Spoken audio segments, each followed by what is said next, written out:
Good morning. Good morning. Do you know, is it okay for me to attend the meeting virtually if I'm not making public comment? I'm not the host. Through this link right here? Great. This is Catherine, and I'm attending through my phone. Oh, great. I just didn't know if someone was going to call my name for public comment. Great.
Laura, are we able to hear anything?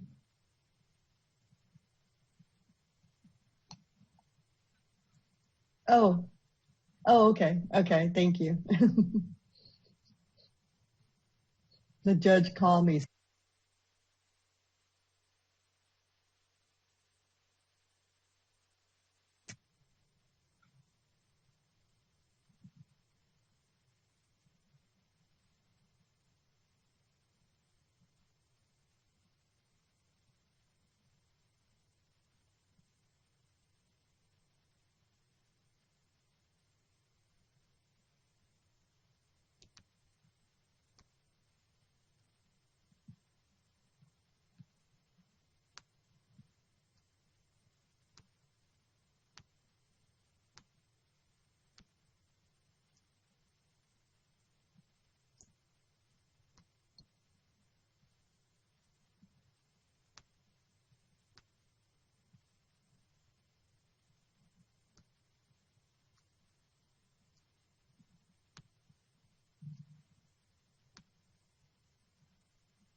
It's me.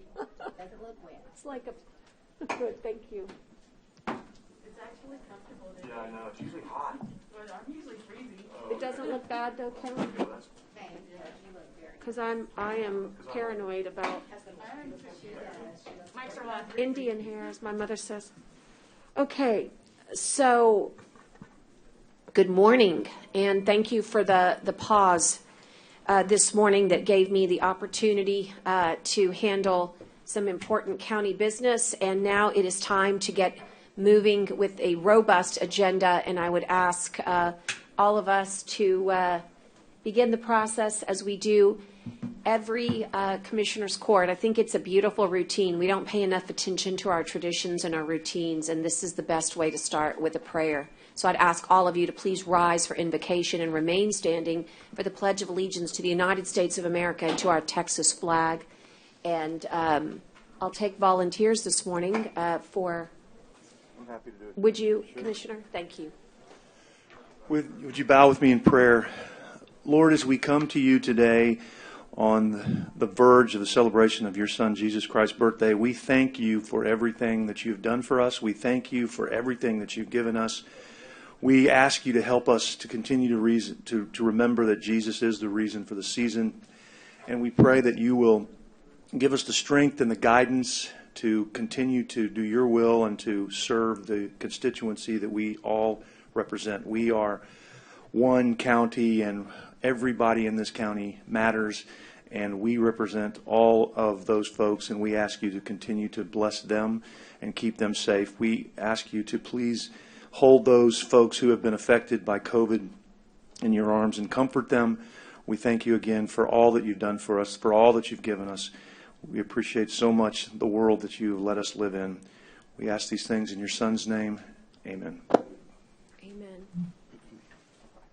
I pledge allegiance to the flag of the United States of America and to the republic for which it stands, one nation, under God, indivisible, with liberty and justice for all.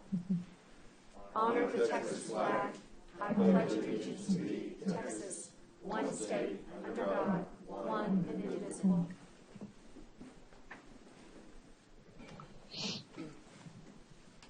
Morning. Morning. You're so kind. I was just saying we're missing something. It's a big one. It is. I'm grateful. Thank you. Timothy, would you take us through a safety briefing this morning? Yes, ma'am. Morning, Judge. Excuse me, you're absolutely right.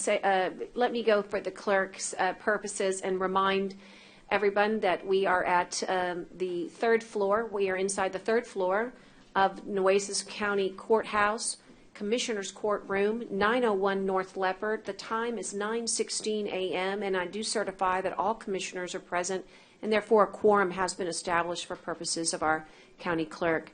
And now we'll proceed to the safety briefing. Good morning, Judge, Commissioners, ma'am.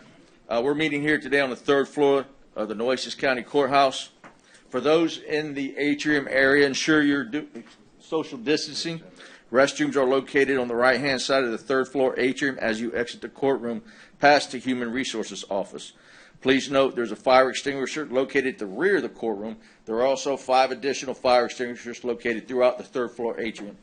In the event of a cardiac emergency, there's an AED located on the right wall as you exit the courtroom next to the Human Resources Office.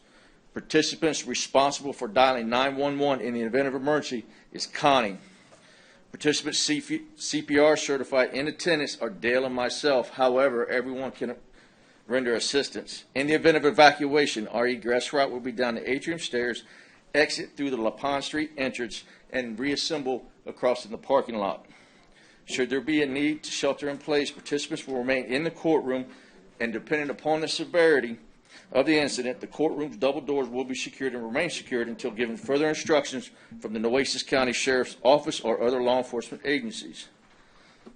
Upon touring the Nueces County Commissioner's courtroom, we are in compliance with the COVID-19 preventative measures as well as maintaining proper social distancing practices. That concludes my brief. Thank you, Timothy, and thank you for our 2020 safety briefings. I feel like all of us have a much more heightened, a keen sense of safety in the courthouse because of risk management, and I want to thank you for that. Yes, ma'am. At this time, I'd like to ask for public comment. We both have a register here at the back of the courtroom, and we always look for our online. And so just give us a moment to check with deputy to see if we have anybody in the back. Do I see anybody? Okay. I don't see anybody at this, well, actually, hold on. Here it comes. We certainly do. And they're coming this way. All right. We also have one online. And there's one online, Judge. Okay, thank you so much. Kathy Weimer is here. Kathy Weimer is here. And Kathy, we'll let you come on in. Good morning.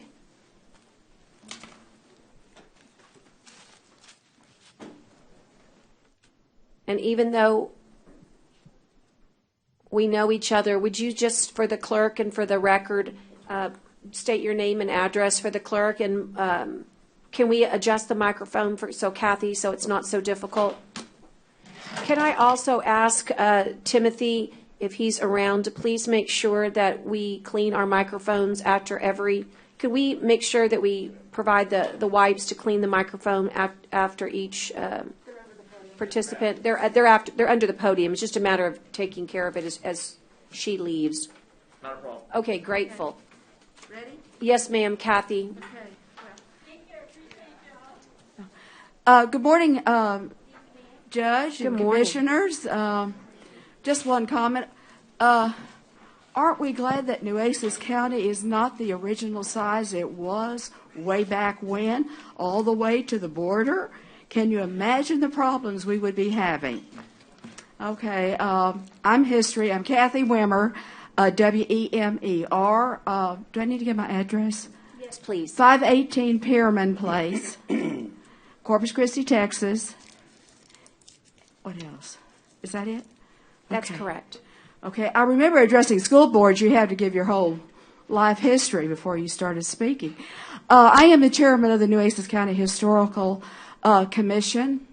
When Anita passed, I assumed that job, and I've been doing the very best I can to try to keep history alive here in Corpus Christi during these unsettling times, needless to say. It has not been easy to work with all the entities that I'm having to deal with.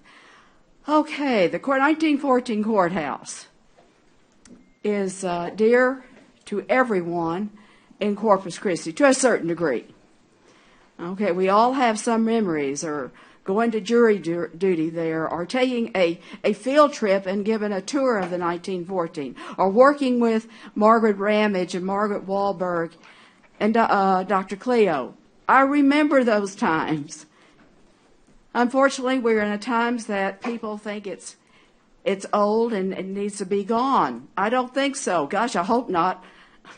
Being 73, I hope we don't have those opinions anymore.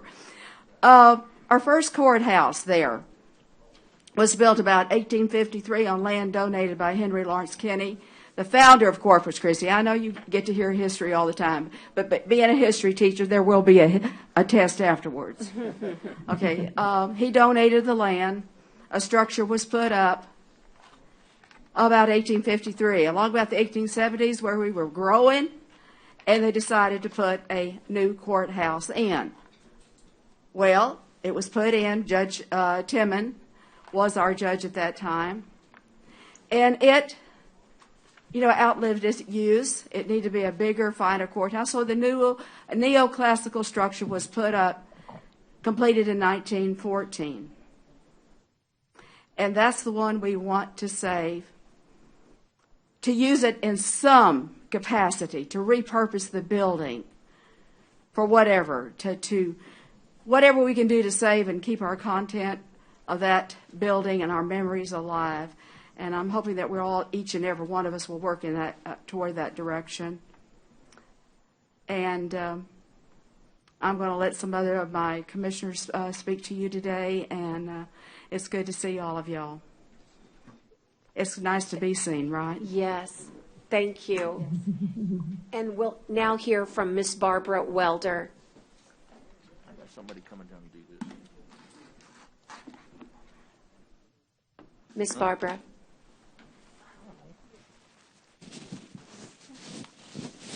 Welcome. Thank you, Judge. Thank you, Commissioners, for your time. I want to say my name is Barbara Welder, 202 Reef Avenue, Corpus Christi, and I'm a member of the Nueces County Historical Commission. And those of us that are here representing that group speak for the group. We want to congratulate, first of all, Judge, your Commissioner's Court for having the courage to move forward with a viable plan. The structural report that was validated showed that our 1914 courthouse can be repurposed and can be redeveloped. We've come a long way in 17 months. You also have spoken in terms of producing an RFP, RFI in the spring. Wonderful. There's a TxDOT and state negotiation with the additional property. And there was mention of tax credits, which will still be available to a developer in the value of $35 million.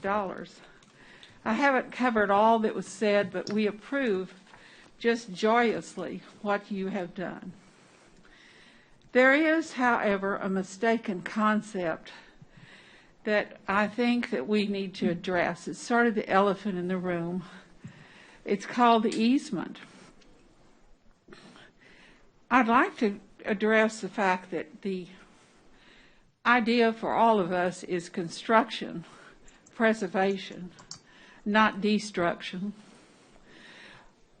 Removing the easement, even through a legislative process, we feel is not viable. It is not doable.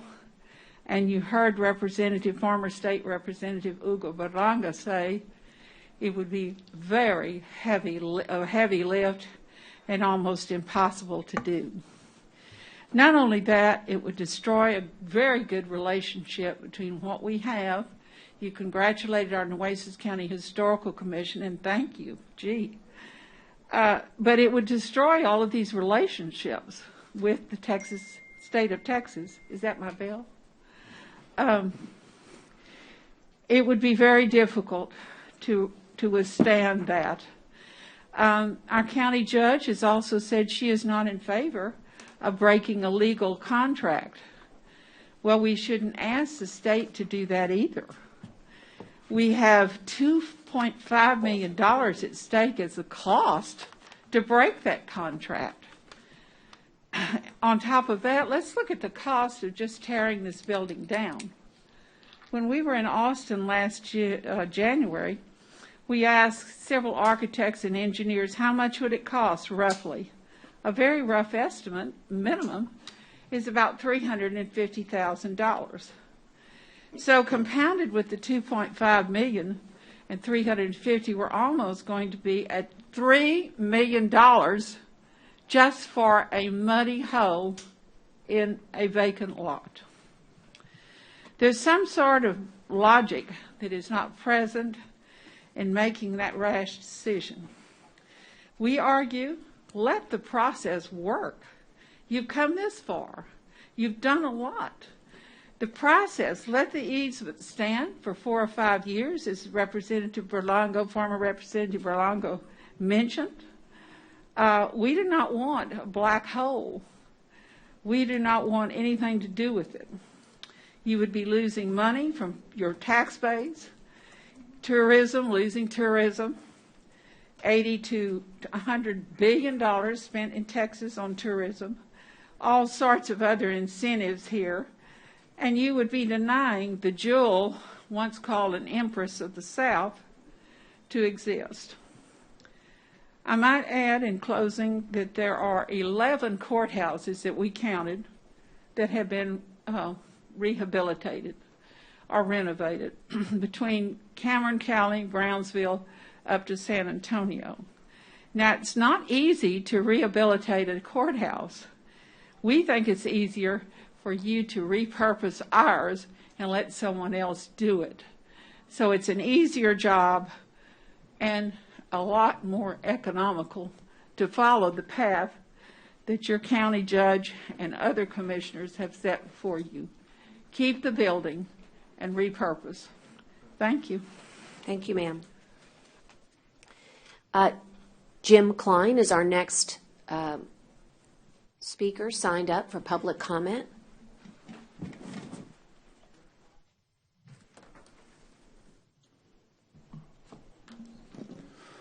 Good morning. My name is Jim Klein. I live at 3501 Monterey Street here in Corpus Christi. I'm a professor of history at Del Mar College. I'm also the vice chair of the Nueces County Historical Commission.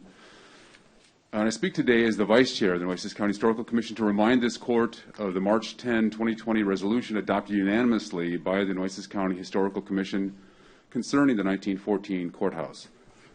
Specifically, that this court pursue recommendations made by the Texas Historical Commission in July of 2019 in the interest of historical preservation for the benefit of the local population's shared heritage and the economic development of Nueces County and the Coastal Bend region generally. As I stated it to this court last March 11th, the 1914 courthouse is the physical manifestation of the Coastal Bend's population's resiliency. On December 2nd, this court heard further evidence of this resiliency in the recent report by Chuck LaRoche, based on the engineering study conducted by the WGE engineering firm. Mr. LaRoche informed this court that the 1914 courthouse had withstood the 160-mile-per-hour winds of Hurricane Celia without, quote, deleterious effects, unquote. He noted in his report that the, quote, the structure is in very good shape, unquote, and that, quote, the building hasn't really moved since 1957, and that it is currently, quote, suitable for any live load configuration for contemporary building codes, unquote. He noted that it has been on the National Register of Historic Places since 1976, and concluded that even in the year 2020, quote, it's still a very viable candidate for rehabilitation, unquote. I appeal to you again as a historian seeking to preserve our past and as a lover of common sense, and urge that the 1914 courthouse, Nueces County Courthouse, be rehabilitated and preserved for posterity. Historical heritage tourism can add significantly to the economic development of a community, and this community is in need of economic diversification.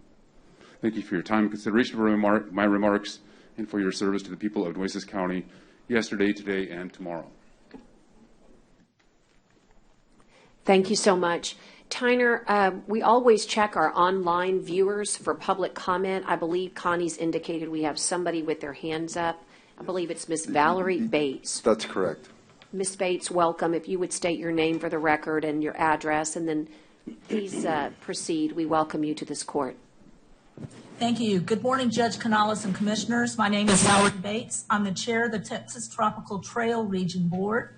My address is 122 Davis Street in Port Isabel, Texas. That's Cameron County. The Texas Tropical Trail Region Board wishes to express our enthusiastic support for the preservation and restoration of the 1914 Nueces County Courthouse.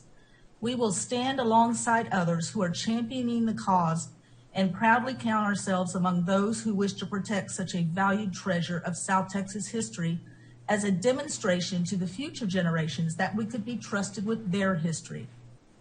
With the removal of the 1959 Harbor Bridge and associated on-off ramps, the 1914 courthouse will have an opportunity to anchor the Corpus Christi heritage that surrounds it. Museums, attractions, activities, a vibrant downtown, and a storied history will all be enhanced by this state antiquities landmark. The Texas Tropical Trail Region Board fully supports all the partners determined to save, restore, and repurpose the courthouse.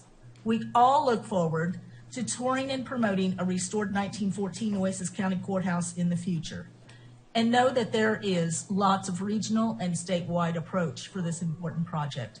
Thank you. Thank you so much. Tyner, will you search our online viewership and let me know if there are additional folks that wish to speak before this court on public Yes, comment? we recognize the names, and there's not any other public comment. Catherine just joined to join. That was the only one we had a question about, and we spoke to her, and she did not have public comment. But last call. Anybody else have public comment? We don't see any, Judge. Thank you, Tyner. We're very proud that as we close our December year here in Commissioners Court, we never, ever were not able to allow our public to raise its voices. And I'm just really grateful that no matter what we have endured this year, that our public comment was able to prevail as it should in any democratic society. And so thank you to our communication specialists that allow our virtual online viewership to participate in public comment. And thank you to all of those who came down to the courthouse to do so safely, to also share your voice. At this time, I need to come out of order, Commissioners. We always pay the utmost respect to our judiciary and allow them to speak first so that they can get back to the administration of justice. And with us this morning is Judge Timothy McCoy, and his item, he would have to wait for a very long time. So it's a really good thing we do respect our judiciary. I'd like to advance, Commissioners, for consideration E2. E2, please, in your booklet, and that is under the Human Resources. Let me just tee it up for Judge McCoy.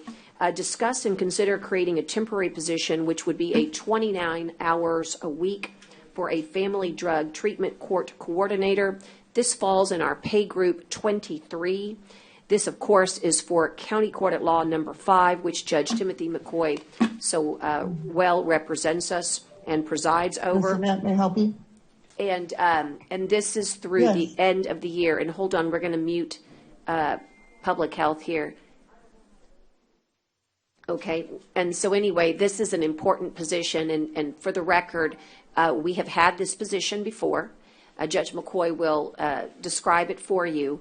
The purpose that it comes before you today is because, unfortunately, we were not successful in our granting application. We will reapply. We will hope for success in the next fiscal year. But Judge McCoy, welcome, and share the importance with the court. I want the court to know in advance that I fully support not only this drug courts initiative, but I praise your success in reuniting families. Thanks for having me, Commissioners and Judge. As y'all probably recall, we did come last year with the request for this coordinator position. And unfortunately, fortunately, the position turned out great. As y'all know, Court 5, I handle all the CPS cases in the county, and that is our goal, to reunite families and get permanency for the children. Our drug court, the coordinator position was a success, and I have an individual here that can kind of lay out exactly what the position entails. And I believe I did send some bullet points or an email with a description of what the position entails.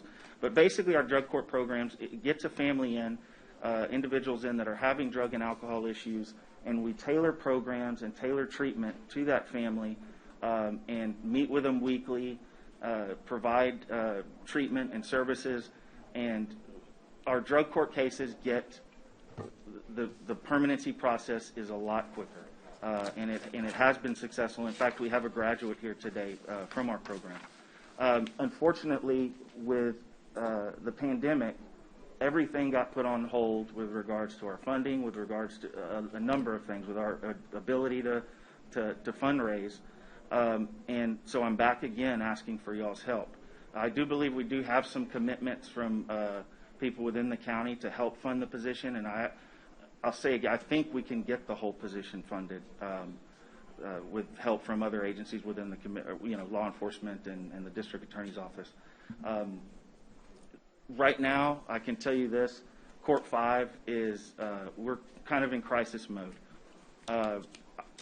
Our cases that are pending, I can't close because we can't go to trial, and we have a number of kids out there waiting to establish permanency, and unfortunately, not unfortunately, but when I have those cases continue on the docket, I can't just let them sit there like a number of other courts can. I still have to have hearings every day, and our hearings to make sure the kids are okay, make sure everything's working right. And we have our new cases coming in, as well as these old cases that we can't close. This position and this drug court helps me close these cases and helps me establish permanency. And I need that now more than ever, because of the situation that we're in. So I have Heather Tiarina here that can describe the position briefly. Yes. Well, actually, let's hear from one of our graduates. Yes. Welcome. She's nervous.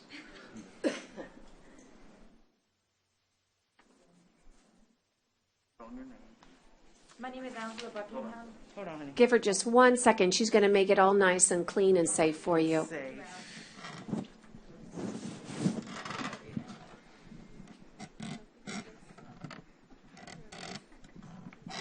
And don't be nervous. Your courage here this morning is going to help other families find that peace of being reunited as well. Thank you. I appreciate that. My name is Angela Buckingham. I'm a drug court graduate. Drug court had a huge impact on my life. Having gone through the program helped me recover in my substance abuse and gave me a better understanding of the reasons that got me in the program. Having a court coordinator was truly a blessing. She explained how the program worked and showed compassion. The coordinator sent out referrals for counseling, which was very helpful. Also, she talked with every party in the system. Feeling support from the whole process helped me through a very tough time. Going through drug court bi-weekly, having one-on-one with the judge was an experience. I was held responsible for my doings, and I also was recognized for my accomplishments. There's not a day that I don't thank God for placing me in drug court.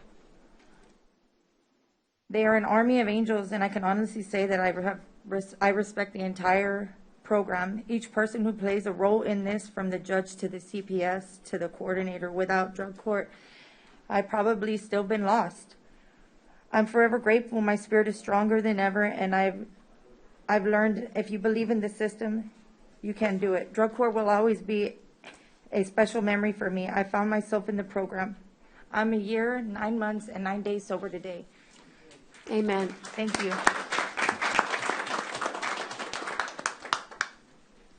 Thank you so much for sharing.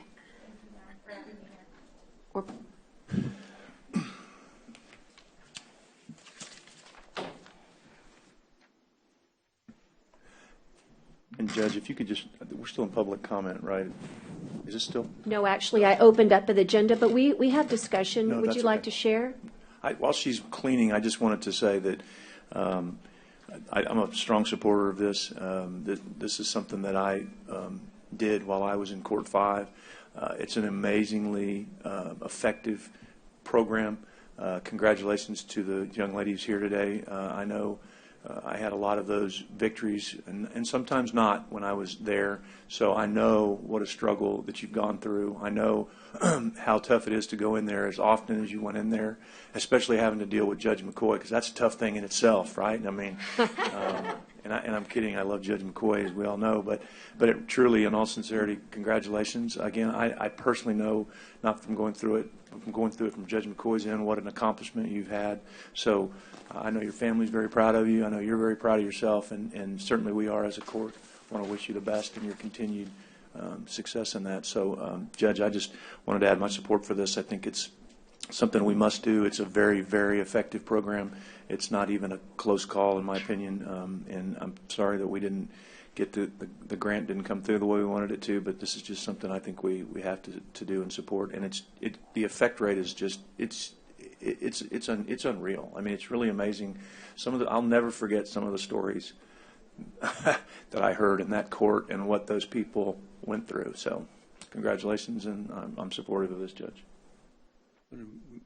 My name is Heather Tejerina. I'm the president from the board, the advisory committee that helps drug court. I also work with CASA, so I get to see many sides of how families come into the system, at what point in their story they come in, and how they get to rewrite the next chapters of their lives. The drug court coordinator position we helped write with the support of other coordinators around the state.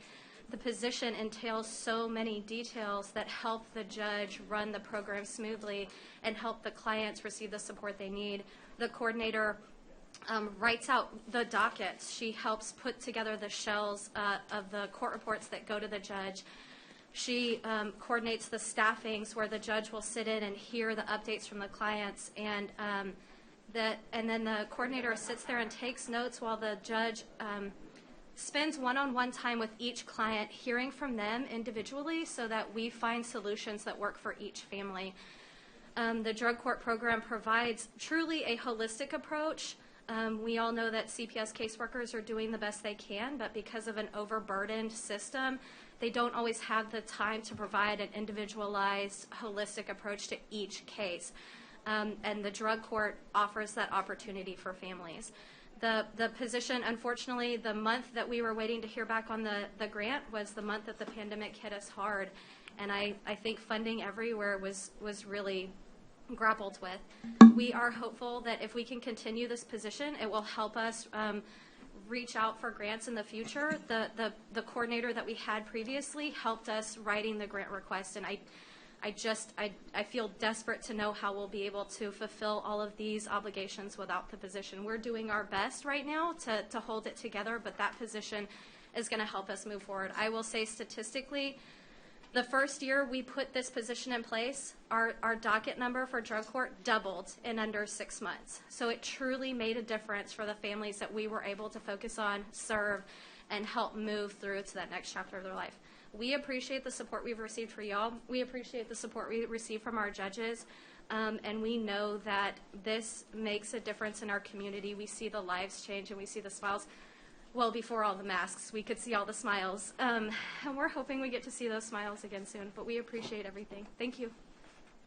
So move. Second. Motion and a second. The only discussion is it bears notice that we're very thankful to the district attorney who has offered $10,000 from the budget.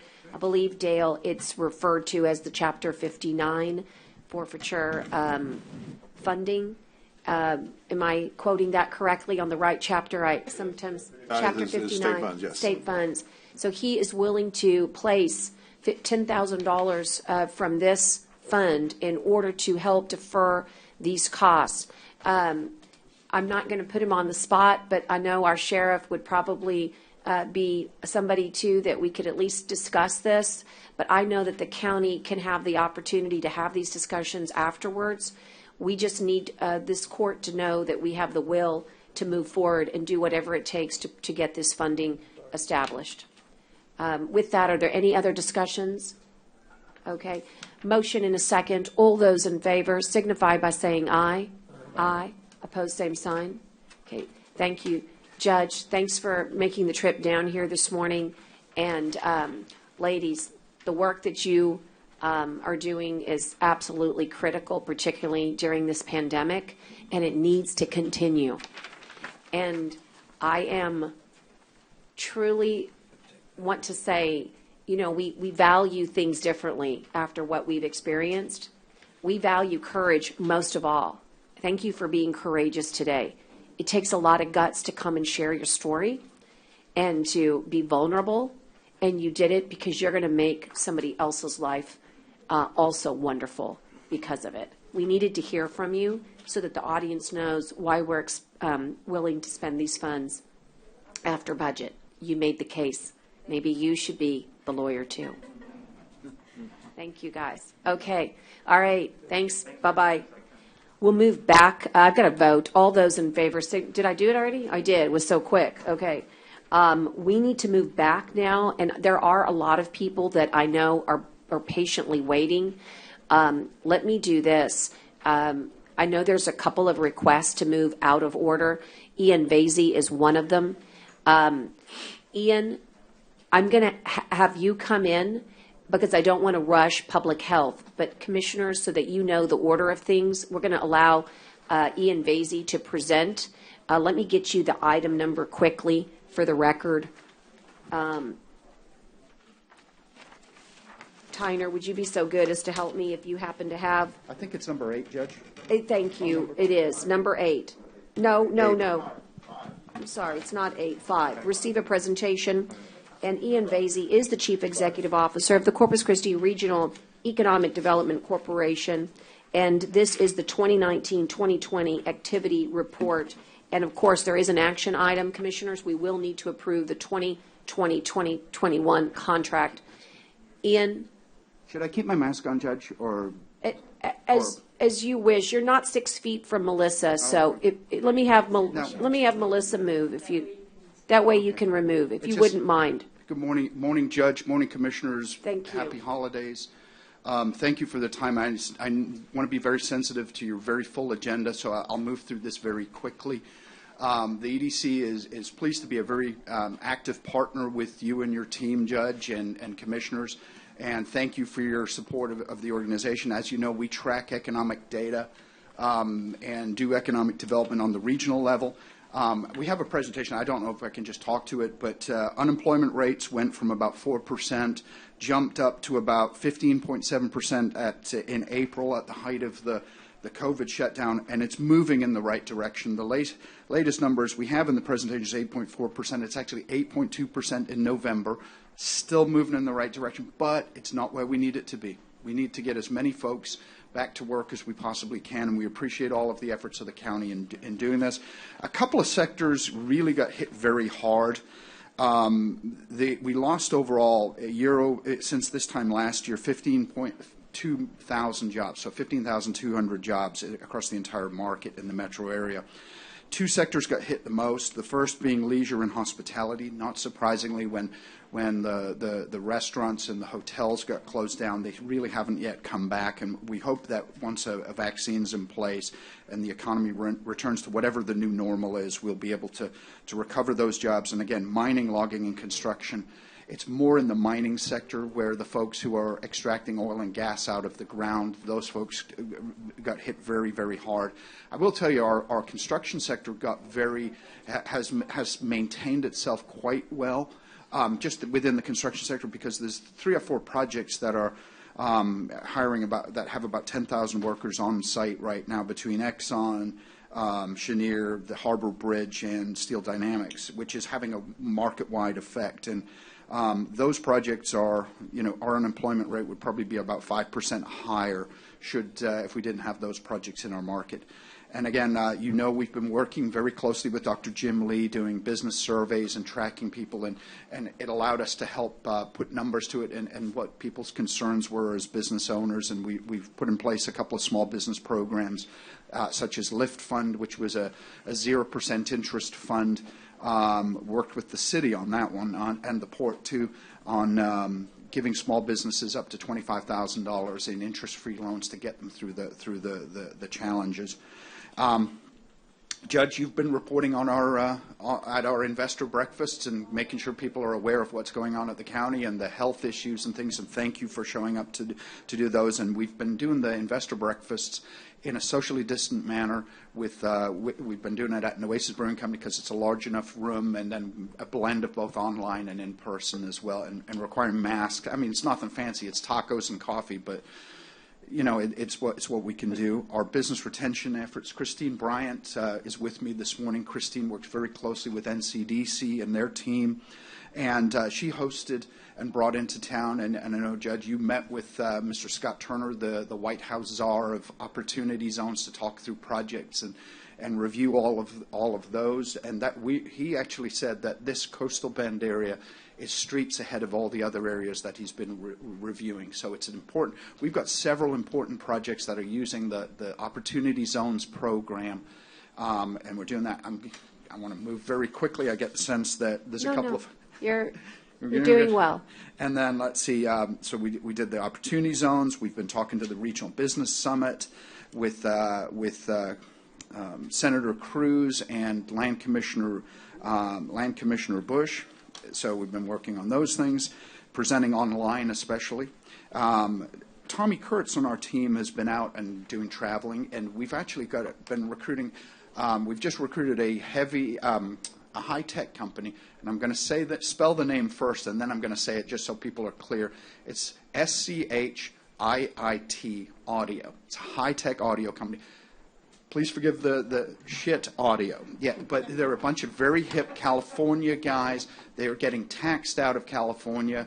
They bought a place here in Corpus Christi, and then they bought houses here, and they're building their facility. But this, I couldn't tell you what they do. Even though you go on their website and you talk to these guys about their high-end audio equipment, they can tell you, they've got names like Valhalla and Valkyrie and things like that, and you couldn't tell, but it's apparently high-end audio equipment for like a very specialized industry, and they're going to come here and bring their manufacturing because the costs in California are just too expensive for them.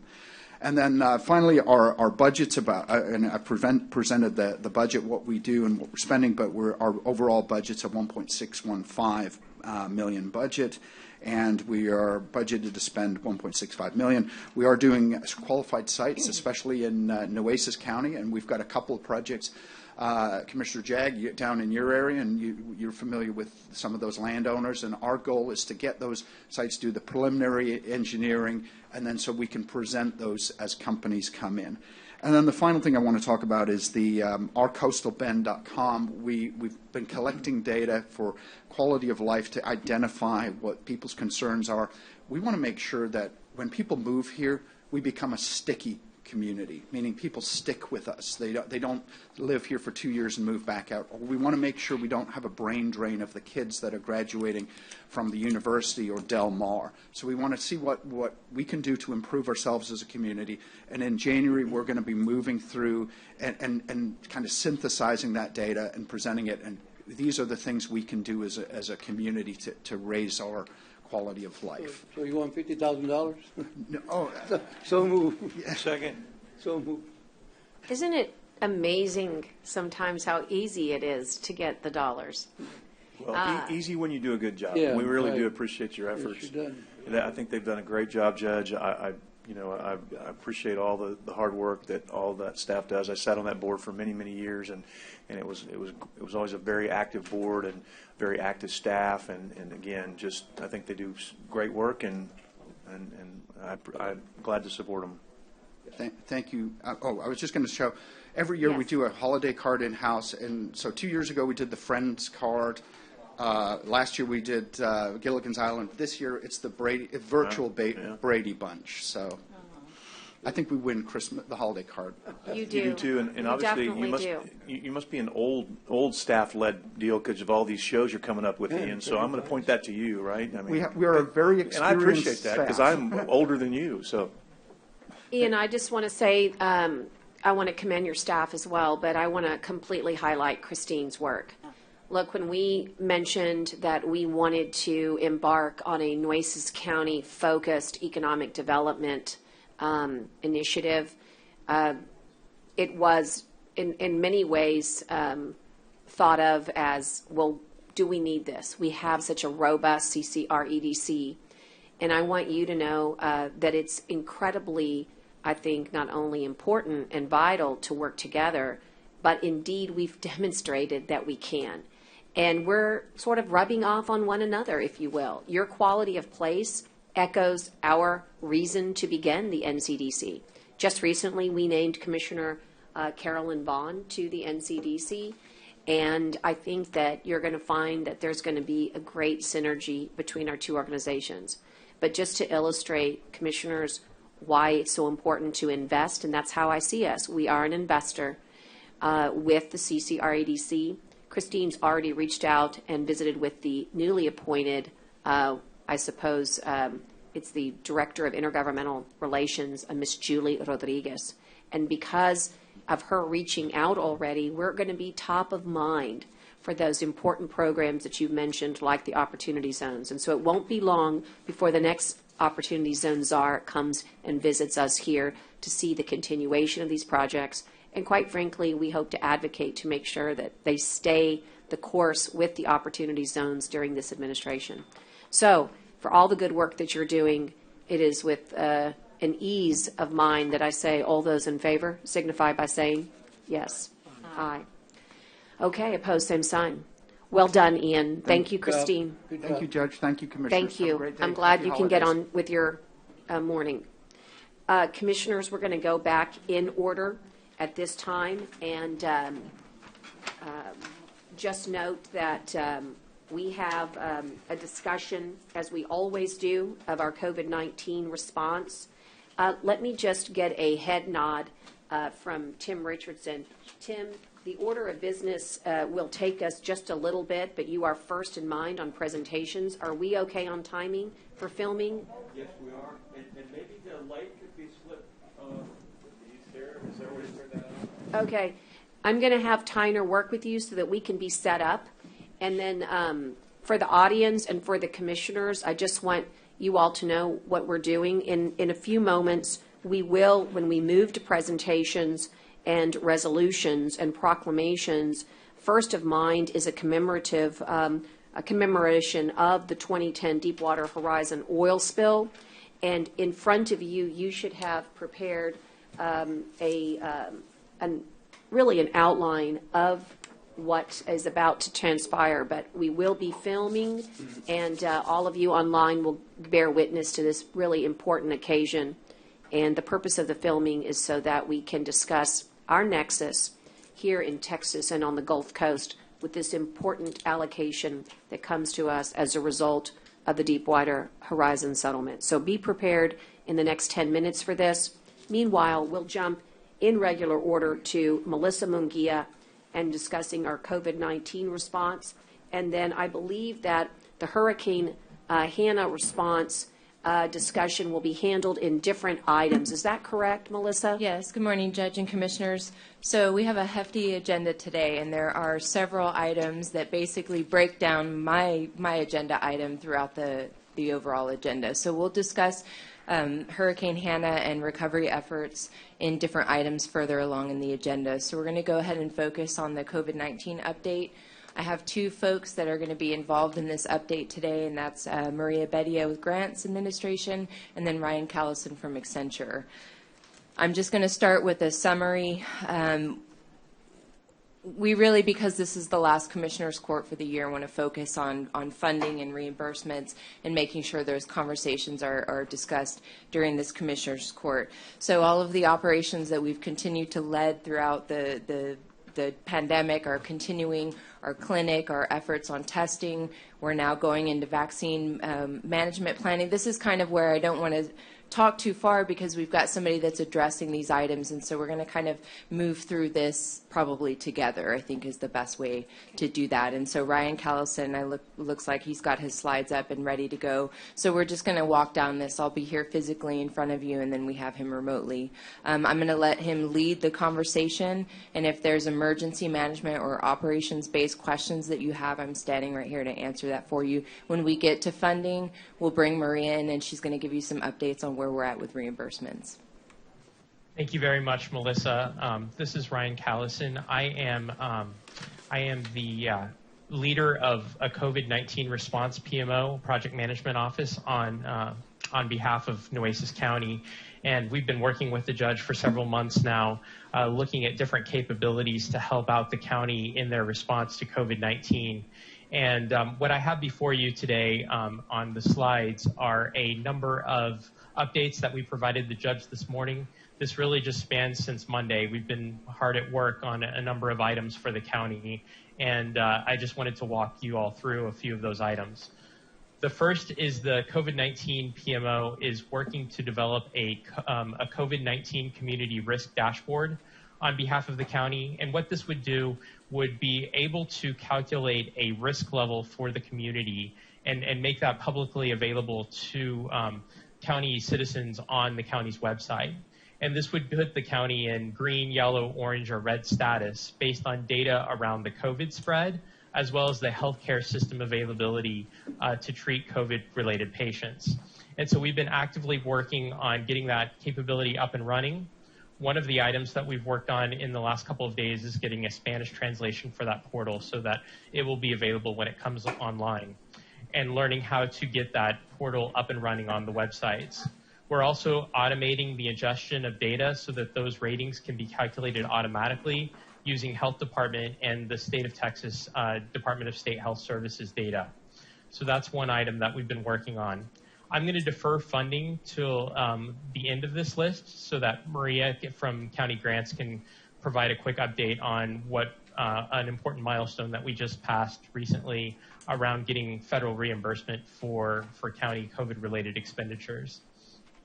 The other item that we're going to be talking about today in more length a little bit later on is around the county's COVID-19 vaccine planning response.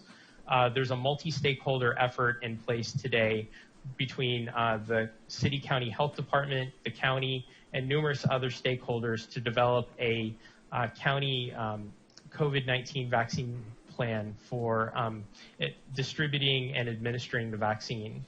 And as part of that plan, the county is signing up as a provider for both county employees and their families, as well as a number of other constituencies within the county and regional area.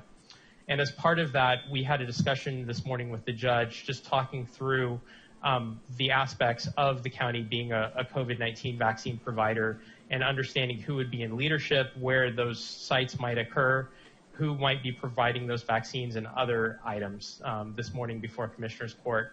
So that's another area that we've been working on pretty closely lately. On the test management front, the county has been graciously offered and has received and has been using an automated solution called TDR. It was donated by Adobe and Oracle and Splunk, and it allows the county to have made available on the county's website a link that citizens can access to have their symptoms screened and then to be able to go and schedule testing appointments for COVID-19. As we move forward, this has been a great fail-safe for the county and making sure that we can support the citizens, but we're kind of moving into a new phase now where we're going to be transitioning over into a Luminaire solution to be more closely aligned to some of the technology in the county health district, and that'll allow the county to provide some additional customizations and enhancements to their capabilities over time. So we're excited about that transition, and we're working on moving forward with that as well. A little bit later in the presentation, I'm going to give you maybe a 15 to 20-minute briefing on economic revitalization, some of the preliminary planning that's occurring on this topic related to really recovering both from the community and economic perspective for the community as we move through this pandemic and beyond. And then we're going to give a little bit deeper dive update into what's going on with vaccine planning, both how the vaccine's being distributed today, and then Melissa's going to pick it up and talk a little bit more about that vaccine planning effort. But before we go into all of those, I think now is a good time for Maria to provide a quick update related to where we're at with federal funding sources and grants associated with COVID-19 expenses. So Maria, I'm going to hand it over to you for a moment.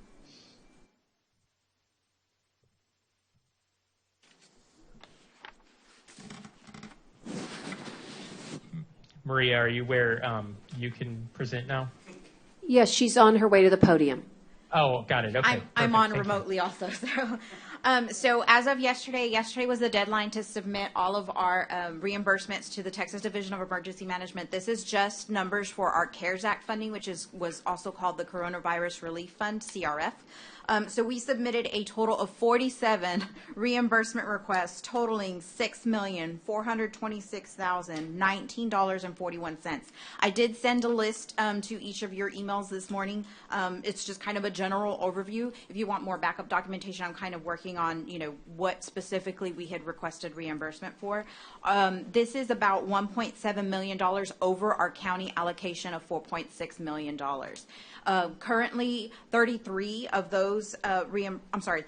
of those reimbursement requests are just in step 2. So it's exciting. We got done. We have 47 reimbursements submitted. We are only about a quarter of a way done toward getting actually reimbursed. So 34 of that 47 are in what they call step 2, which is expense and documentation review. So now comes kind of the hard work. We have to kind of clean up the backup documentation, make sure that we have canceled checks. Lulu and Ide and the auditor's office has been wonderful in providing this information in a neat, clean package.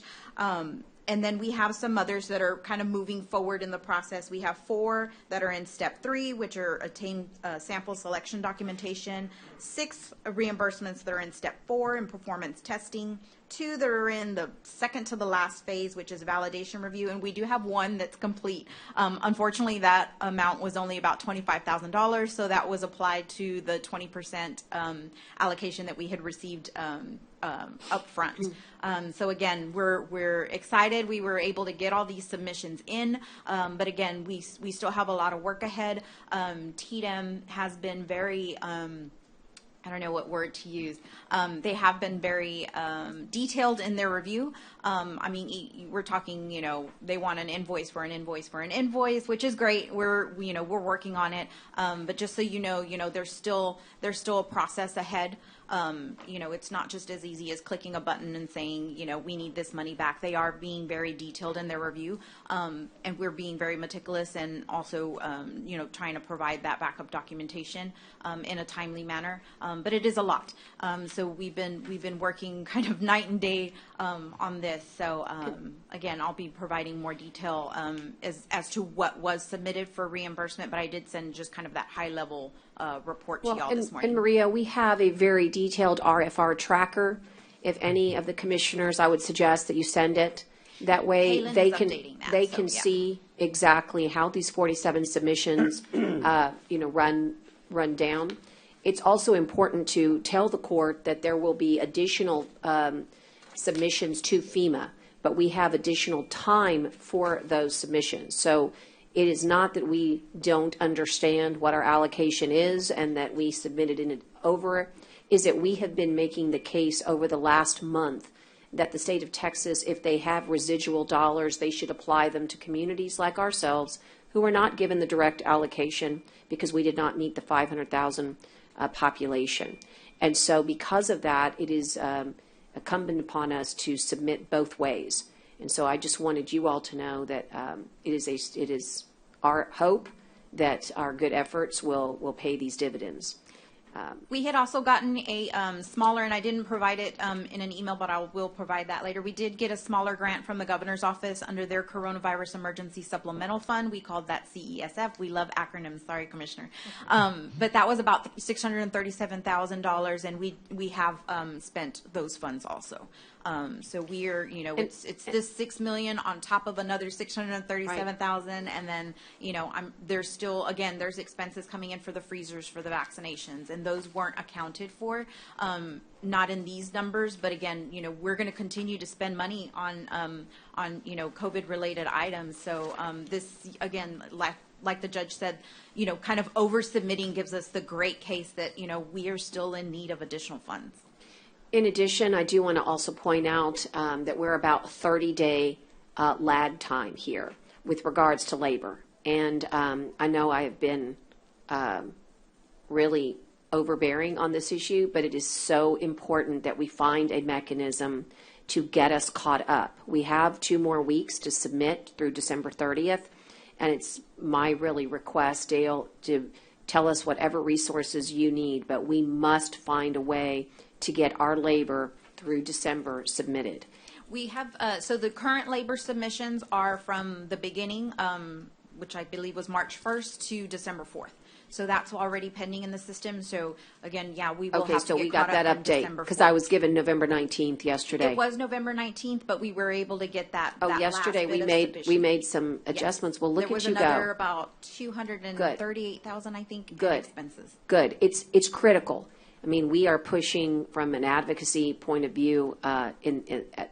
We're at ludicrous speed, and we have in our corner Senator Hinojosa and our entire legislative delegation. But because he sits in the group of 4 on finance, he has urged us to do everything we can do to get our submissions in promptly and with that backup documentation. So I just want to say on behalf of all of us here how much we appreciate Grants, Maria, and Natalie, our Haggerty team, who's, I think, online, and our Accenture team, who we could not have done any of this without. Truly, it has been an amazing team effort. Don't think for a second that if one of our links had been broken, we would not have those submissions in. And there'll be a hearing one day in the future, and we will tell our story. But for now, nobody cares about our whining. We just need to get it done. So thank you for getting the December 4th, Dale. And all I would ask is that it will help our county's fiscal coffers if we could submit by December 30th, all of December. Thank you. Okay, Ryan, back to you. Or actually, thank you, Judge. Yes, Judge, I'll take it from here. Okay. And thank you very much. And I can personally attest to the amazing effort that the judge, that Grants, that audit, as well as Haggerty have put in here. Lots of long hours and hard work and diligent focus to get this done. And it's been really fun to be a part of that process and on such an important priority for the county. Before I move on and talk a little bit about economic revitalization, I just wanted to give the commissioners and you, Judge, an opportunity if there are any questions about those updates I went through.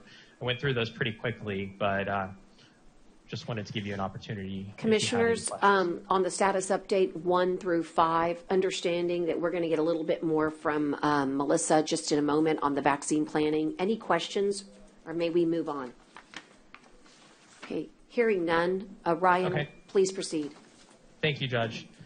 As the Commissioners Court remembers, our team presented an overview of the COVID-19 Response Project Management Office on November 30th, where we did a pretty deep dive into a lot of the different capabilities that we've been working on, some of which I just touched upon in the status update I just provided.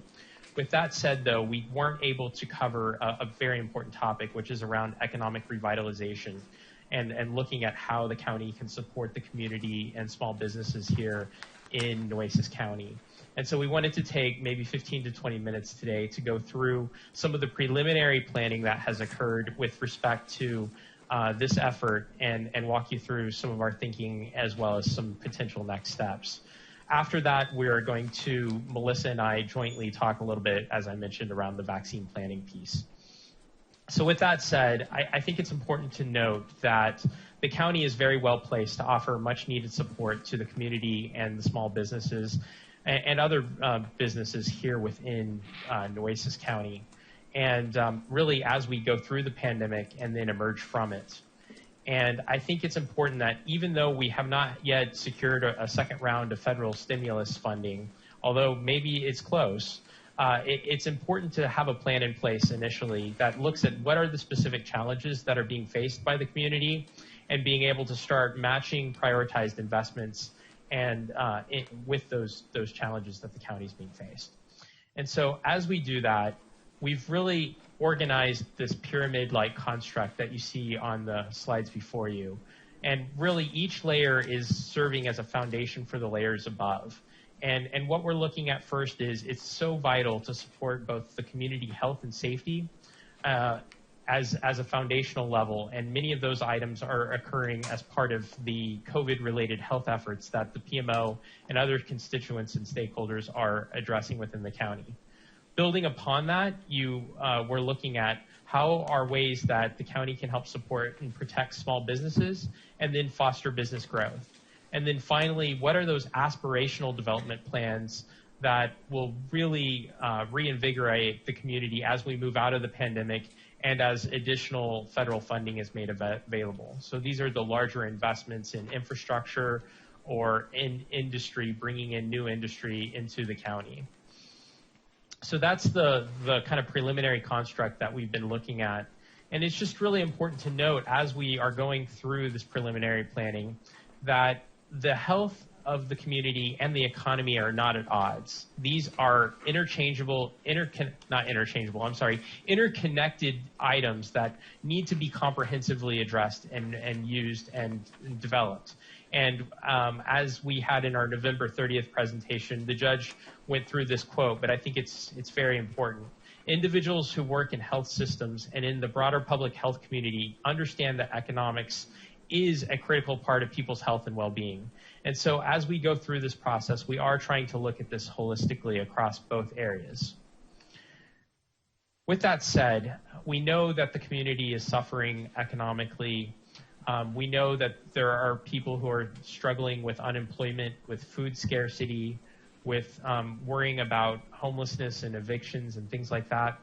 And we know that small business owners are struggling as well. So some of the statistics on the screen today were actually done in a very recent survey in November from 1,000 small and medium businesses by Goldman Sachs. And I just thought some of these statistics were very catching. 42% of those small business owners say that they have been forced to lay off employees or cut employee compensation. 52% of these small business owners have forgone paying themselves. And 28% say that legislative uncertainty around stimulus and other support have caused them to consider closing down their businesses. And without further relief, 38% will have to lay off employees in the future or cut employee compensation. And 20% may not be able to pay their commercial rent through the end of the year.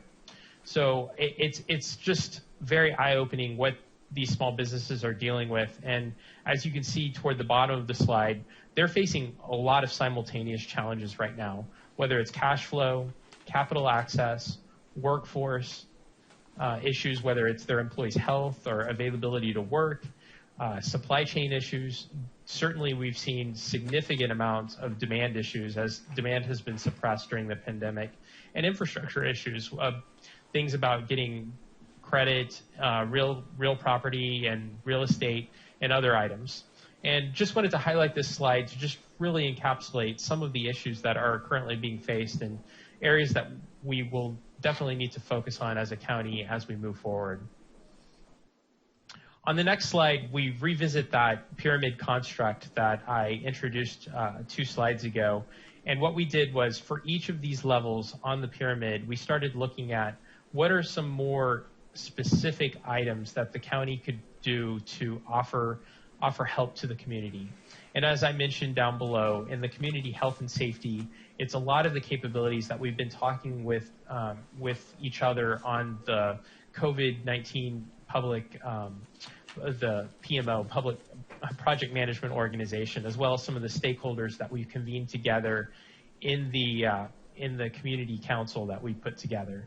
But these are things like helping with health and safety compliance so that individuals in the community know that it's safe to go visit certain local businesses.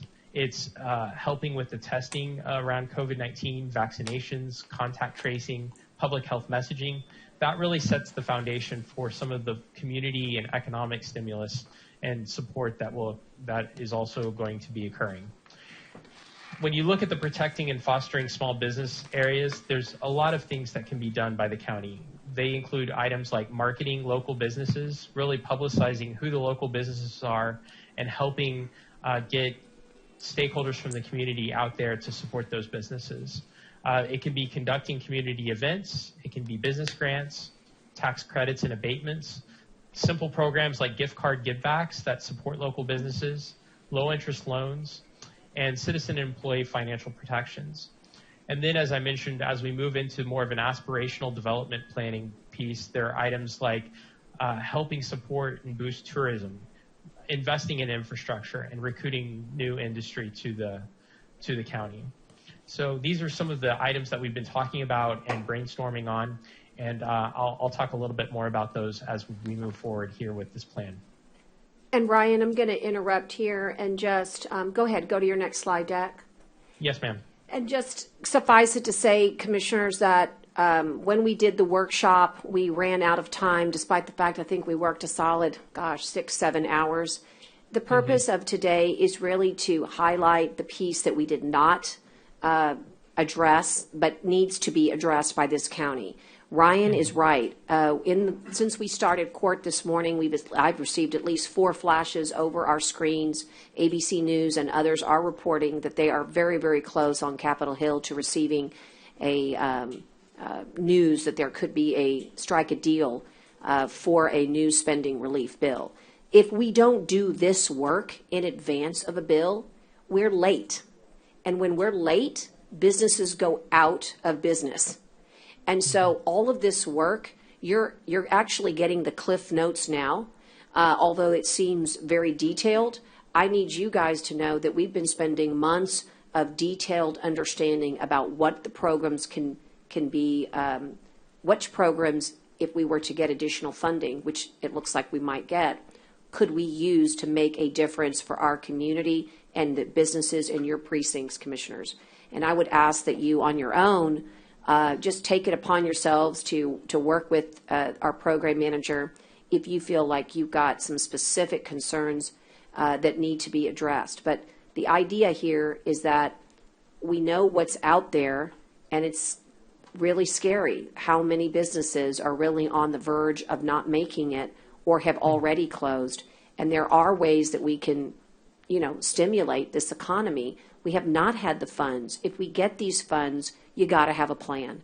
This is this detailed plan that we've spent months on, and I know that it's, like I said, it looks detailed, but the funny for us is that this is the super high-level, fast version to make sure that court doesn't last another 8 hours.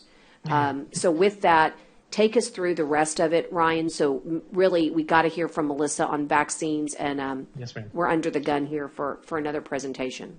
Absolutely, Judge. I'll speed it up a little bit. So this slide just talks about the importance of understanding the other stakeholders that are also providing support, whether it's the banking industry, whether it's the legislative branch, the administrative branch, and others, and really making sure that we target funding and stimulus and support in the areas where there are gaps. And so we've done a little bit of investigation into that. This next slide just notes that this crisis is different than other public health crises and other economic crises in the community. And so it really takes a full toolkit, so to speak, to address whether it's really understanding the people in the community and what their needs are, understanding trends, and being able to use data to determine how to adjust and set the plan. It's looking at what are the economic stimulus measures that can be used. It's looking at unemployment and connecting the unemployed. It's looking at collaborating with other stakeholders in the community, whether it's nonprofits, businesses, or other stakeholders. It's looking at how county policies and regulations may be changed in a pragmatic manner to be able to better support the community. And it's once again back to restoring confidence and safety. One of the things that we've done as part of this effort is do a market scan of what other counties and other constituencies across the country and even the world are doing, and pulling from best practices to be able to leverage in our own planning. And we've been collaborating, we've started collaborating also with the Nueces County Development Commission to work on ideas together. And certainly welcome also working with the Corpus Christi Economic Development Commission as well. This really shows at a very high level kind of how we're stepping through the process around planning. The first one is really understanding the community. There are new things now where it's not just about essential workers or non-essential workers, but it's understanding risk classifications of those workers. Who are those workers that are in jobs that have a higher risk degree, and how does the county better serve those individuals and help keep them safe? It's understanding what are the gaps in how we report information. It's understanding what is in our toolkit and what are the outcomes that we want to affect through the stimulus. It's then creating a strategic plan for how we're going to help different stakeholders that we identify, when and by whom support will be provided. And then it's moving into very tactical campaigns to help address each of the different stakeholders that we prioritized as part of that strategic plan. And I'm going through this very quickly, commissioners, but if any of you want to spend more time on this, I'm more than happy to do a deeper dive with you in the future. And just as you go to the last one here, let me just say, and by the way, and when we apply for this extra money and when we're trying to show cause, if we don't have this, we don't make the case. And so I just want you to know it's not a bunch of fancy words in a rubric or a fancy chart. This is the stuff that gets us where we need to go. This is what's making it possible for Maria to submit an overage of $1.6 million, because they know if we get right side up, we're going to be able to make the right fiscal decisions for our constituency. This is why it matters, and I want you to know, I got asked by a reporter this morning, hey, is anybody else doing stuff like this?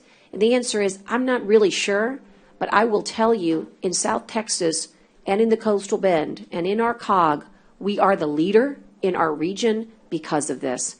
And it should give us all great pride that we are doing this kind of really preparation. Go ahead. Yeah, absolutely, Judge. And just leading into that, this slide talks about what are the key economic indicators that need to be understood. This helps not only figuring out how to adjust the plan as it's executed, but by understanding and setting a baseline on what these metrics are now, that's what allows us to support requests for funding and things like that, saying, here's where the gaps are today, and with this funding, we can do things to help address these items. So very, very timely point you made there, Judge.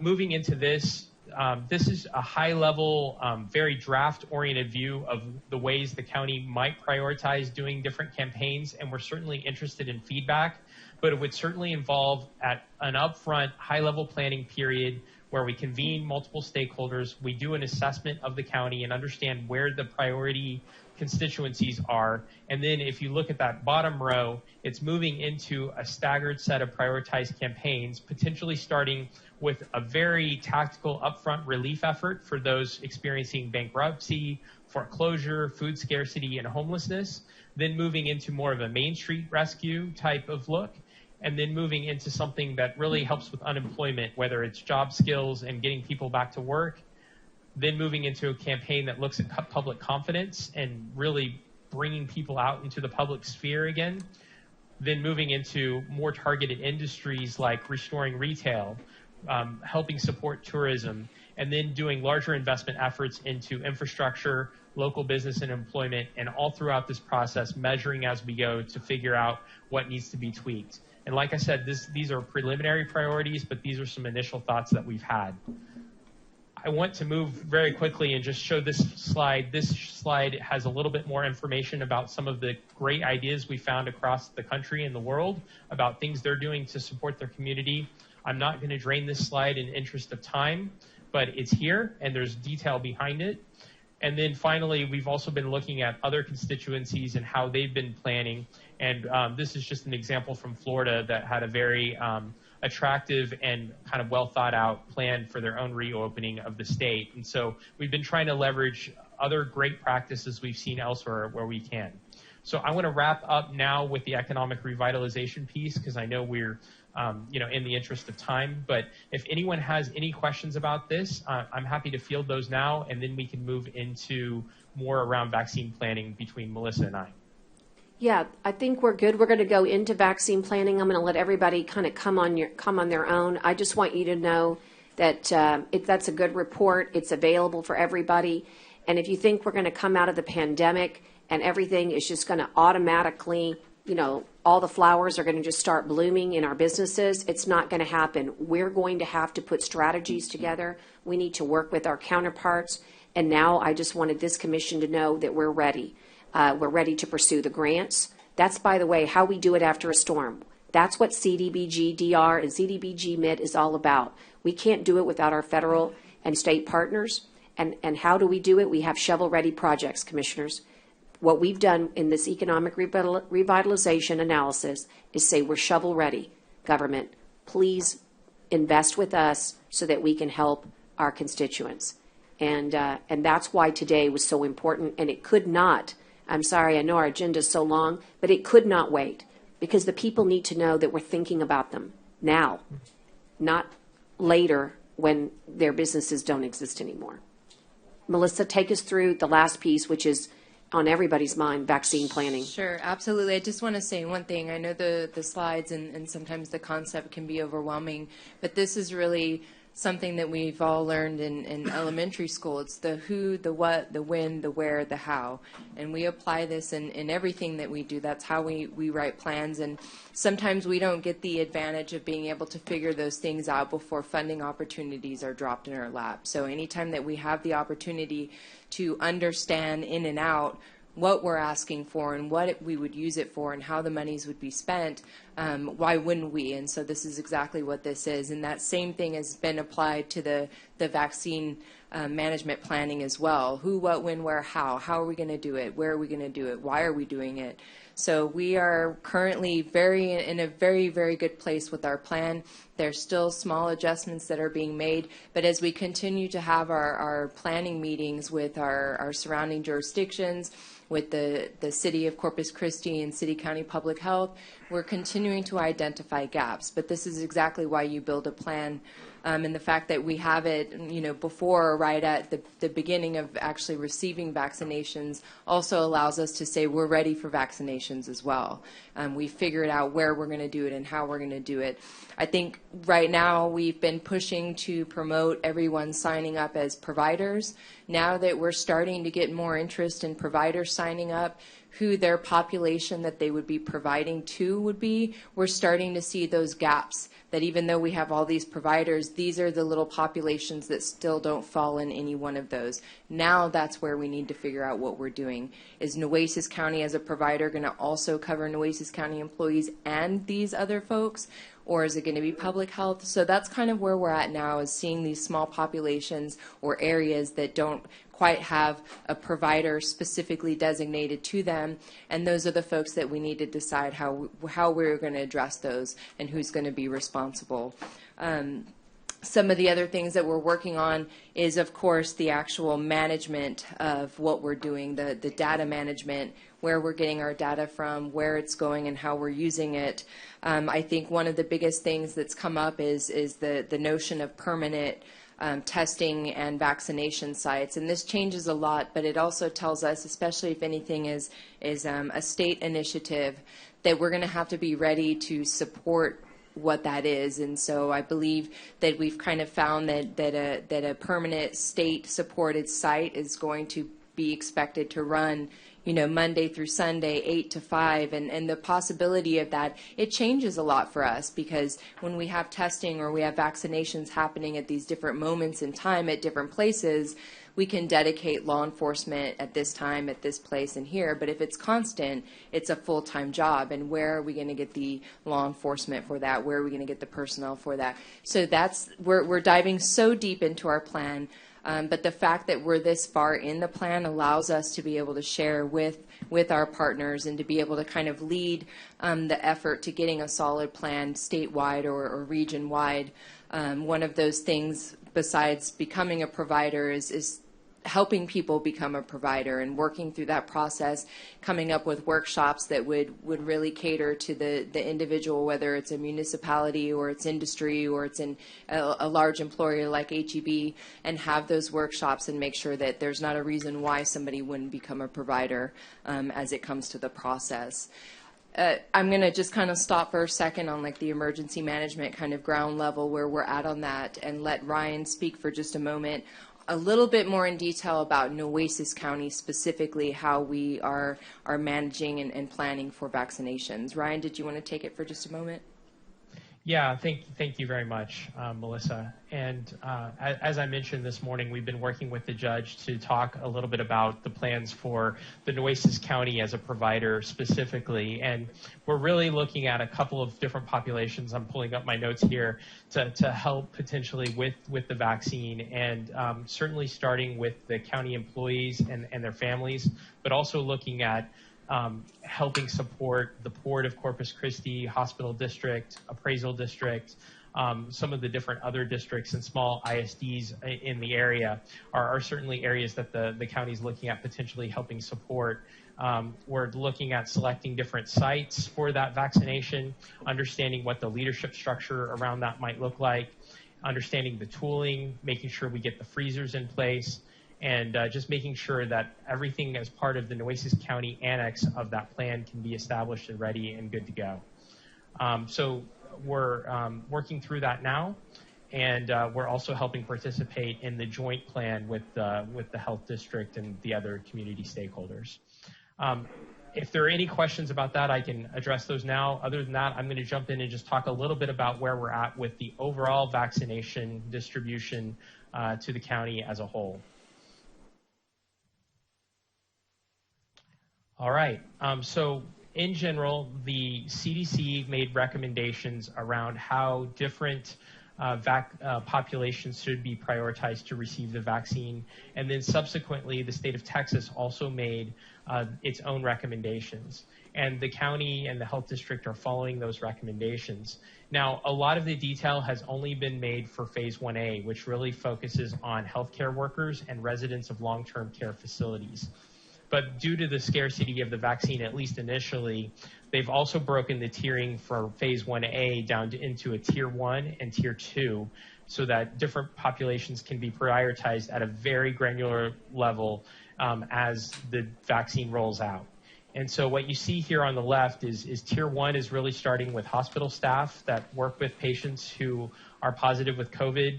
It's looking at long-term care staff working with vulnerable residents, EMS providers, home health care workers, and those residents of long-term care facilities. And in many cases, those long-term care facilities are going to be vaccinated by pharmacy providers, or they're going to sign up to be providers themselves.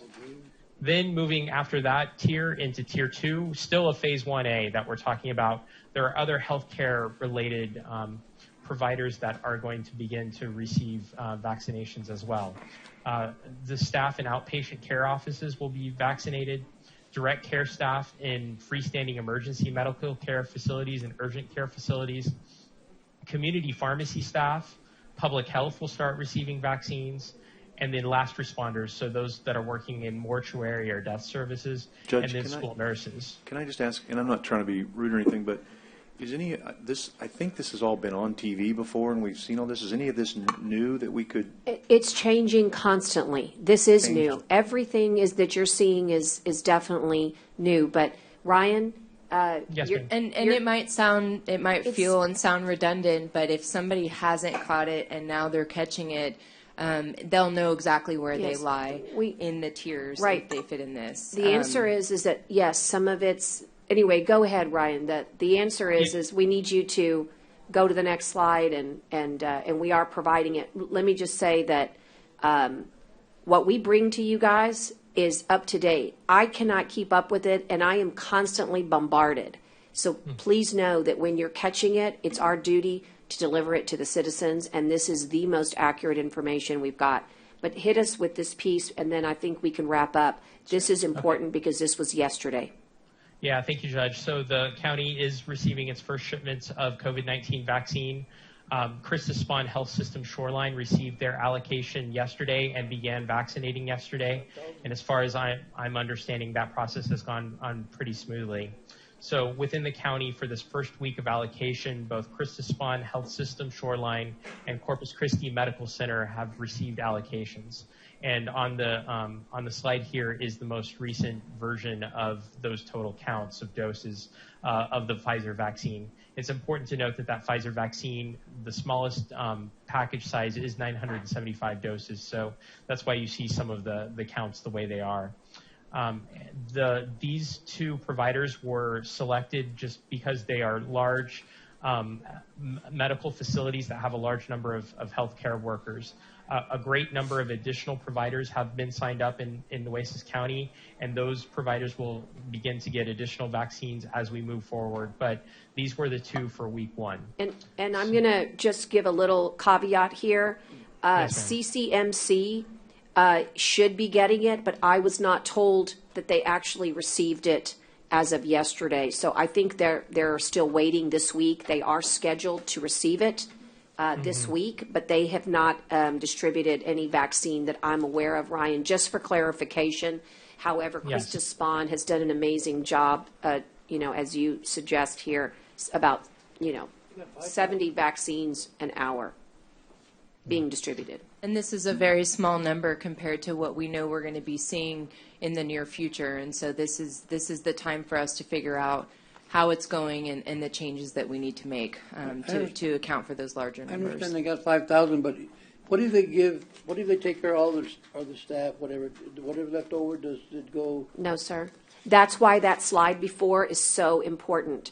That slide has to be followed to a T. And so what we have been doing is working with, literally touching base with the hospitals every day to make sure that we don't have that waste. They are prepared to do all of their outpatient critical care staff. So you might be, an outpatient doc, but you are interfacing in some service with critical care. And so they are doing their best, but it's going to have to stick to this Tier 1. And before those numbers are being determined, what's being sent, it's the need that's there that triggers the amount that's coming. So we shouldn't be getting more than what we need. That's correct. And I'll get that report to all of you, but I bet that'll all be gone here. Yes, and I know we're moving forward. The last thing I want to say is there's so much more to discuss. Some of it's going to be embedded in the rest of this agenda. County employees, say we do the county employees, we're just going to get the amount of county employees we have, or So we're going to. families? We don't know. Yeah, so what I'm going to, that's why we're preparing, as a provider, we're going to be bringing a number. An estimate. An estimate, but we're not going to leave out those that we have a nexus with, like the appraisal district, the hospital district. Even though they're not our employees per se, they're connected. Listen, I was at Petronila yesterday at the elementary. There is no way that that school nurse will have the infrastructure to do what she needs to do to protect those teachers. So it shouldn't just be for those that have the money to do it, like CCISD. So we need to make sure that all of our surrounding counties, we have one of the most awesome responsibilities to take care of our surrounding smaller rural communities. So I'd like to scoop them in, Commissioner, to make sure we take care. So we'll count heads. Melissa will provide a count, but the first order of business is to become a provider. And in order to do that, I won't lie, there's about 20 steps that have to happen first, and we're working on each of them, and we'll be bringing back to you maybe by the first week of January. And we did have a call yesterday with all of our regional EMCs and dishes and TDM, and I can see the interest in the surrounding counties. I can see the interest in our plan and what we're doing and how can we help. So we're prepared to do that, and they're going to be included in our numbers as well. And we have identified the fairgrounds as our epicenter for vaccinations. So we will be using the fairgrounds as a permanent vaccination site. So we're excited about that because we can help our neighbors. And remember that 75-mile rule is in effect. So we have lots of work to do. If you're an ESD and you happen to be listening, or Marshall Olivares, you're going to be front and center in this vaccination management. And we're so grateful that we have ESDs and medics and EMS folks, with us in the county.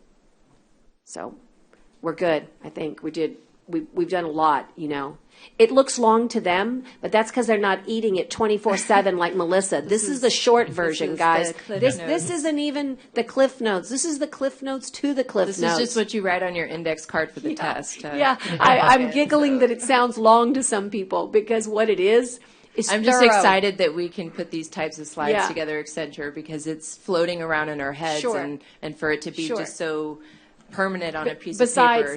Melissa, at some point, the state of Texas is going to say, Melissa Munguia, I need an after-action report. And instead of taking in a year to do it, she's going to be able to draw on all of these reports that we've done. We're collecting it as we go. It's like building a diary, and we're doing an excellent job of it. It'll make the after-action report better. But we are a leader in our space, and in order to stay there, it requires us working hard, and it requires us to inform you. So I'm sorry it's lengthy, but I want you to know it's critical. Melissa, thank you so much. Thank you. We're going to stay here for the other items as well. And we're going to reserve item number 3 for our future items. Is that all right? Yes, that's perfect. All right. Passing that, Commissioners, you'll note that we have 3 sets of agenda minutes. November 16th, 20th, and the 30th for your approval. May I have a motion for those minutes, please? Got a motion to approve and a second? Second from Commissioner Modis. All those in favor for the 3 minutes labeled 16, 20, and 30 signify by saying aye. Aye. Opposed, same sign. Now, we will move to this important series of resolutions, proclamations, and orders, and then we'll work towards our board appointments. I know we have people patiently waiting in the hallway. You are almost up, and we thank you for your patience. Tyner, if our crew is ready, we're going to begin with the commemoration of 2010 Deepwater Horizon oil spill. We will include a discussion and comments about the Restore Act, and of course, what we know is GOMESA, but what stands for the Gulf of Mexico Energy Security Act and related matters. And while Tyner is reading the resolution, let me just ask commissioners to please make sure that you have your notes in front of you and that you're ready. Commissioner Modis, I think I took yours, but you're good? Okay. Commissioner Gonzalez, have you been able to review yours? Yep. Commissioner Chesney? Yes, ma'am. Commissioner Vaughn? Yes, ma'am. We're all in order then, Tyner. I'd like for you to proceed. This is the commemoration of the 2010 Deepwater Horizon oil spill. Whereas the year 2020 marks a decade since the Deepwater Horizon oil spill tragedy that caused the deaths of 11 workers and released 4.9 million barrels of oil into the Gulf of Mexico from the BP-operated Macondo prospect, and was the largest marine oil spill in the Gulf's history and one of the largest environmental disasters in U.S. history.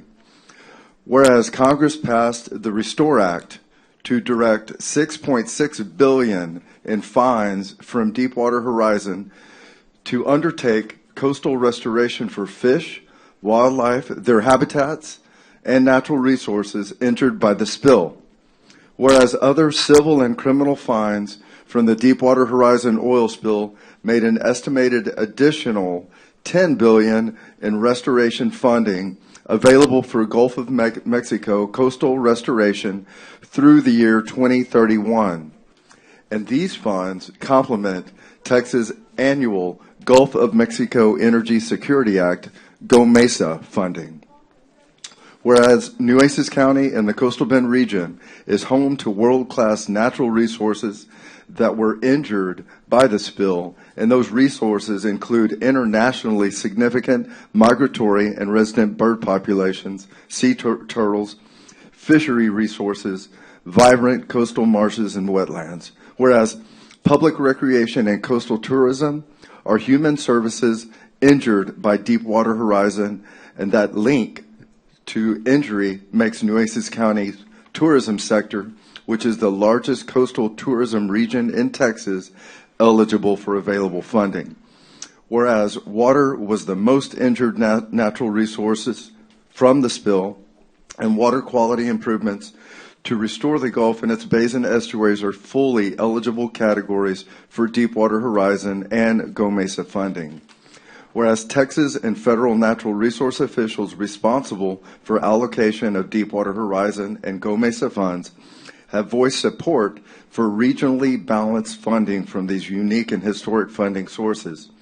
Now, therefore, be it resolved by the Commissioners Court of Nueces County to strongly encourage officials in Austin and Washington, D.C., responsible for maximizing Deepwater Horizon and GOMESA restoration to closely assess the benefits to the people of Texas and the nation from investing in the fish and wildlife habitats, freshwater inflows, and coastal tourism assets of Nueces County in order to achieve the optimum coastal resiliency outcomes as a lasting, meaningful legacy from the Deepwater Horizon tragedy.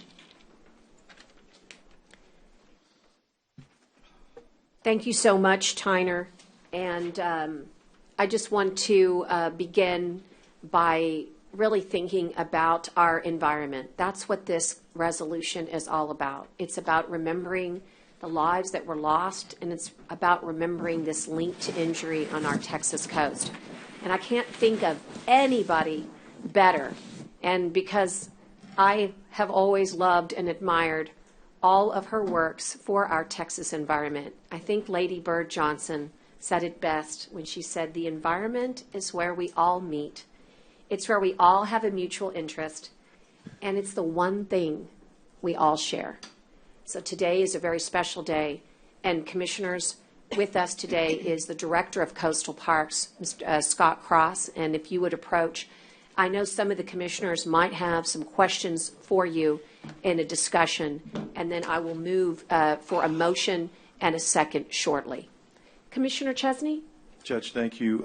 Scott, just a quick question for you. The oil spill occurred off of the Louisiana coast, and more of the oil flowed to Florida, Alabama, and Mississippi than to Texas. So if you could kind of explain why Texas is entitled to get these funds. Like what was in the resolution, it's the link to injury. That is the most critical part, because the link to injury is not only the link to injury to the environmental impacts, resource impacts, tourism impacts, opportunity impacts, recreational impacts. So it's that link to injury that makes that possible, because those turtles, for instance, let's just use them as a species of example. They don't know where state waters end and begin. They don't know where federal waters end and begin, or international waters. And so our wildlife population is very large here, especially with our turtle resources, and our flyway with all the birds is phenomenal. It's very huge.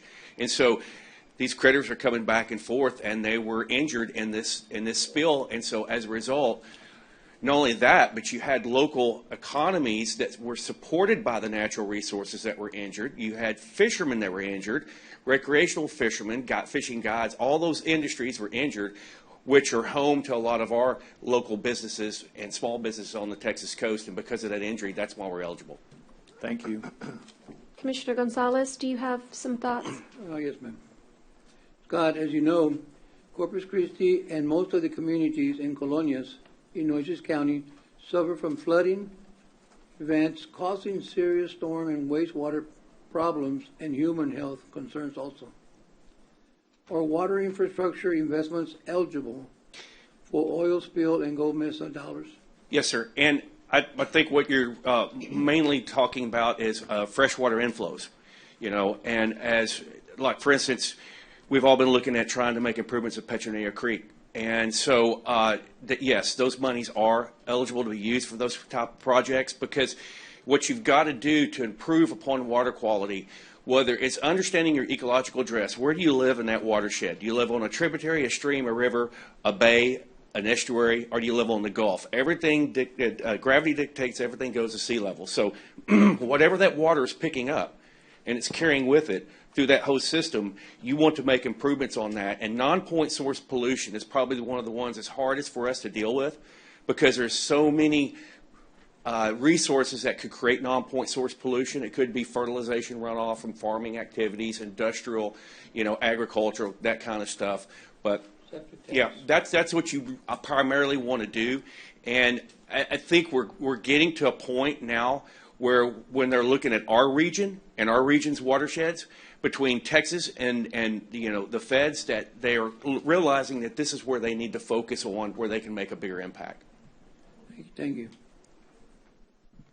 Commissioner Modis? Thank you, Judge. Scott, the environmental damages from the spill may be at the top of most people's minds, but did Congress also want local economies to benefit from the oil spill settlements? The acronym RESTORE, and I always got to look at it because it's hard to remember. It's resource and ecosystem, tourism opportunities, and revised economies. The acronym in and of itself spells it all out. And yeah, I mean, that's one of the reasons why, we were successful with a Bucket 1 project, because it's tourism driven, the enhancement and expansion of the RV parks. But yeah, the economy and tourism and those kind of venues that support that kind of thing, they're really a critical part of all this. Because one of the things I'm starting to see that I'm really happy about that wasn't happening with early restoration monies, we're starting to see an opportunity where we're getting funding at the local level to where we can do something that the actual user, consumer, and producer in that economy can touch and feel tactile and use it, and it impact their lives. So I'm really excited about that. Commissioner Vaughn, I know you had a question specifically for Scott. I do, and I'm always concerned about the bottom line. So I want to know, what has been the regional balance in the oil spill funding so far, and do you think we're getting our fair share? You really have to be very engaged with these kind of programs, just like what the judge and Maria and Melissa have demonstrated with all the COVID work. Any of these programs where you're getting federal funding, you really have to work them. You have to get in there and you have to use all your resources so you can get a return on your investment. Yes, I do. I think we're doing that, and I think that there's a lot packed into that question, because you've got, under the Restore Act, you've got Bucket 1, Bucket 2, Bucket 3, then you've got NRDA, Natural Resource Damage Assessment, then you've got NIFWIT, National Fish Wildlife Foundation. Then you've got Centers of Excellence, which goes to the university of that state's choosing, which just happens to be Hart Research Institute here at A&M Corpus Christi. And so you get all these different funding sources. Yes, they are competitive, but I think by and large where we're at now versus where we were at when this program first started with early restoration money, we've got everybody's attention. So I think we are, and we will continue to. Thank you. Thank you so much, Commissioners.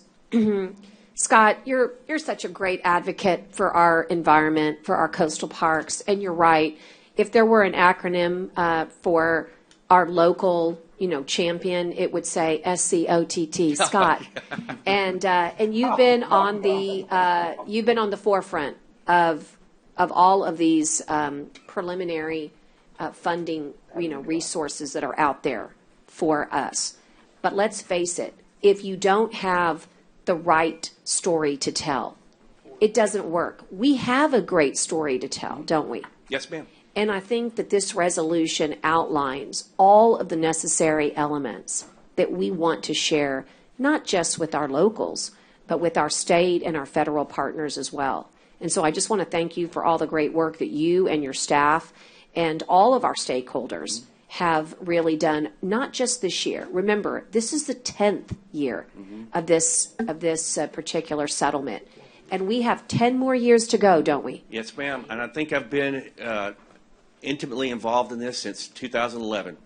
Right. And, it's a long process. You've got to stay engaged. And a lot of people gave up when the CAP program was around. And I never did, and we got money. And we're still waiting on a $7.5 million contract to come through any time now. But that's been a process I've been involved with since 2012-13. So it's a marathon. It is a marathon, not a sprint. Yeah. And I think that the comments that have been made by all the commissioners regarding our fair share of allocation, the concentration on freshwater inflows, we've done a good job in the country focusing on the saltwater. And now it's time to really throw, a really strong light on our freshwater inflows areas. And whether it's economic development or whether it's tourism or whether it's just, complete water quality, we know all of these projects are perfect for Nueces County. So thank you for your vigilance and your determination.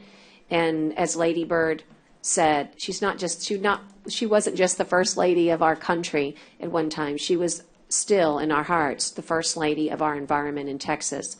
And I think that because we all share this coastline, it's incumbent for all of us to really put forth our priorities very clear. We thank Tyner for the resolution.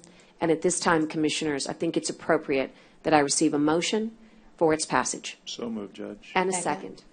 And Judge, if I could just add, if you don't mind, I've been working with Scott on these for a long time, and he really has. That you made me laugh out loud with the Scott. Why aren't you proud of Scott? No, I was. It was just a great line. I think it was great. We need to come up with. We're going to come up with one of those, Scott. But in all seriousness, really and truly, these funds have been dramatic. How the effect that they've had on Nueces County and the coast. And the importance of these funds are second to none. So, and you've been a great steward of those. The Coastal Parks Board has been a great steward of those.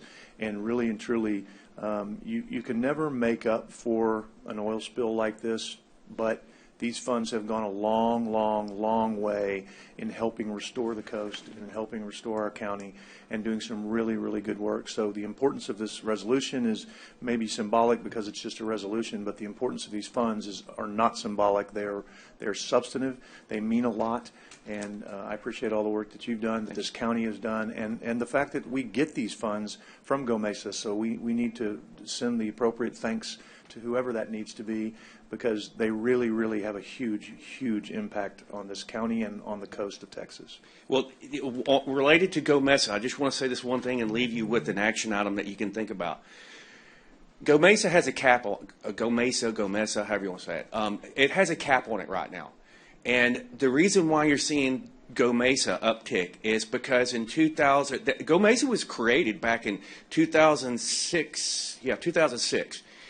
As a part of the Energy Bill Act that was created, it created CAP. Well, GOMESA was limited to certain subsurface lease areas in the Gulf of Mexico. We always knew in 2016 some of those subsurface leases would open up. And when they did, it opened up a huge portion. Some of it was deep water leases as well, to more royalties coming in. That's why GOMESA ticked up. But the program put a cap on it way back when, that of all the states that share in Go Mesa, I think it's 51 billion. They would cap it, or what they send out to the states. There has been some push in Louisiana last year to get that cap removed.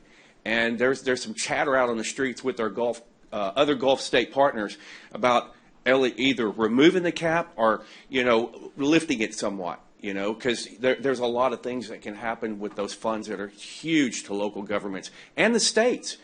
The state gets a large portion. Yeah, every state does. The only person that doesn't share in it is Florida. Okay. Not to belabor it, I think if what you could do in your free time, and I know you don't have a lot of it, at some point, if you would provide just kind of the total dollars that this county has benefited from, and for the commissioners, and the projects that we've talked about, because I know we hear about them and they come in onesies and twosies and here, but it's a significant amount of money and it's a significant amount of projects that we've been able to do in this county that we would not have been able to do but for these Go Mesa funds. So if you could, just when you get a chance, or get Alana to do it. I think that's a great idea, I think the commissioners Commissioner. and the judge would benefit from having a detailed list to show over the years, because it's huge. It is, and gratitude is important. Part of our Absolutely. resolution is to say thank you. Right on. And Commissioner, being able to identify those projects and to show the return on investment will be very important for our Fed and state partners. But make no mistake, we also want to make certain that they understand that this body, with this resolution, is saying we think that we can do even more for coastal resiliency. And if you will trust in us, it will pay dividends. And therefore, we seek more funding because we believe that as grateful as we are for that which we have received, we believe here on Texas Gulf Coast, we still lack the investment that we know will really be that lasting legacy for generations to come. I'll work on that for, Thank I'll try you. to do something to January the 6th. Thank you. Agenda. And Judge, I think it's important Yes. for the public to see what's been invested, because sometimes they don't know. So I think it's important for them to see as well.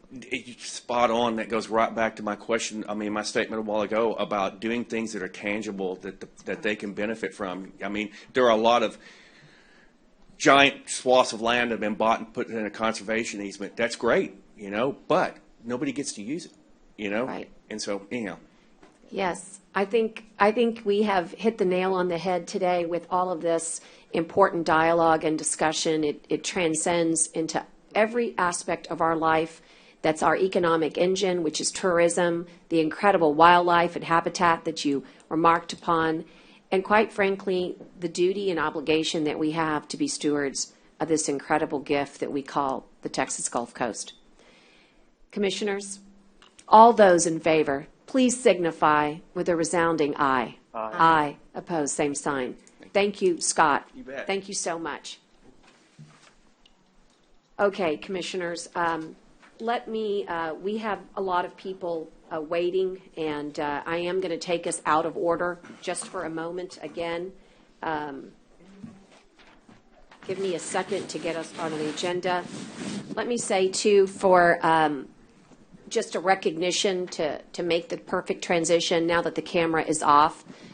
Commissioners and audience, we've been filming this morning and the last 2 days for a PBS documentary called This American Land. So the camera crew that you have here today is really an important opportunity for this county to use our voices to share our message. And I want to thank our consultant, Tim Richardson, for bringing us this opportunity.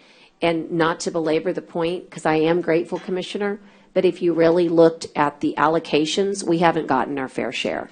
And we need for folks to understand our story because we've done such great things with the money that they have given us.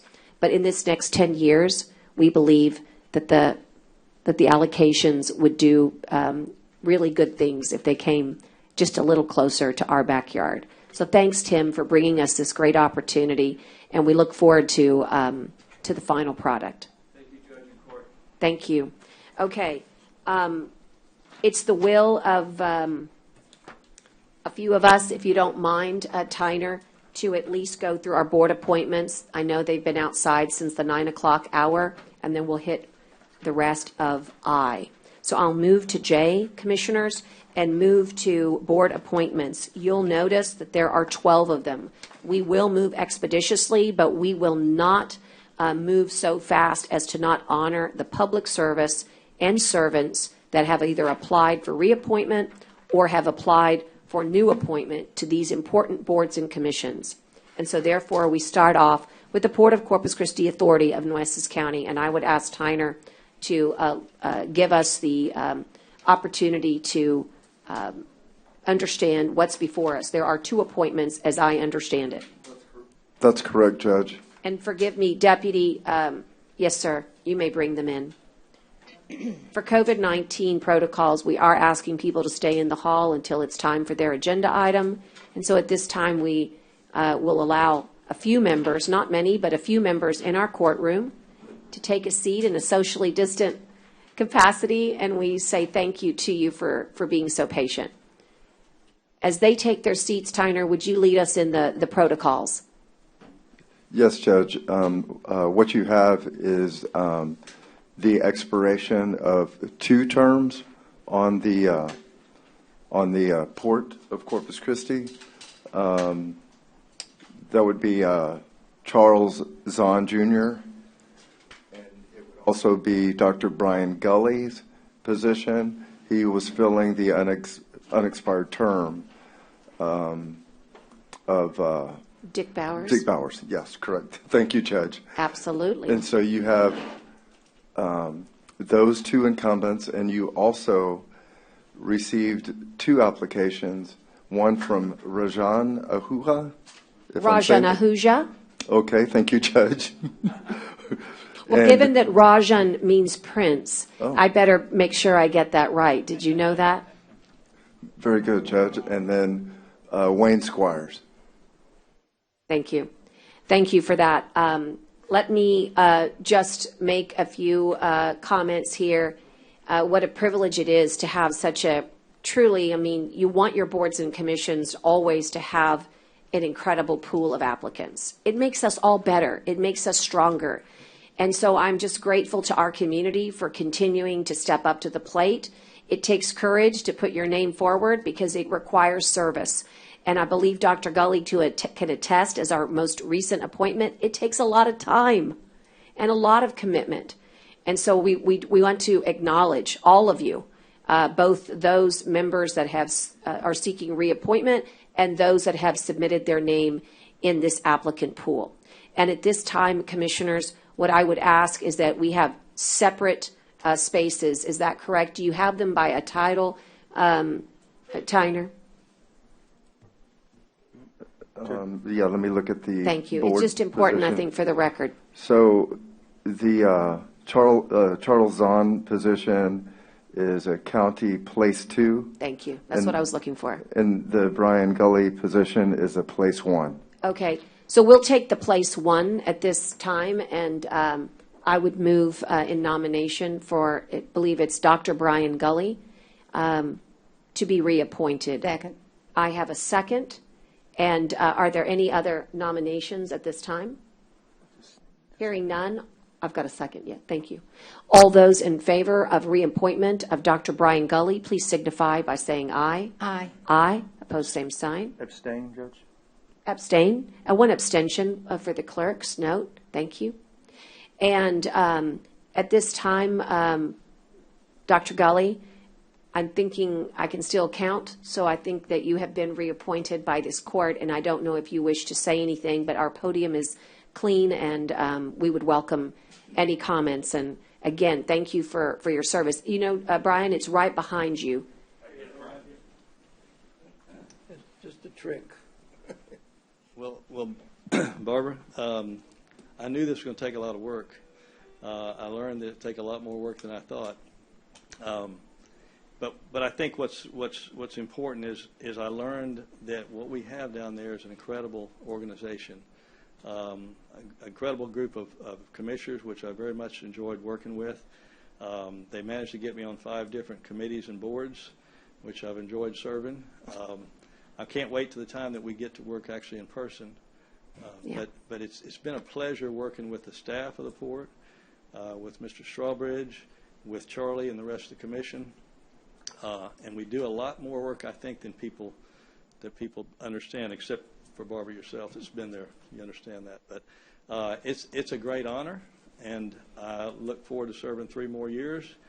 And like I said before, any of you have any questions or need any help or answers, call me anytime. I'm a doctor. I'm used to being on call all the time. So Thank you. Thank you very much. Thank you. I just want to say, too, that our report from staff is that you are one of the commissioners that really has not only been a fast learner, but a major, really power force for good for our community. You know, people forget how important the community is to the Port of Corpus Christi and all the other boards that you serve on as a result of being a commissioner. And you have just done an amazing job getting involved with the RADC, the Coastal Bend Bays and Estuaries, and then all the other programs that the Port has involved themselves with from a community standpoint. And I just want to say, since that was my personal passion, thank you.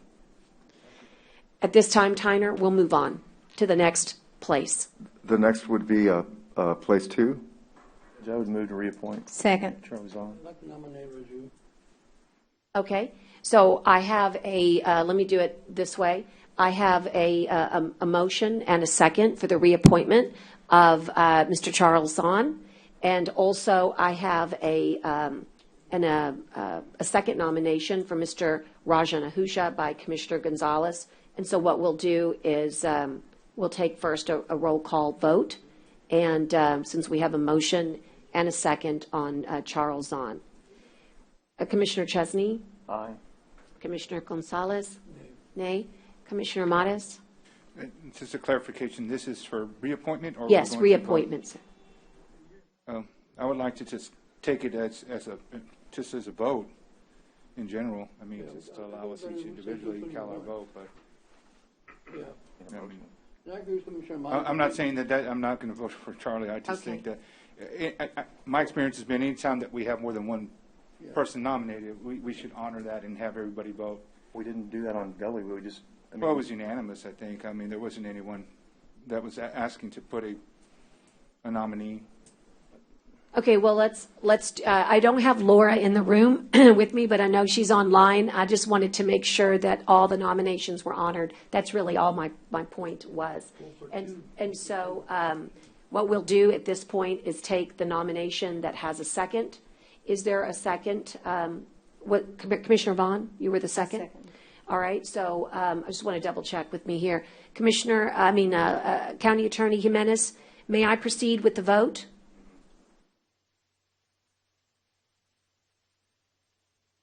Sorry. There was 2 nominations, is that correct? There were 2 nominations with only one second. With only 1 second. I think at that point you proceed on that. I agree. Okay, thank you so much. So all those in favor of the reappointment of Charles Zahn signify by saying aye. Aye. Aye. Opposed, same sign. Nay. I've got 1 nay. Okay, Charlie, you are officially reappointed to the Port of Corpus Christi Authority, and we would welcome your comments at this time.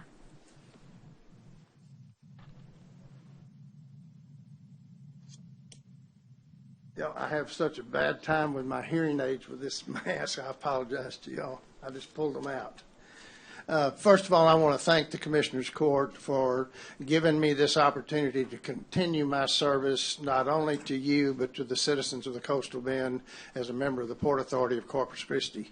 9 years ago, my wife of 53 years and I were in this very same spot when you first elected me to this position. I've served 9 years for you.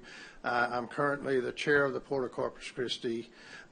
As my dear friend Dr. Gully said, the Port of Corpus Christi is not only important to Nueces County, but as many of you know, it's one of the leading economic indicators not only for the Coastal Bend, but the state of Texas and the nation.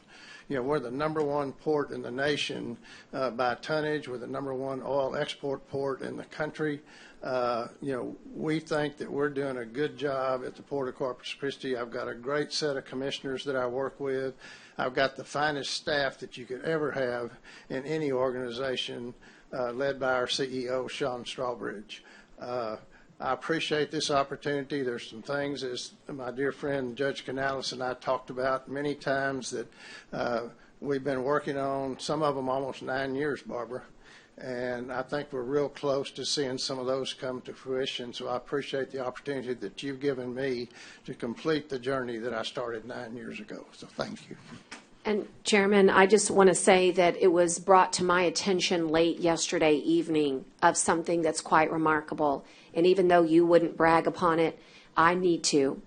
Despite 2020 being an unprecedented year, despite an energy crisis on top and independent of our pandemic, along with the economic crisis that resulted from the pandemic, and approximately an average of $41 to $42 barrel oil, down from where we had some really strong stability in the $65 to $70 range, the Port of Corpus Christi has had a record year in revenues.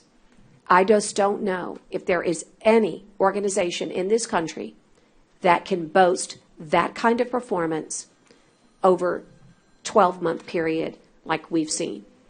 This is something that's just to be commended, and I hope they write articles at the national level about it. Judge, the numbers that we heard yesterday were mind-boggling. I want to tell you three of them in particular. Our tonnage was up in spite of what you said with the pandemic, with the fight with Russia and the Saudis trying to depress the fracking in the state of Texas. Our oil tonnage in the Port of Corpus Christi for 2020 was up 19%. Our revenues were up 11%, and our expenses were down 19%.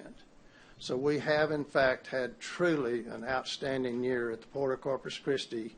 And you've heard me say it many times, Barbara, the Port of Corpus Christi is only successful as our industry partners. And what those numbers say to me is that our industry partners that employ so many people in the coastal bend have been extremely successful in this pandemic, and we appreciate them too. Thank you. And I also want to say, because both Mrs. Gully, Shannon Gully, and Mrs. Zahn, Linda, are here with us, we can't do any of what we are able to do without truly supportive partners by our side. We have personally taken a lot of heat in the last few years, and the only thing that makes it good for us is knowing that we are doing the right thing for our community and that we have a loving partner at our side. And so this is a time for me as a female to acknowledge the truth strength in the room. Linda and Shannon, thank you for sharing your partners with this community as they endeavor to keep doing good. Thank you. Thank you, Judge. Thank you. And I just want to... Y'all have a Merry Christmas. Thank you. Thank you so much. I know as you guys are going to exit, if you would just sort of, not do it all together, take your time going out. I also want to acknowledge Mr. Ahuja in the room. He's not only a great community, a citizen, but a friend to, quite frankly, probably 8 different boards that he serves on. If anyone had a chance to look at his resume, it is not only impeccable, it's quite frankly humbling. It's flat out humbling. And you, sir, have a great place in this community, and I look forward to seeing the way you will serve in our future. At this time, we're going to move on. Can you believe we've got a few more to go? Let's move on to the Hospital District Board of Managers. Hospital District Board of Managers. And Tyner, we have 3 applicants, I believe. That's correct. You have the resignation of John Martinez that got elected for City Council. Yes. And he has to resign because the law does not allow a person to serve on 2 taxing entities. Chairman Martinez has done an amazing job for us, but the law does not allow it. Judge, if I could, unless, and I'm not trying to, I wanted to nominate Efren Guerrera for this. I don't want to. Okay, thank you so much. I've got a nomination of, would you mind if I correct you? But we're going to learn a little Espanol. Efraín. That's nice. I call him Happy, so my bad. All right. Efraín Guerrero. I've got a nomination. I thought I heard a second. I did. A second by Commissioner Gonzalez. And although we have some excellent applicants, I'd like to take a vote since I have a motion and a second. All those in favor of Mr. Guerrero's appointment to this board called Hospital District Board of Managers, please signify by saying aye. Aye. Aye. Opposed, same sign. Okay. Thank you. Mr. Guerrero happens to be here in the room with us. You do not have to, sir, but we want to welcome you to the podium and say congratulations. And we are anxious to get you onboarded and trained. You, sir, have a record of service that is also impeccable that our governor has acknowledged in our state. But you don't have to, but you're welcome to say anything you'd like. I just want to say thank you so very much. This community has given so much to me in the last 30 years in my businesses, and I want to give back to the community. I'm excited. When I read about you referring to this, what we've going through a worldwide pandemic, you referred to it as a marathon, not a sprint. I said, I want to be a part of that race. I want the commissioners, and by the way, thank you very much, commissioners, for supporting me today. But I want you to throw me the baton every now and then. I want to run alongside this commission. We're going to come back to a new normal. We're going to go back to normal, but it'll be a new normal, and I want to be a part of that. And I want to say thank you. And I'm eager to serve. Now, with that note, people wonder, well, how are we going to work together? When I was a kid, I used to wait in December. I wanted Santa Claus to come. Now, as a grown-up, I look forward to seeing Orion up in the sky, in the southeastern sky, the constellation of Orion. And what's fascinating about Orion is that he's facing this little cluster of stars. It's not a constellation, it's called an asterism, and it's called Pleiades. In Mexico, they refer to it as the Seven Sisters, las siete hermanas.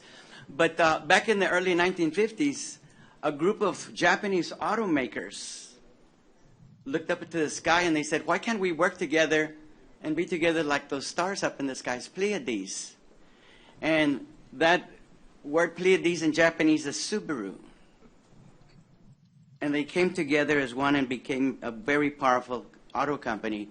Well, how significant could this be that I want to be a part of this group now, but I want to work together.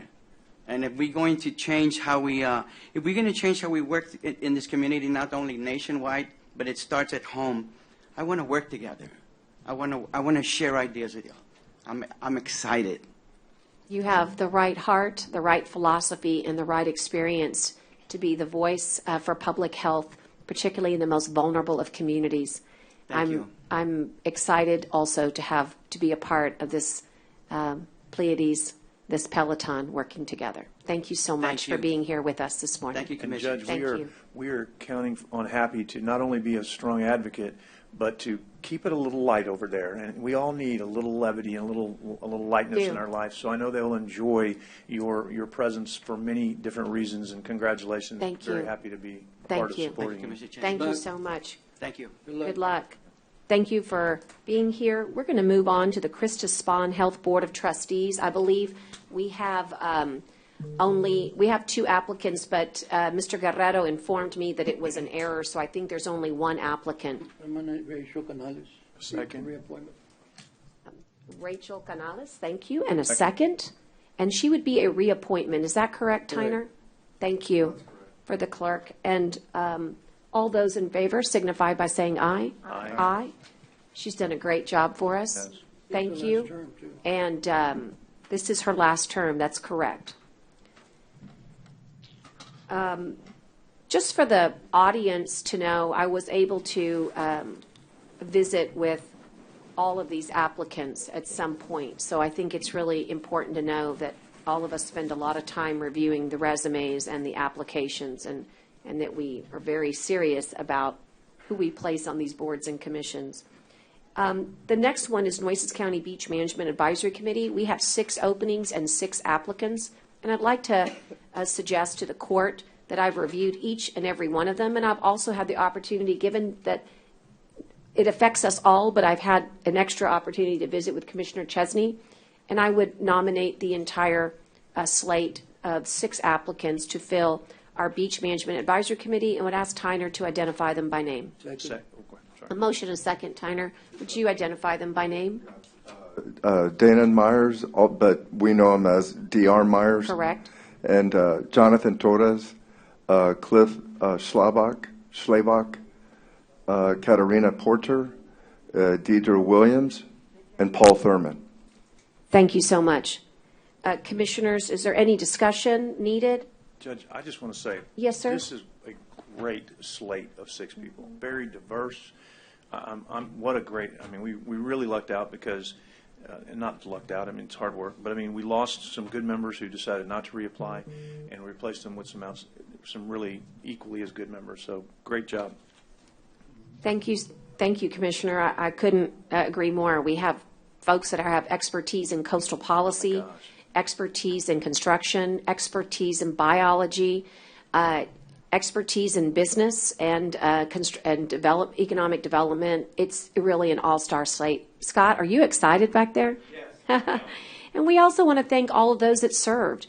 You know, it makes me very proud to say thank you for allowing new people to be able to serve in these capacities. And so for those of you that are rolling off and chose not to reapply, maybe you'll consider another board and commission. We certainly welcome that. And Judge, thank you. Just one other thing to throw out there: the lady that I had was able to get from Port Aransas was one of the ones, unfortunately, who cycled off. So we really do need a Port Aransas representative on this. So I'm going to be looking for that. But I'm saying that out loud so that maybe just Scott's talking to people and everybody else knows as well. That would be something that I would really like to be put back on the next round. Commissioner, that's great. And also, I think there's 3 spots coming up in the next round. Correct. Okay. Or maybe 4. 4, forgive me. Maybe You're right. 5. Okay, in 2021. 4 or 5. So please get engaged with our website and our boards and commissions. Thank you so much. It's 5. I just looked at it. Okay, wonderful. Let's make sure Port Aransas here's our message. We're looking for you, Port A residents, to serve. At this time, we have the Nueces County Board of Coastal. You need to vote. Oh, so sorry. Thank you, Laura. Look who's awake over there. Got me. All those in favor signify by saying aye. Aye. Aye. Opposed, same sign. Okay. It was like my mom all of a sudden in my ear. Like, forgot. Okay. The Nueces County Board of Coastal Parks Commissioners. Commissioners, I'm going to ask, out of courtesy and deference to timing, if you would allow a table for this item for January is it 4th? 6th? January the 6th. It will allow me the opportunity to really have, I think, the right conversation that I'd like to have with Coastal Parks, given all of our assignments that we have coming up. And actually, on Friday, you'll note that we have a special commission meeting just focused on Bob Hall Pier, and we have some exciting news that we'd like to unveil. And I think it would change the dynamics of really how we present the future of committees and boards that are dedicated to seeing Bob Hall Pier rebuilt. And, of course, not neglecting the other coastal parks projects that we have. But Bob Hall Pier is going to take such an effort and such an endeavor. I think that if you'll give us a little patience and see what we've got planned in store for Friday, that it'll make more sense to you. And so I just ask a little indulgence and a little more time for tabling till January 4th. I've had the opportunity to discuss it with Commissioner Chesney. It affects his precinct, and he's always been so active and engaged. And I believe, Commissioner, would you concur? And number 6 as well, I think you were talking about, Judge. And number 6 as well. I second that motion to table. Can I make them together, 5 and 6 to table? Till January The 6th. 6th, is that what the next meeting is? Thank you. Yes. Yes. And motion and a second. All those in favor signify by saying aye. Aye. Aye. Post same sign. So for those of you that applied for Coastal Parks, we'll be in touch very soon. Please don't worry. It's going to be very exciting. Number 7 is our Child Welfare Board. I believe we have an applicant. No applicants there? Yeah, I don't believe we got an applicant. I checked with Tara this morning. I thought we had gotten one last minute. Okay. Motion to table till January 6th. All right, motion to table. Table. Second. Thank you. Motion is second. All those in favor signify by saying aye. Aye. Aye. All right. And then the ESD number 1, Tyner? You have 3 letters of intent for incumbents Kyle Lukenbach, Keith Havelka, and Kevin McDonald. I'll nominate the slate for approval. Do I have a second? Second. Second, and all those in favor signify by saying aye. Aye. Aye. Pose same sign. Okay. Nueces County Emergency Service District Number 2. Again, you have 3 incumbents, Tammy Bolton, Gary Graham, and David Jackson. Motion to approve. Look for a second. Second. All those in favor signify by saying aye. Another good slate. Aye. Aye. ESD Number 3. You have 2 incumbents that reapplied, Gary Eulenfeld and Barry Firkin. All motion to approve. Second. I've got a second. All those in favor signify by saying aye. Aye. Aye. Pose same sign. ESD Number 4. You've got 3 incumbents again, Damian Fornoris, Otis Group, and Paul Swedish. Commissioners, do I have a motion? Thank you. I'll take the motion from Modis and the second from Gonzalez. All those in favor signify by saying aye. Aye. Aye. Pose same sign. All right, super. And then the Historical Commission, it comes in a little differently, doesn't it, Tyner? We just asked for a list from them instead of an application process, and I'll just read the names. Kathy Weimer, again, Chairman, John Lloyd Blunser, Mark Carlisle, Norman Delaney, Bill Havelka, Karen Howden, James Klein, Troy Nessner, Penny Polak, Kristen Robbins, Mark Robbins, Lori Turner, Barbara Welder, sorry, Barbara. Sorry, we heard from her. Welder, Debbie Zuniga, and April Bassett. Motion to approve. Okay. And do we have additional appointees, Susan Trevino and Evelyn Villarreal? Okay, and then, I don't know why, I think these are 2 additions that would not be the old board. That would be Susan Trevino and Evelyn Villarreal. Okay, so with the additions, I've got a motion by Gonzalez and a second by myself, or Modis, actually, I think beat me to the punch there. All those in favor signify by saying aye. Aye. Aye. Pose same sign. Okay. We are going to go back in time to finish up the presentations, and we have some retirees after an incredible, really decades of service, and we also have a presentation of a certificate and flag that was flown over the state capitol in recognition of the Corpus Christi Nueces County Public Health District. Let's start there. I don't know if she hung out with us. She was on for so long, but if not, I can capture it. But Annette Rodriguez was listening in for a long time. She may have had to go.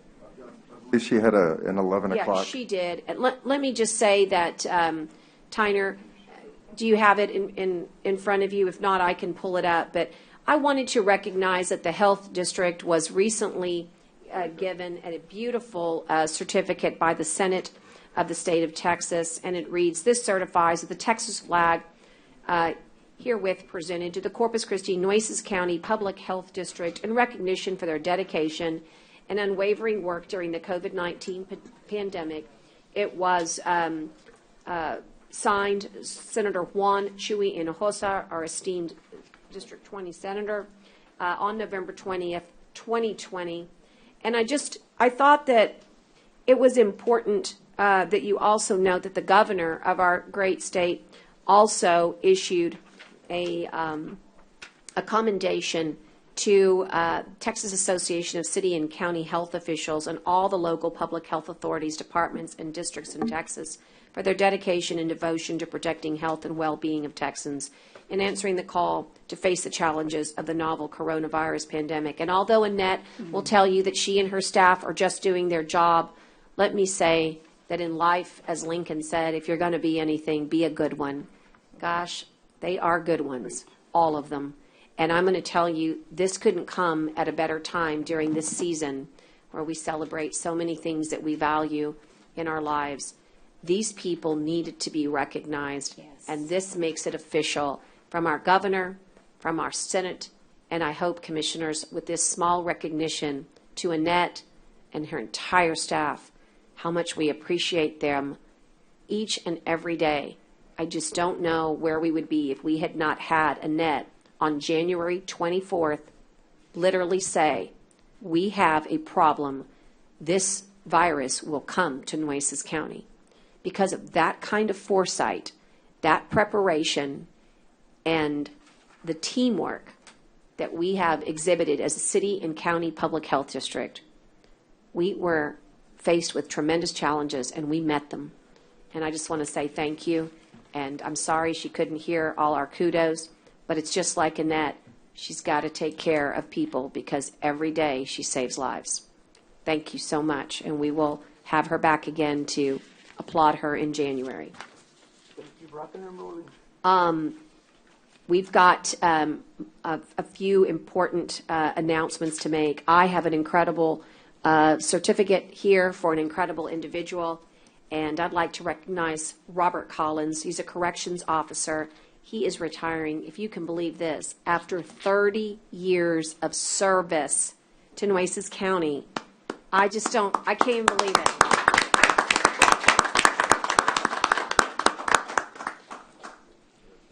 May I also pass this so that I don't have to, thank you. Okay, you want to take that? You've spent the better part of your life here in Nueces County. How can we thank you enough? We're so grateful for your, really, the longevity and the dedication of service. The certificate is a small token of our appreciation. The watch we hope you'll wear and remember fondly all of the amazing friendships and camaraderie that you've had. Our sheriff is here also. I know he'll probably want to say a few words. Robert, thank you. Thank you for your service. Thank you. Thank you. Sheriff? Diana, you got batteries for that watch? Yeah, make sure there's a watch in there. Make sure you got batteries. Would you? That would be great. No. Come on, bro. You know what? Sometimes they say in law, res ipsa, the thing speaks for itself. You literally, your service speaks for itself, sir. You don't need to say anything. How many sheriffs did you work for? Quite a few. Hickey was the first one.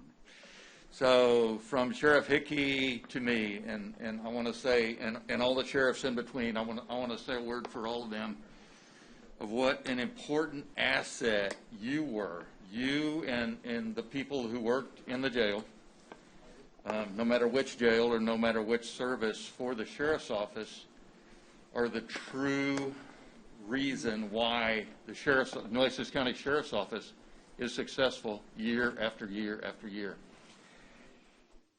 30 years, and you know what, Judge and Commissioners, we struggle with this every day with our new hires. New hires today, when you ask them their definition or what they understand to be a long-term commitment to an agency, it's measured in months, if not years, very few years. And it's rare that we have a devoted employee last for 30 years. And I want to personally thank you for not just what you've done for Nueces County and the Sheriff's Office, but for all of those new hires that you saw come and go with your instruction, your mentoring, your compassion, and your fellowship to so many employees that remain with us today. And I'm grateful. I understand you might be sticking around as a reserve officer for us. I don't know yet. You're welcome to do exactly that. Your institutional knowledge and your devotion and your commitment to the Sheriff's Office and to this county will not be forgotten.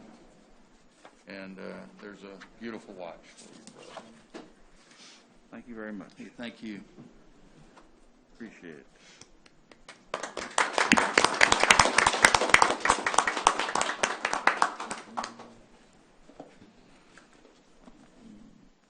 Appreciate it. Okay. Thank you.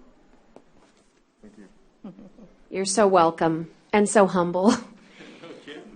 We also have Mr. Bruce Rushing, Corrections Officer, retiring after 29 years of service. Wow. Incredible.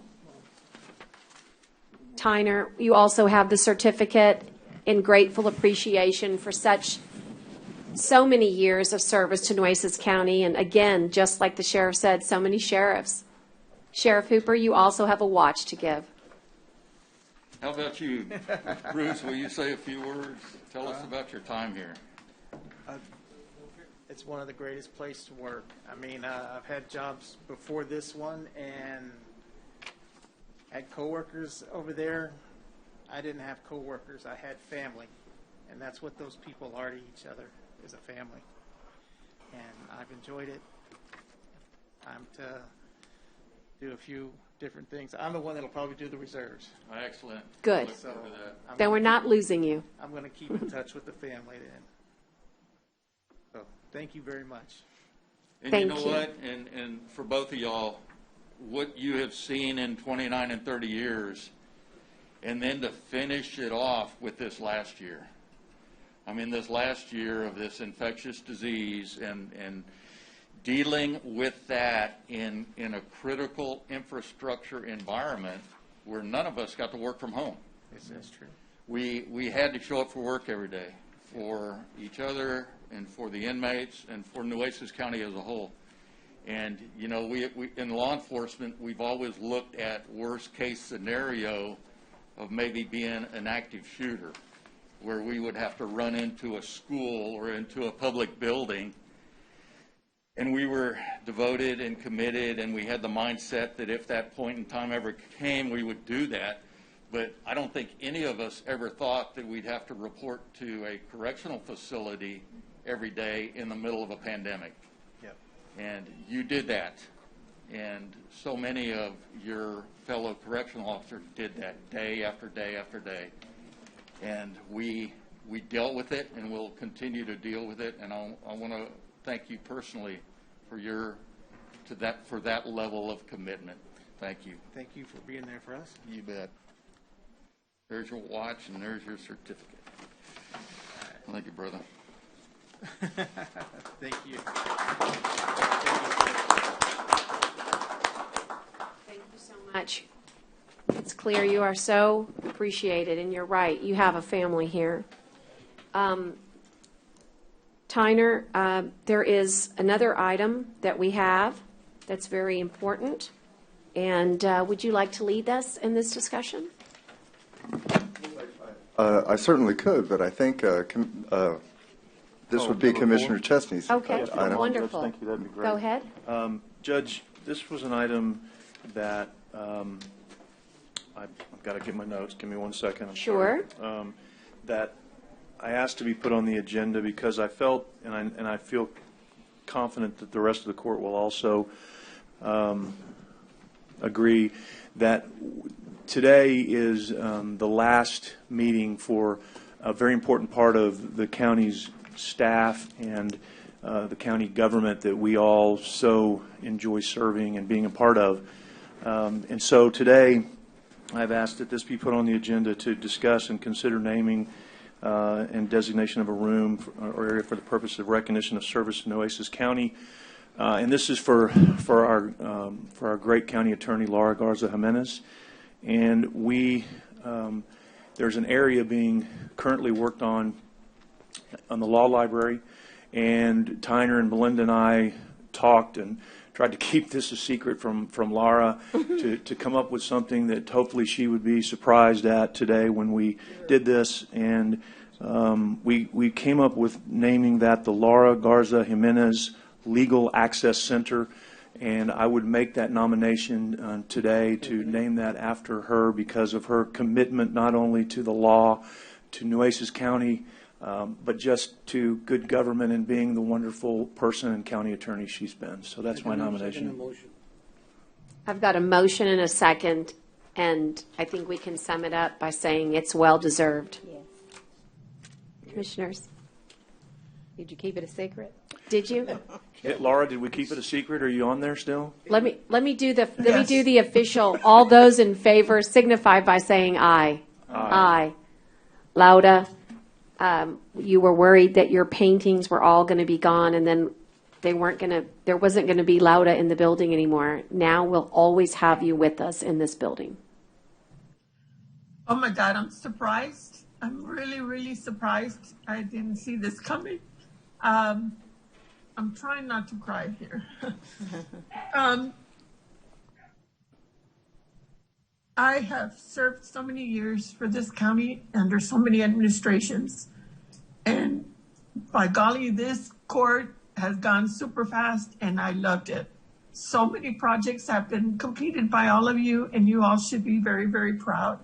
And I'm just so glad that I helped just a little, to get it done. And I certainly would not have been able to do it without my current staff and other staffs that I've had in the past. I'm certainly going to miss it. I've learned so much through the years. Commissioner Chesney, thank you so much for bringing this up. And I thank each and every one of you for voting on it. I'm not going to go away, obviously. I'm still going to be practicing a little bit. But I will be doing a lot more painting, that's for sure. I thank you. I'm just a loss of words right now. And all I want you to know is I appreciate all of you. And it has been a pleasure and an honor to have worked for all of you and as well as the public. I mean, they trusted me. They trusted me every time I ran for office and I was on the post. And I thank them for this honor of being your county attorney. So again, thank you so much. Can the coffee still be free, Laura? The coffee still be free? And Lauda, you know this. We don't, when we name something after somebody, it's because they've had an indelible mark on a particular location, community, profession. And I really do think that we've talked about this, you and I, the need for mentorship for young attorneys. I think you serve in that capacity better than anybody that I know. And that's why you are beloved by this court and the staff that you have had for all the years. And I hope that young attorneys, when they see your name up on that center, it will remind them of why they went into the law in the first place and the type of lawyer they need to be. So I think that you're still serving. Your name will still continue to be service. And Laura, we will have an official dedication ceremony later. We've ordered a nice plaque. We hope you will grace us with a wonderful picture of yourself that we can put there, and maybe your favorite painting that you would that's a like great to idea. put with the room. That would be Great certainly idea. a touch. Maybe, how many ever, whatever you want to do. We're going to let you be involved in the decorations of that, but we would like that to really reflect you, and it's been an honor. Yeah, great job. With you. So congratulations. We have some commissioners that really want to say a few things. Commissioner Vaughn and then Commissioner Modis. Laura, you deserve this. I've enjoyed working with you. You've done a great job. And oh my gosh, who would have thought we would have seen the side of Brent so sweet and compassionate? I mean, you did that. He's turning. He's learning. Commissioner Modis. Thank you. And Lauda, just thank you for all your years of service. We as the court appreciate every time you give us a judgment that, of course, keeps us out of jail, right? Keeps us in the right frame of the law. But also your professionalism. You've worked with people from both parties, and you've always been fair. You've never been political, and I appreciate that. In a day and an age where we see that happening more, your office has always been a professional group, and you've never known whether people are D's or R's. And even though you've run as a D, you still, with your judgments, your opinions you've given us, and your advocacy you've given us, it's always been above the mark. And I personally just feel that people can always appreciate the work that someone's done when they're gone, and can imagine when in a few weeks that you won't be here with us. But at least for me, it will never be a regret that you were here. Never a regret, because you were here for the people year in and year out to keep this county and this court moving forward. And so I thank you for that. I thank you for being an advocate and someone I looked up to as I began my years of service in politics. And so you are very much in my mind as far as how to be respectful and how to serve the community regardless of party. You're doing it just for the right reasons. And so I thank you for that example that you've led all these years. Thank you. So I think, Commissioner? I just want to, I mean, of course, you know how I feel, and thank you for everything. I know I didn't like what you tell me sometimes, because I know you're going to say don't do it, and it's not the right thing to do, and all these things that we don't want to hear. But I think behind that voice was still the reason they were telling us why you wanted to do it, why we should do it. Because, you know, I can't help you if you do it different, you know. And so I really appreciate not only the years I've been here as a commissioner, but the years that I was a judge. That, you know, we sat in my office many times, and, you know, we went over the laws, and I said, do what you want to do, but the law is the law, you know. So, and I really appreciate all the guidance you gave me when I first started here back in, I guess, 2000, you know. And so I appreciate everything you've done. You know, I think you've done great for this community. You've done great for Nueces County, and you're going to be missed. And I still got the first drawing you gave me back in 2001. You gave me a drawing, and it's still in my office. Oh, yes. So, you know, of course, in the time you're around, you know, coffee's still free, and so you know, even the cookies are still free. So come by, visit. The door's open all the time. So God bless you and your family, and, you know, anything you can do for you, you let us know. Thank you, Commissioner, for your nice words. All the commission. I wish we could just say, okay, let's all go home, because it feels so good. You make us feel that way. Thank you. I think we have. Hey, Judge, may I? Of course, Sheriff. Laura. There she is. 1983, maybe 1984, the first time we worked together. And you kept me out of trouble then. And here, when I became the sheriff, you kept me out of trouble now. And I greatly appreciate your voice and your advice in my first 2 years. And if you ever choose to call me out of the blue and give me advice, I will listen moving forward. You know, we started, like I said, in 84, 85, and I never thought that you would be on that road trip to Austin to the senator's office, and you helped keep me out of trouble then. And I'm greatly appreciated. I feel, and I know you've told me before, that you would pray for me in my efforts in the office. And rest assured, I felt it, and I will pray for you for you in the next phase of your life. Thank you, ma'am. Thank you so much. It's been an honor to represent all of you in this county. Amen. Okay, I have to say a few words too, because I met Laura in 2008 when I first joined the purchasing office, and we got to know Laura at lunchtime. She would come down occasionally to visit Elsa, and that's right. If anybody could get Laura to laugh, that was me. We had the good times at those lunches, and then when I came into the office of the purchasing agent, you were there to really help me in the beginning. To understand why we do things the way we do, and why we don't do them a certain other way. And whenever I had a question about what was the correct approach and where is it found in the law, you were there for us and for me personally. And so I just want to extend that thank you to you. I really enjoyed all the time that we spent together working, and I hope to continue to be the voice of reason where I can for the court in the way that you have here. So thank you so much. Thank you so much, Michael.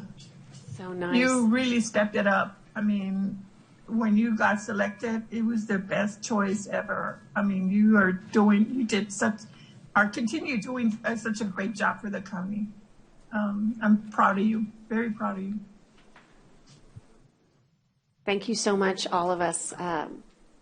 We have voted already, so we are ready to proceed, but it feels like we should just hang here forever. It reminds me of that great feeling you feel. You just don't want to let it go. Motion to adjourn. No, I'm kidding. You know, maybe we should vote again, just because she's so wonderful. Let's just vote again. Let's give her anyway. Yeah, let's give her a round of applause. Thank you, Carolyn. We needed to transition. So let me do it the old-fashioned way. We've got a consent agenda that needs attending to, and commissioners, it is long, and it is items A through U, and I'd ask for a motion at this time. Judge, I'd like to pull C and K, please. C, and just because I can barely hear you, did you say K? C and K. Gotcha. Anything else? Say it again. Q, R, and U. Okay, Q, R, and U. Commissioners on my left, anybody here? Item T. Item T. Okay, how about a, Motion to approve the rest. thank you, that's where I was headed. And how about a second? Second. Okay, all those in favor signify by saying aye. Aye. Let's take item C first. Item C. Commissioner Chesney? Judge, and again, I'm just wanting to pull out the crosswind and abstain on that, and just that was all I was wanting to do on that. There was the voting ambassadors and the things like that were in there. I just not comfortable with, and I just wanted to vote on that. I'm not trying to pick a fight or get into an argument again. Just wanted to pull that one out and vote separately, and the rest I have no issue with, and Okay. move forward. All right, let's motion, I'll make a motion to approve the authorization and payment of bills on item number C, and I'll take a second. Second. All those in favor signify by saying aye. Opposed, same sign. Abstain. And abstain. I've got a no and an abstention. Thank you so much. Item K. Okay, sorry, Judge, thank you. Zoned out there. Approve a funding method. All I want to do here is just amend this to include, in case the court decides to move forward with demolition of Bob Hall Pier on Friday, to amend this request for proposals to include that if the court does that on Friday. So that was all I want to do there. You want to just Makes repeat it? sense? I'm sorry. If you don't So mind. this is approving a funding method for the procurement request for proposals for Bob Hall Pier marine debris removal. That is the removal of the T that Yes. fell into the ocean. What I am trying to do is amend this so that we can also, if the court decides on Friday to move forward with demolition, to include in that RFP the demolition of the pier in addition to the marine debris removal, in hopes that that will cause some possible Right. cost efficiencies. How about if we say it this way? So, Michael, it's a subject to, you understand on Friday, we might make some decisions, and if those decisions, they could or could not yield a different outcome for this RFP, that this flexibility with this vote gives you the opportunity to amend the RFP to include other demolition. Sound good? I'm okay with framing it however y'all would like. Good answer. So that's, okay. Okay. Motion, I think. So motion and it's motion to approve, and again, subject to the additional decision-making that will occur on Friday. So we're actually bundling both debris together? Only if we decide. Only if the court decides to demolish on Friday. Just gives a little flexibility to Michael to. Subject to. We want to approve this RFP, but on Friday, there might be a decision that gives him It's basically, flexibility. the difference would be approval for an RFP for Bob Hall Pier marine debris removal and demolition, or not and demolition. That's what we're talking about. If that's what the court decides, Yeah. right. Okay. Okay, Okay. got to vote. Thank you. All those in favor signify by saying aye. Aye. Aye. Pose same sign. All right, that goes. Who seconded? He didn't. Commissioner Vaughn. Let's go to Q. I just want to, what is that? I mean, I don't understand what it is. Well, it's the Kale grant. Maria's not in the room, but we could ask her to join in. This is a second amendment for this agreement that we have that Dr. Hilda Ramirez has been working on for many, many months, and it's been extended by Kale. We're still doing that with the chamber, the She's not doing it at the chamber anymore, doing it with We Nueces took it over County. at one point, but We're doing it still. more money. COVID-19 has extended it. That grant that we took over Right. on behalf of the chamber, And they're right? basically about in their final stages of rendering their reports and their information on the inclusivity. Put no money into it, are we? No, we're the recipients of these dollars. I think this is simply an extension. Hi, this is Maria. Hi, Maria. Yeah, it's a no-cost time extension just to give us some extra time to finish out the deliverables that were outlined in the contract. Dr. Ramirez will be doing a presentation on the January 6th court on the activities of the grant. So moved. All right, motion, and I'll second, and all those in favor signify by saying aye. Aye. Aye. Okay, and then R, Commissioner. I'll pull this out because, Maria, are you still there? I hope. Yes, she is. Yes, I'm still here. Okay. So this is, again, a no-cost time extension. It's change order number 2 with J.S. Heron. They're the ones that are working on the Banquetti Booster Pump Station project. It's partially funded by Texas Water Development Board. Again, it's a no-cost time extension due to weather delays. We just wanted to pull it to clarify. The backup documentation you were given shows 60 days. The change order is actually going to be for 75 calendar days. And we can't do it here in court for, say, 75 days instead of 6 days? The backup document, so what's being routed for signature does say 75 days. Does say so? Okay. So I did talk to Carola and I talked to, to Robert, so we're okay with that. And developer wanted a little more time, I guess, because they're going to be gone most of the holidays, so. At least Carola's staff is going to be gone most of the holidays. So we're okay with 75 days. And we can't ratify that here. We can't even do it today and pass it, or I don't know, can we do that?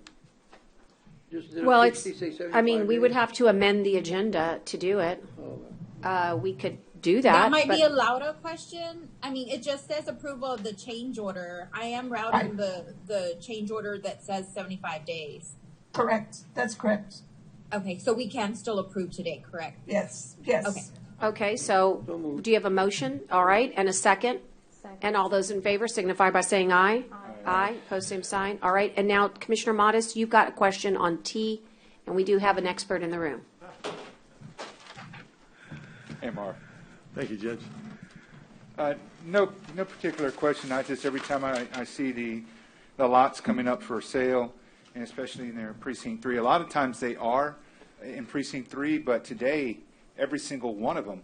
Yeah, that's true. Lots 1 through 20 is in precinct 3. Agua Dulce, Robstown, and Banquete. And Banquete has actually the most amount, around roughly $85,000.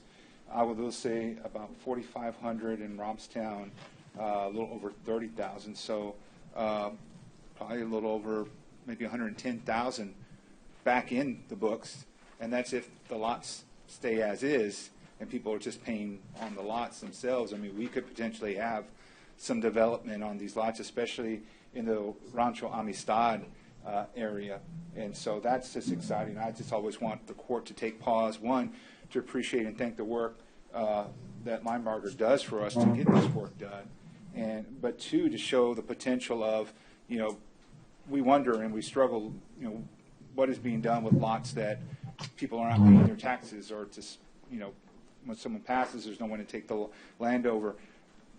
There are people out there looking at buying, especially in Rancho Amistad, where there's a developer who's looking at buying and selling the lots to really create some development out there.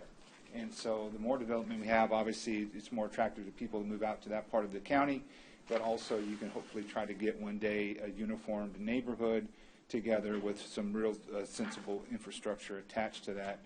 So I just wanted to pull that just to kind of remind the court and the public of the work that's being done and the potential we have. Well, Commissioner, we were going to ask to pull that item as well. Okay. Thank you for asking us to talk about it.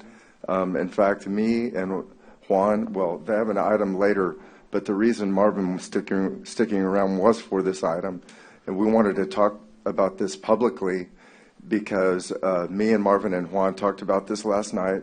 We were going to pull it to give the public even more notice, and so I wanted Marvin to talk about this particular development.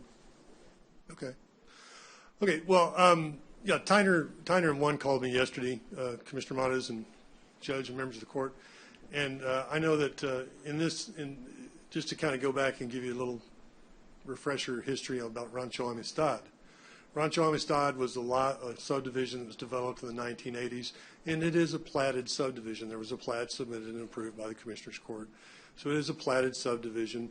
All of the lots are an acre to an acre and a half. Okay, it's located about 1.5 miles north of Banquetti on FM 666 at the corner of 666 and County Road 44.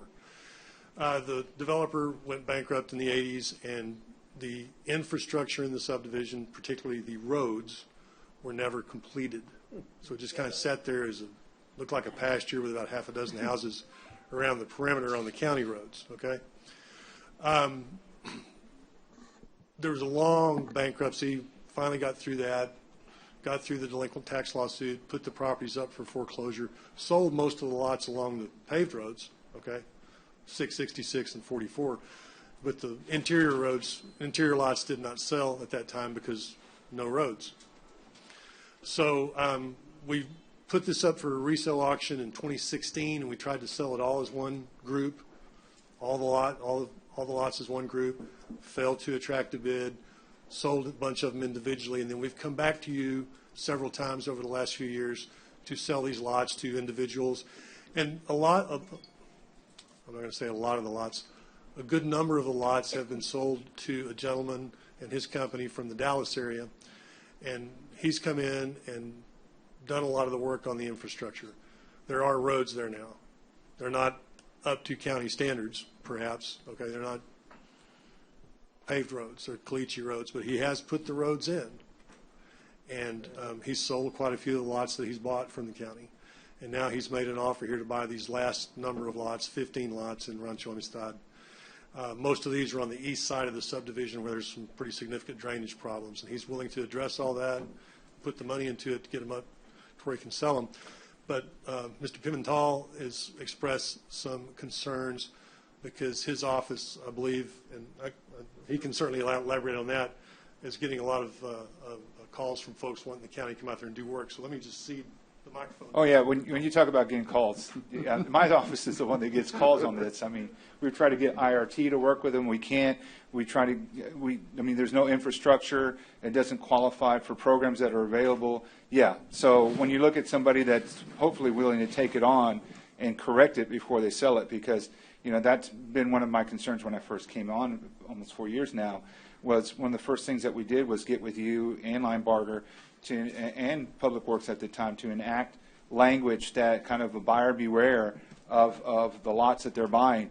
And my concern is, though, that when we get developers, they can turn around and they're not required to really be aware or to pass along that information to the community, so we can end up with that same problem again. And I don't know, Judge, if that's something that we could look at acting statutorily, or just look for best practices in other parts of the state. But we need to do something on that. But, yeah, when you talk about getting calls, yeah, we get them all the time. I can tell you the gentleman that bought these lots probably didn't have to do much in paving, even with caliche, because Edward and Eden and I have taken trips through that neighborhood multiple times over these last few years, driving through, and we just kind of cut through the grass and lower it even more and more as you see the truck marks driving through there. So definitely want to hear more of this, because this is the first time I'm hearing this, so a little unfortunate that this be presented in court this way, Tyner. So next time, y'all need to let me know, right? Especially if something happening in my precinct. But go ahead, let us know what's going on. Let me just say one thing. Yes, you pointed out that the county attorney and the county engineer, when it was Glenn, they came up with all this language and these documents, and we add all this stuff to what we give to people that are interested in buying property. We attach it to the resale list. It's printed in English and in Spanish. And then when someone buys property, tax resale property from the county through Linebarger, they submit this document, which they fill out. It shows us how they want their deeds made out and so forth. But we ask them to read it and sign it. And in here, they acknowledge that they received this information and read it. So those are the things that we're doing to make sure that people are as aware as possible of what they're getting into when they buy a property in an undeveloped area. But, they do point out correctly, once we sell it to someone that buys them in bulk like this, and then they resell them You know, we This don't have is any, the age-old problem of Yes. buying in an undeveloped area to avoid the taxation that occurs in the urban area. There's entire conferences dedicated to county judges and commissioners on subdivisions and all this, and I don't think there's going to be any statutory fix, but, I mean, obviously, we can continue to highlight and point out what we can do, but I think it's just a source of frustration. I think there's a couple of things we might consider. You know, Judge, you know, we have the model subdivision rules, and we can always add, why can't we just try to, maybe through legislation, add the roads to the model subdivision rules? You know, that, you know, we do the septics, we do the water wells, so why not the roads, you know? And it'd be part of the subdivision model, subdivision rules. The thing is, I hate to go into this again, like Mandy Lane, all those other people, you know, we shouldn't even allow the developer to build unless that road is done. You know, if he's gonna build houses, or he should build a road before he builds houses according to the stipulations to the county. And if he's not a stipulation, then he can build those houses. I think we're letting them build everything. At the end, they don't even build the roads. So I think we're working backwards here. I think, hey, you want to build the roads. I think Jag's right. I don't know what you can do to change it, but these homeowners go in there and they think the county's going to fix their road, and they're not given the right information. And right now, what it is, I'll tell you what the problem is too, is that road is a private road. So after they build, that road belongs half to this resident and half to that resident. So now we have to tell, give us that land, and they don't want to give us the land. They don't want, but they got to give us that piece of land if we're going to do anything with it. But once it's done, why are we going to do it? I mean, that should have been done by the developer, and he should be held accountable. And they should put a bond, if you know, in case he doesn't do it, there should be a bond. So that bond can go back.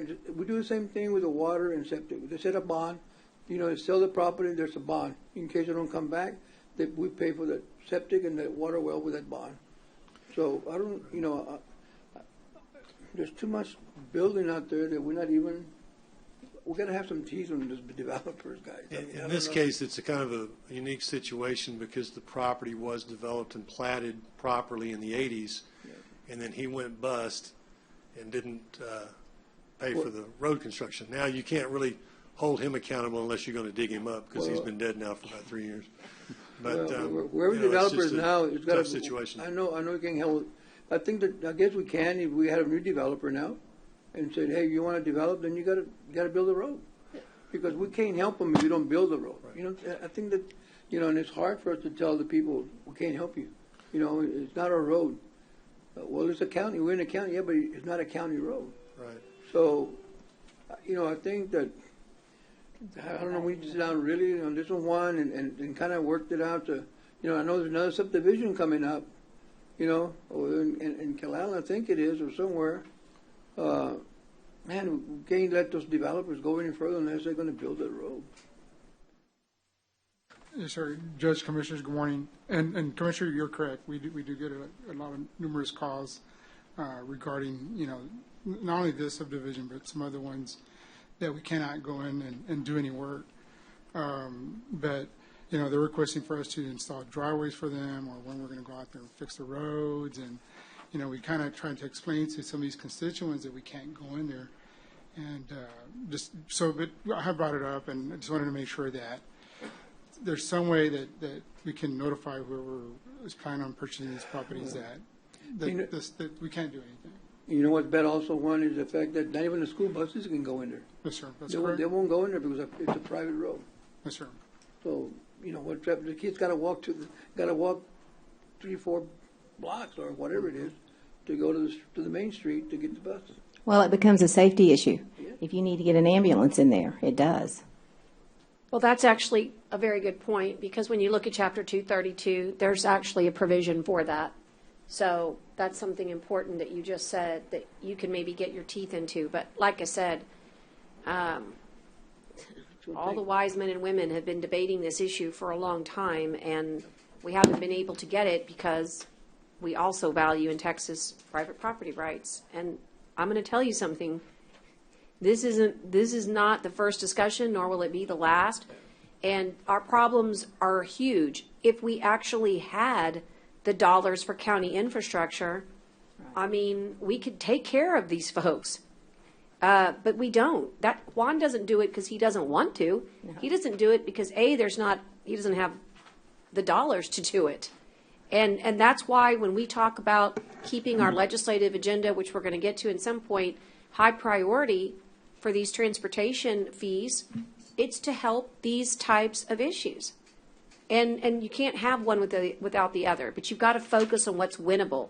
And I think that we can continue to make our voices heard. You sit on the South Texas Judicial, Association, make this a top priority. We can certainly, talk to the committee on transportation, in addition to Senator Lucio, who chairs intergovernmental affairs. We have the right ability, but again, they're trying to not allow us to have our voices and our agents in Austin. It's kind of hard to change laws when they won't let you go and advocate for yourself. Yeah. These are one of the many, many things that, we need to be thoughtful for. So I would tell everyone, why don't we read and relook at Chapter 232, and let's see what good ideas Tyner, Miss Belinda can come up with, and then we can go advocate for them. Yeah, and I think we need to look up as far as the model subdivision rules, Judge. To start off there, we can add roads to the model subdivision rules. And I'm looking at the rules right now, and there's very, very little in there. It affects water and waste. And the only dialogue on roads that I saw is basically you cannot prescribe a higher standard than that which the county prescribes for itself, and that's not very helpful. So that's all that they reference. But and maybe we put some bonds also. Let's set a bond. Have the developer put a bond. I don't know. We've got to do something. Well, just see what's permissible, right? Tyner, that's kind of where we need to start, is that, like I said, Jim Allison does an entire conference on this. And, don't reinvent the wheel. Grab the important dicta that's out there and let us know what's been litigated and where there's wiggle room, if any. There was basically really no county authority. That's right. Until the mid-'90s. And like this subdivision, when they were subdividing in the 80s, the county really had zero control over what anybody did. We didn't get our model rules. Well, we didn't get authority to even do model rules until 2009. Yeah. 2008 or 2009. Our first model subdivision rules were adopted, I believe, in 2010. And therein, we have the authority on the drainage and the roads and the requirement for bonds. But unfortunately, anything subdivided before that, there's not that much authority. Right. Okay. Well, thank you for the good discussion. I think we're all in agreement. So all those, actually, Commissioner Manos, I should yield back to you. How do you feel? Or do you feel like you got the information that you wanted? We have to make a motion to. There's, we got to get these back on like now. It's not just about us. I know it's a school district as well. So, motion to approve. Thank you. And a second, please. Second. Okay, a second from Gonzalez. And all those in favor signify by saying aye. Aye. Opposed, same sign. Okay, great. Thank you. And that takes us to the last one, which is you, Commissioner. Yeah, I pulled it out because I thought we had already done it. And then I got some paperwork yesterday, I guess, as an update, but it has the same information on it. Okay, so I don't know what's the 877? No, 877. Correct. Is that for the translation in Spanish? Correct. So I thought we already done that, but didn't we do that one time? No, this is for the dashboard. This is for the color coding, red, yellow, red, orange, yellow, green.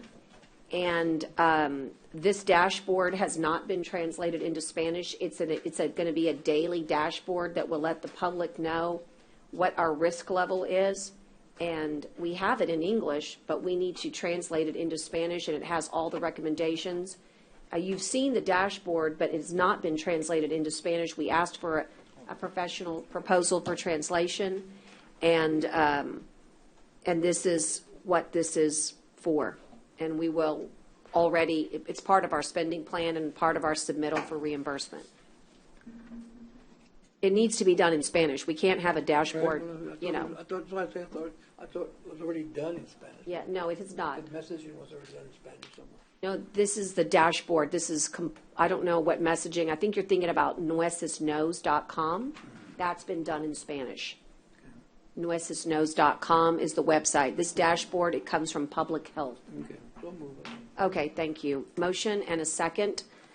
I'll second it. All those in favor signify by saying aye. Aye. Aye. Opposed, same sign. Okay. And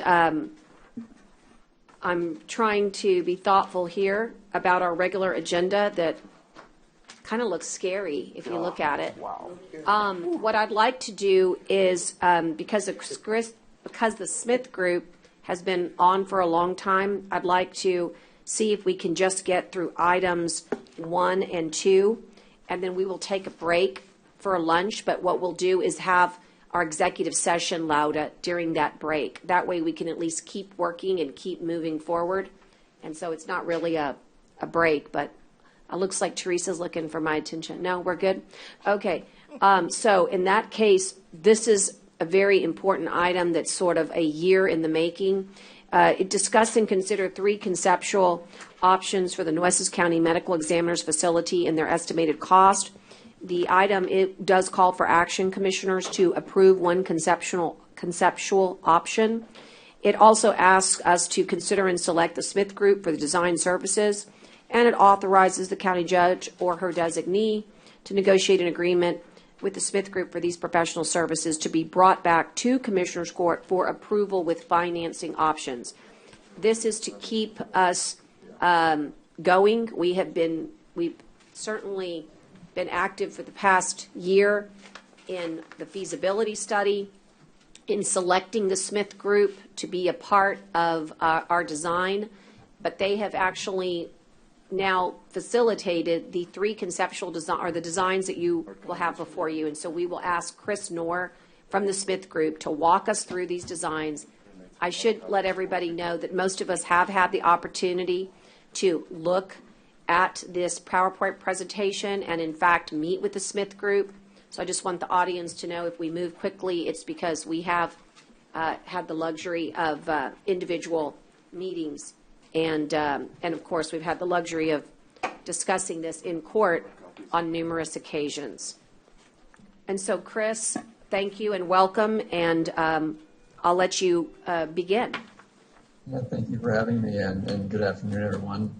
Again, I'm Chris Knorr with Smith Group. Tyner, did you want me to share my screen, or would you like to run the presentation on your side? Either or.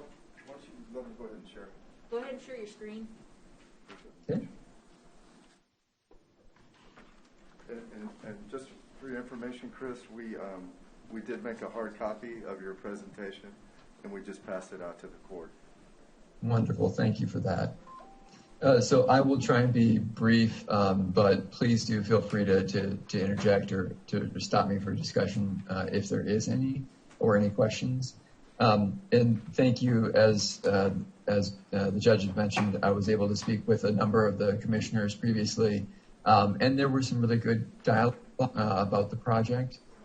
The primary questions that were raised at the time of those meetings are items 1 through 3, so we'll talk about each of those in more detail today. So who's the building being constructed for? What might happen in the future? And how large a facility does the county truly need? And then the 4th item was based on the previous Commissioner Court meeting where the building appearance and overall project costs were concerned. So we wanted to try and address those issues as well. So if I move into the first section of the discussion today, it'll cover the first 2 questions. So who is the building being constructed for, and what might happen in the future? To give a little bit of background for those who haven't had the opportunity to look at the project in more detail, what we're attempting to do is understand how many decedents might be coming to the facility in the future, and so that we can better size the facility for that end goal.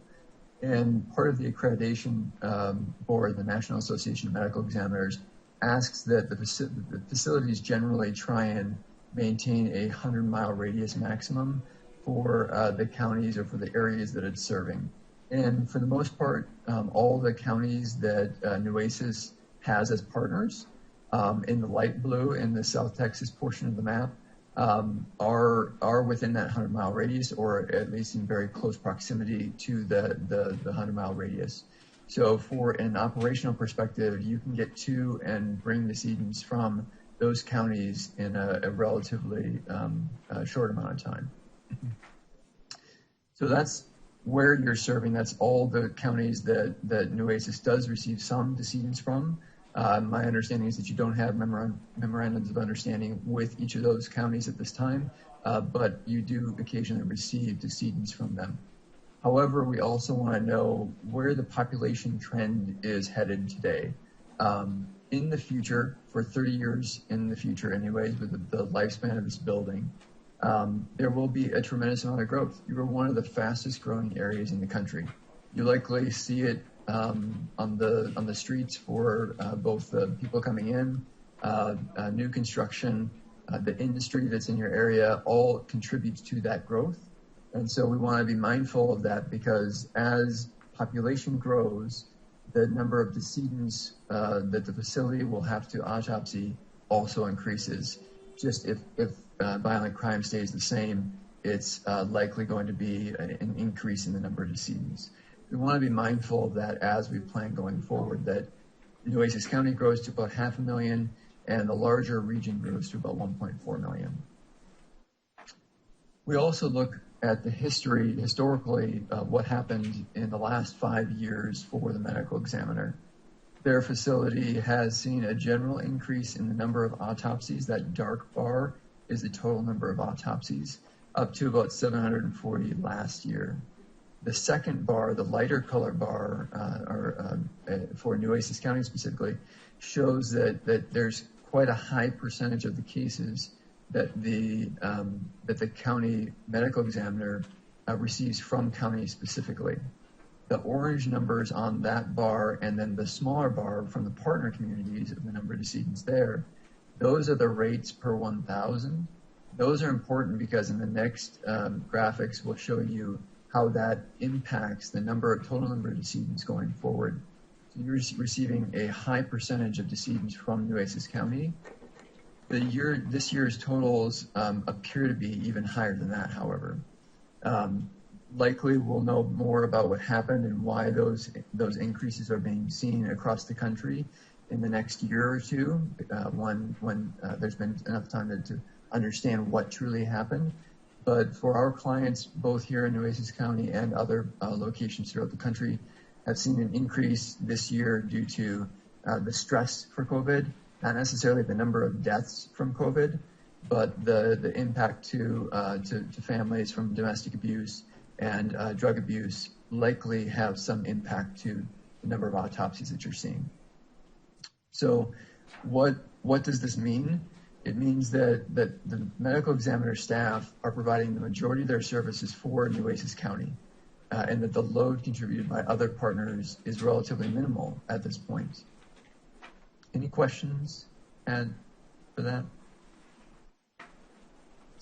No, only to just reflect that population growth. We're already currently serving this region. There's no reason to basically suggest that any other smaller county would be able to have the infrastructure, as in the medical facility, to relieve our load or to alleviate our load. Very good point, Judge. Normally, you would need to have over 250 autopsies to justify the staffing requirements for an accredited facility. So right now, Nueces County is far beyond that. You absolutely need your own facility. I think that what the analysis is hoping to show is that those partner communities are not contributing to the level that would push them into having their own facility. And that's important, even though he's not in the room. He might be listening in his office. But Commissioner Chesney was concerned that we're carrying the load for these other counties. And what the study actually shows is while we do have workload, that their counties outside our jurisdiction is minimal. And therefore, even if we were looking just at ourselves, this is a facility that's clearly needed for our current and our future growth, but that if you had to judge it from our, I guess, partner counties, they're not creating a problem for us. Their contribution overall is minimal, but there is a cumulative effect. Is that correct? That is correct. That's correct. Okay. So using that data that was previously discussed helps us to build the number of autopsies that will likely be seen in the facility. Now, this is a crystal ball. Decisions can be made as far as how many decedents you'll take from those partner communities, how large you intend to grow in your decedent load. But the goal is to use the historical data to inform us on how to correctly size the facility going forward. So I want to highlight in 2050 the total decedent load. If we use the last 5 years, if we don't add any more counties into the mix, that you'll see somewhere around 940 to 950 autopsies. At least that's quite likely. So that's a number that I'd like to just point out that we'll reflect back on here shortly. So something has changed in the region, and that is that Hidalgo recently has no longer completing autopsies for their county. They are a large county, as I'm sure you recognize, and I don't know specifically if there is an intent to bring a new medical examiner there, to bring a forensic pathologist in to start completing autopsies in Hidalgo County or for Hidalgo County, but it does have an impact, a dramatic impact to what this facility might see. The comparison on the right column kind of shows where you were without that county, adding quite a substantial load, though, to the overall region if they were to be considered a full contributor to the mix. So they do have an impact. They absolutely have an impact. Right now, their impact it fluctuates. It sounds like they are seeing approximately 3 to 4 decedents at a time. So that means that when the medical examiner does receive decedents, they receive them in a larger group, and unfortunately that has impacts to operations as well. So not knowing exactly how many decedents that Hidalgo plans to contribute to the mix or to the system, even if it is at a low rate, as is suggested here, it does have an impact to the number of decedents that would be planned for the maximum life of the building. However, I do believe that you have flexibility using without having them as a direct partner, without having them as with an MOU, that there's flexibility for the size of the facility, what we're doing without Hidalgo County for the decedent load for the next few years. So this gives you, the county, an opportunity, I think, to be able to right size a facility and say, we can help you for a time, but at some point we need to have a better understanding of whether or not you will be signing a memorandum of understanding with us, or we will have to unfortunately ask you to shed those services to your own medical examiner. Exactly. So the design, I believe, does allow for flexibility. And we saw this happen in Travis County, where Travis County basically now has a flip-flop. They receive more bodies for autopsy outside of Travis County than they do inside Travis County. Well, weird. Absolutely. Here it is next. Yeah, and that can be a contribution from multiple factors. One of the counties that Nueces sometimes receives decedents from, Victoria County, also sends decedents to Travis County, and they have flexibility in where they go, which is great for that county specifically. But the professionalism and the importance on the decedent itself is seen at a higher level with a new facility. So is there a chance that you will start to see more decedents coming into the system? There is one. So that answered the first two questions. The last question, which is probably the most important when it relates to cost, is how large a facility do you actually need? And we're going to look at it in a couple of different ways. This first comparison is comparing peer facilities, so other facilities in the country that are similar in size, have a similar decedent demand, compare them to their space type. So what this analysis allows us to do is to be able to say, have the staff or the medical examiner here in Nueces ask for something that other places haven't? Have they asked for more office space? Have they asked for a larger sally port, for instance? And truly, the mix is in alignment with those other peer facilities. So it feels as though that the program is correctly allocated based on those other peers. So the goal here is I think just that's to a really understand- important, I mean, we need to underscore so everyone can kind of take notes here. That is super important. We have not asked for anything here and nor designed that is not supported by the data of what other contemporary facilities like us show as a proper mix. Is that what you're saying? That is correct. That we've properly made these considerations? Correct. Then we also want to look at how much square footage is allocated by staff. So in this instance, we're comparing those peer facilities, the first three columns, the lighter blue columns.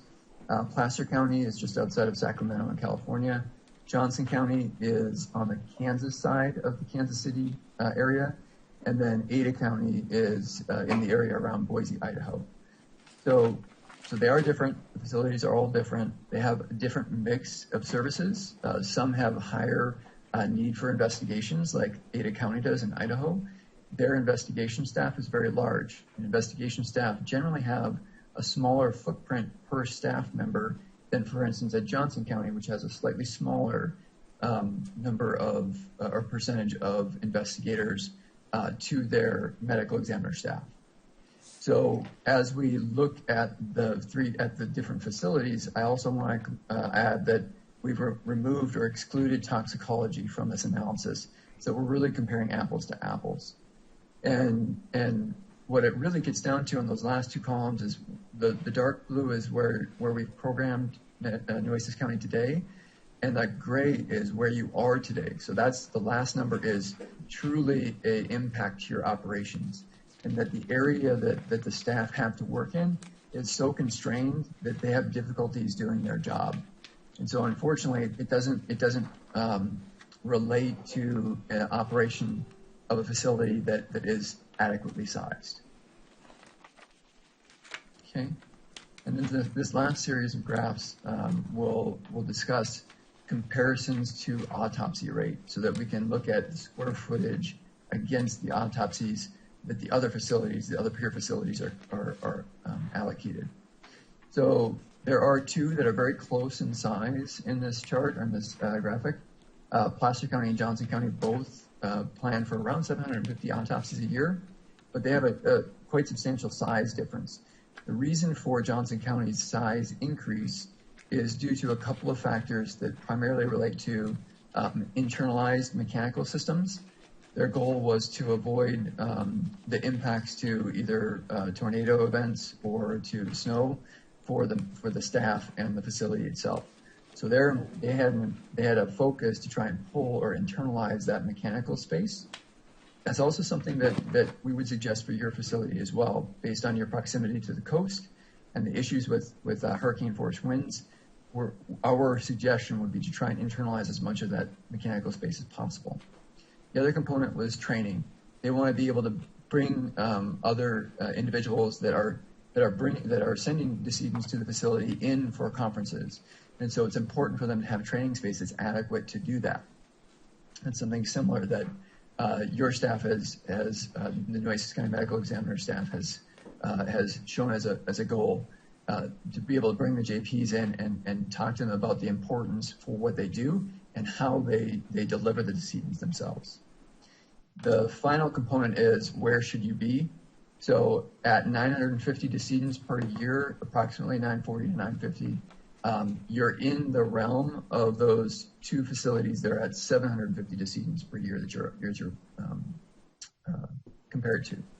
The last component that I wanted to highlight is that as of the projection for this year, the county medical examiner is going to be around 830 autopsies per year, and your facility size is not even close. So unfortunately, to look at today's facility and try and use it as a comparison to what you need to be doesn't unfortunately relate. We're comparing apples and oranges, as the saying might be. That the facility today doesn't really have adequate space for the needs that you have even today. It's a very significant chart in my mind. Yeah, and so after all those conversations with the team at the medical examiner's office, it does feel like this is a very responsible approach to the operational needs that they have today and in the future. You're at the bottom end of the square footage necessary in order to be able to maintain a successful operation. Okay, so to recap those three first questions, primary questions, Nueces County is the benefactor for this building. You really will be serving your population in the county directly from its new construction and hopefully being able to improve those services. What might happen in the future? Unfortunately, there's a lot of factors that may come into it, but the plan that the medical examiner staff has worked out today really is something that gives you future flexibility. So there is capacity in the system to allow for a short-term increase in decedent load, and that this is really a fiscally responsible approach because you haven't asked for more square footage than what would be requested by others. That the accreditation standards will be upheld so that you can maintain accreditation throughout the process. So it does feel as though right now the facility is sized in a fiscally responsible way. All right. So the last item of the discussion for today is to talk through the building appearance and project costs. So we had three options that were under consideration, but what I wanted to do is for those who may not remember where the site is or where the site is being discussed anyways, is that we're near the Memorial Hospital site, so the campus there. Medical examiner's office is actually on the site currently, immediately adjacent to where it is being discussed to be placed in the future. So north being to the top of the page, the site is immediately to the east of the existing medical examiner facility. We also want to talk through a little bit about the context of the site, and that it's important to be able to say that this is part of the larger medical campus that we'll see some redevelopment in the future. And so we want to pay homage to the strategies that were imported into the site today. And so the existing campus architectural palette is important for us to respond to.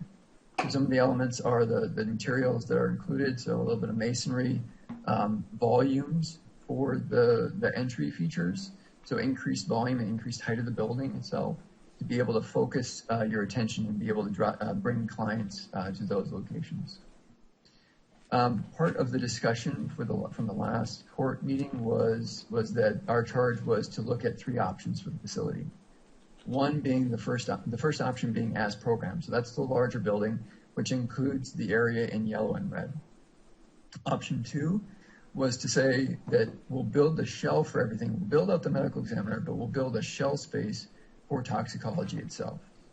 And then the third option is to fully remove toxicology and all the spaces that are associated with its needs. So the three goals kind of have an impact on the square footage that is built in the beginning and is built in the end. To look at the building, what it could be, what it could look like in the future. Again, this is an aerial of the new facility, what it could look like. Hospital Boulevard here on the bottom right-hand corner of the page is to the south. The residential neighborhood is to the north, and some residential on the northwest corner as well. So what we're trying to do is establish a dialogue, as mentioned, that Hospital Boulevard is the front and visitor entry. And so there is a elevated element there in the building facade to be able to promote that visibility for entry for visitors who who are unfortunately coming to the facility at a very troubling time or challenging time. So we want to make sure that there's a good visibility for them for where they're going to be going. But we also want to be able to restrict visibility on the sides that are going to be seen by the public. So from the residential buildings on the northwest and the north, we want to be able to create a visible or a barrier, a screen that would stop direct views into the facility grounds, although we still intend to fully enclose the sally port where decedents will be offloaded and loaded for release. The final component to discuss is that parking for the staff is currently anticipated to be behind a secure fence as well. Unfortunately, due to the circumstances surrounding a death, sometimes family members might be under additional stress and want to ask questions outside of a controlled environment. And we want to protect staff from being able to have those, from being forced to have interactions that may be uncomfortable for them in a condition where there might be an elevated state of emotions. So the other reason for showing you this view is that I wanted to point out where the toxicology area is in the building. So for option 2, as mentioned earlier, the idea would be that this area, this wing of the building would be constructed, but the interior would not be fit out. And then for the third option would be to remove the area in red, that area bounded in red, which includes a corridor that connects it to the rest of the facility. And Chris, for ventilation, that toxicology lab, if we were to select the shell, it would have its own ventilation, its own complete separate HVAC. Is that correct? It can be handled in a couple of different ways. They, of course, have cost options. We could either include it as part of the facility built today, so that in the future you could connect to the ductwork chilled water exhaust system that's existing, or it could be added in the future. They have cost implications, like I mentioned. They have a little bit of space implications, but it can be either direction. Got it. Okay, thank you. Go ahead. You're welcome. So here's a view of the entry from Hospital Boulevard. Again, the goal is to be able to have a pallet that connects to the new buildings on the campus, but then also to signify entry for visitors. As we get closer to the main building entry, we want to have a softer entry feature for the visitors. We want to be able to provide them a space that they can enter, a vestibule, which provides both a way of interacting with staff, but also a secure boundary that prevents people from being able to walk directly into the facility. And then be able, through materiality, be able to warm up the spaces, whether that be a metal panel at the underside of the roof as shown in this image that may look like wood, or it could be a color tone that helps to soften the spaces, along with some softer furniture, both interior and exterior. Then staff also, in the role that they have is emotionally and physically taxing. And so the goal with the design of this concept elevation or rendering is to identify having a small space of respite in that near the staff entry would do them a lot of benefit at the nice times of the year, be able to get out after the morning's work and be able to take a break at lunchtime or at the early afternoon. And then also to be able to provide an entry that's commensurate with the visitor entry. We want to be able to signify to the staff that their contributions to the county are at the same level as the public entering the facility as well, making it a slightly more restrained volume and context. And then from the rear of the facility, looking as an aerial from the north down to the rest of the grounds, again, we wanted to point out that all the mechanical and electrical gear, we're hoping to be able to screen that as much as possible, and then also to provide a screened exit for decedents as they leave in vehicles. Paying attention to the surrounding community is very important for us. Okay. So then the last item, which is likely one of the items that the Commissioner's Court is very interested in, is to look at the costs, the potential costs for the three options.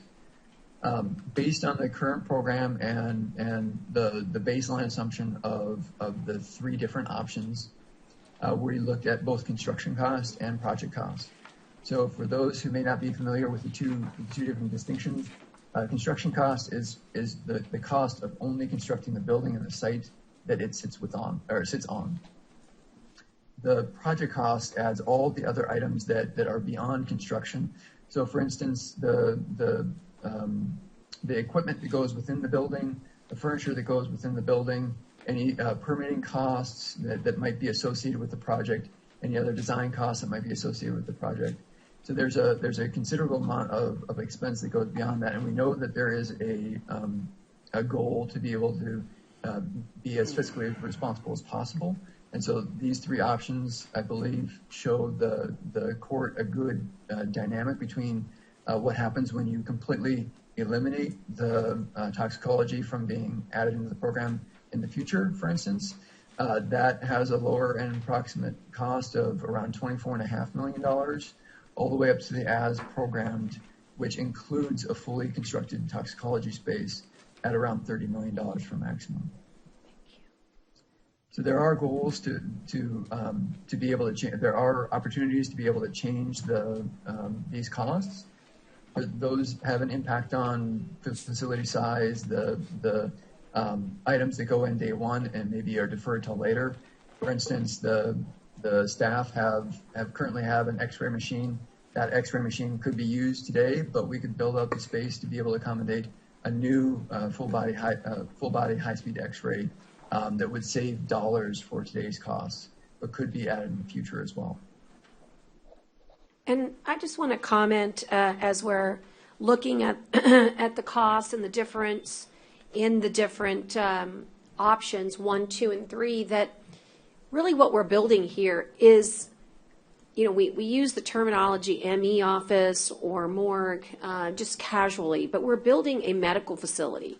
We're building a hospital of sorts that has very sophisticated medical technology inside of it, and it's basically associated, I would call, mechanical engineering that goes along with building that facility to house that medical technology.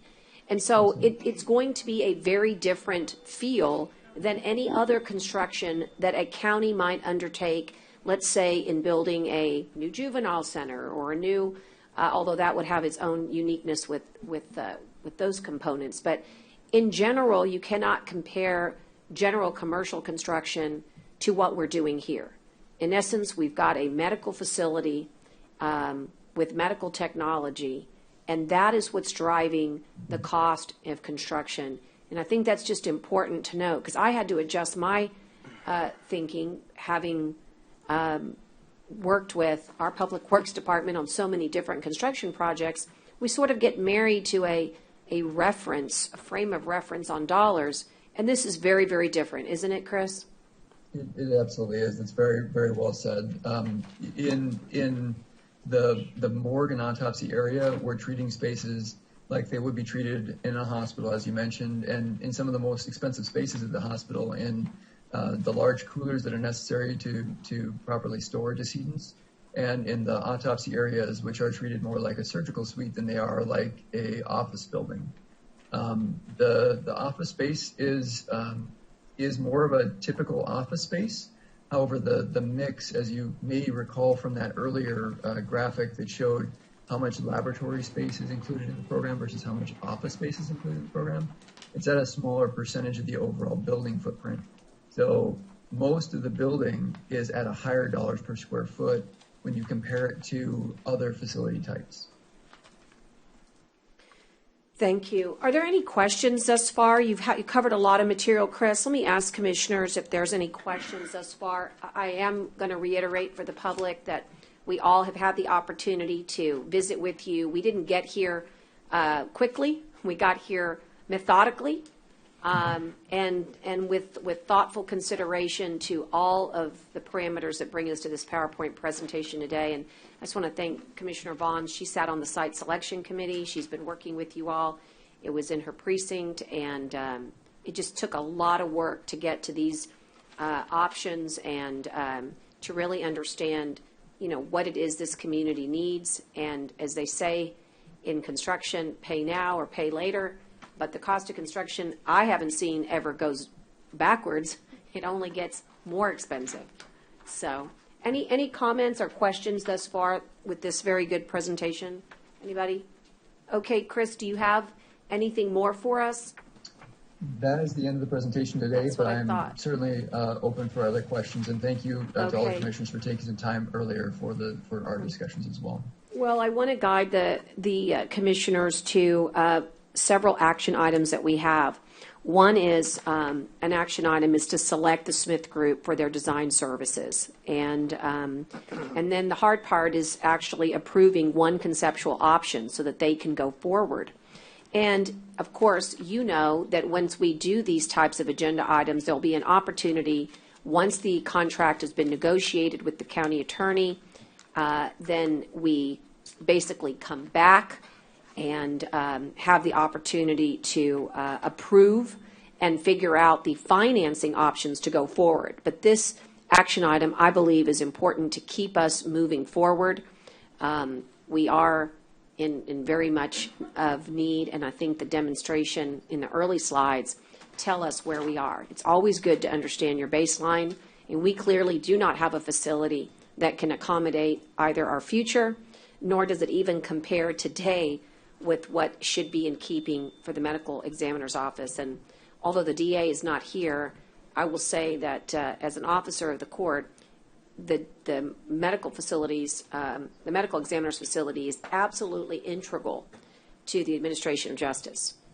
It's just absolutely important anytime we have a murder of a situation of a criminal nature, that it comes to court. You want to have the best in the business, and in order to make sure that you do that, you've got to have the best resources. So, Can I ask a question? yes. Hey, Chris, I'm sorry, I apologize for not meeting with you, and I had a couple of meetings I just couldn't get away from, but. No, I understand how busy you are. You had quite a docket that day, I heard. Yeah, no, I'm sorry, but listen, I just gotta have a question on option 3. I'm looking at option 3 and with a toxicology, but is there any way we can, and I'm looking also, I'm comparing the Hector P. Garcia building with this building here. I'm not really interested in a lot of space, open space, and I know people go there to stay there very long. I mean, they just go there, take care of business, they leave, but the lab is important. It's important that we have a lab. Important to me anyway, but because we need a lab, and we region-wide probably be the main lab. But I just think is there? I mean, any way we can cut back on? I don't know how big the office is going to be. I know everybody probably have an individual office, and but I just don't. And I see some of the pictures here, and I think what you're saying here, I think, is that the cost for the project is if everything's done that's in the picture, right? And if not, then it's only the building, right? Am I correct? So if I'm understanding your question, are there opportunities to be able to maybe reduce some space? Would that be right? A good consistent? Okay. And there absolutely are. So it could be on the small scale of being able to find some efficiencies in square footage when working with the users. I will say that we did have one opportunity to develop a conceptual plan with the users, so that was tremendous. But we would normally go back in the next phases of design, once we get into our schematic phase of design, to be able to really right-size those spaces as you're I think are referring to, and be able to say, do you need this amount of square footage in these two conference spaces, for instance, that are for the public? Does one need to be a little bit smaller than the other one? We would be right-sizing the building in that case.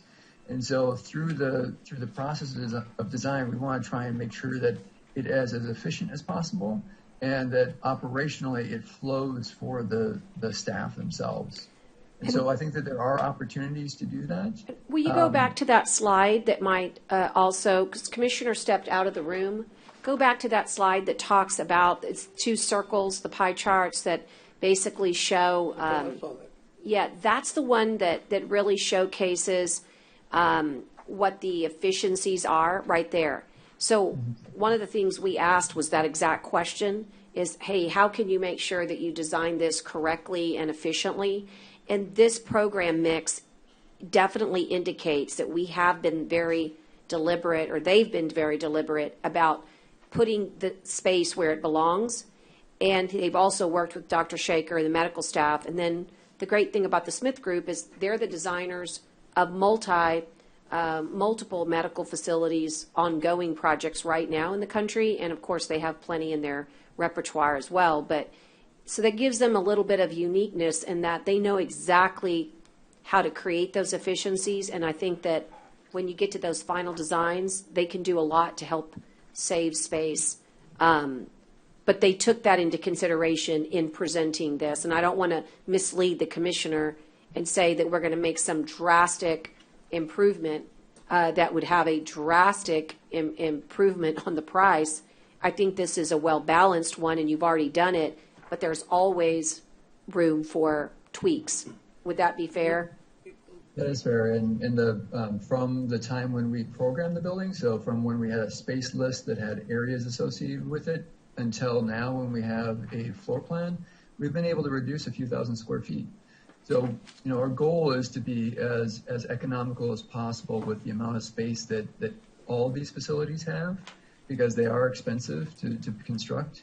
And our goal going forward, Commissioner Gonzalez, is just that, to try and right-size the building as much as we can.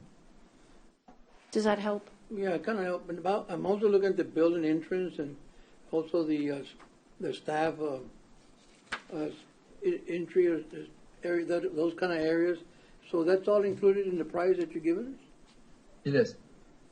It is? Yeah, the goal would be to, so for a family entering a facility like this, they're under a tremendous amount of stress. Sure. And so what our goal has been, working with the medical examiner staff, is to try and identify what opportunities are there to be able to relieve some of that stress, and being able to provide an easily identifiable entry that has some more glass to be able to allow them to feel like they aren't constrained in a dark room, for instance. Right now, unfortunately, most of those conversations happen in their lobby, which is not a comforting space to have. And so being able to express that entry was something that felt appropriate to us. And then additionally, the staff that work in this facility, unfortunately, on the design side, we can't give them any additional dollars in their paychecks, but we can help to provide a cost-effective way of improving their working environment.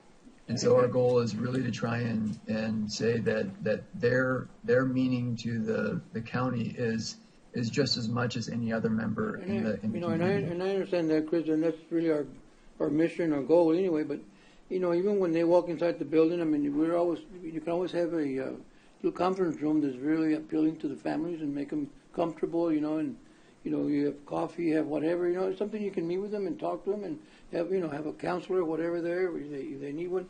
But I just can't see all the space in the outside and the entrance driving in to it. All this, I came fishing that we would spend more money on that. One would, the toxicology. Like I said, I'm really with. I know we want it. I know I want it, and it's something that I'm going to see what to work for. But again, I'm not, and I'm comparing to Hector P. Right, because you go walk in there and you don't have that much empty space. Everything's there, but you don't have that much empty space. Because everything is set up where whatever you're going to need is in that building, except for the front area, is a very little space. The drive-through is small. It's not, and that's all we need. And it's not a hospital that people are going to go stay there for days either. I mean, they're just going to go there and take care of the business, and they're going to leave. you know, so they Yeah, gotta be comfortable while I they're think there.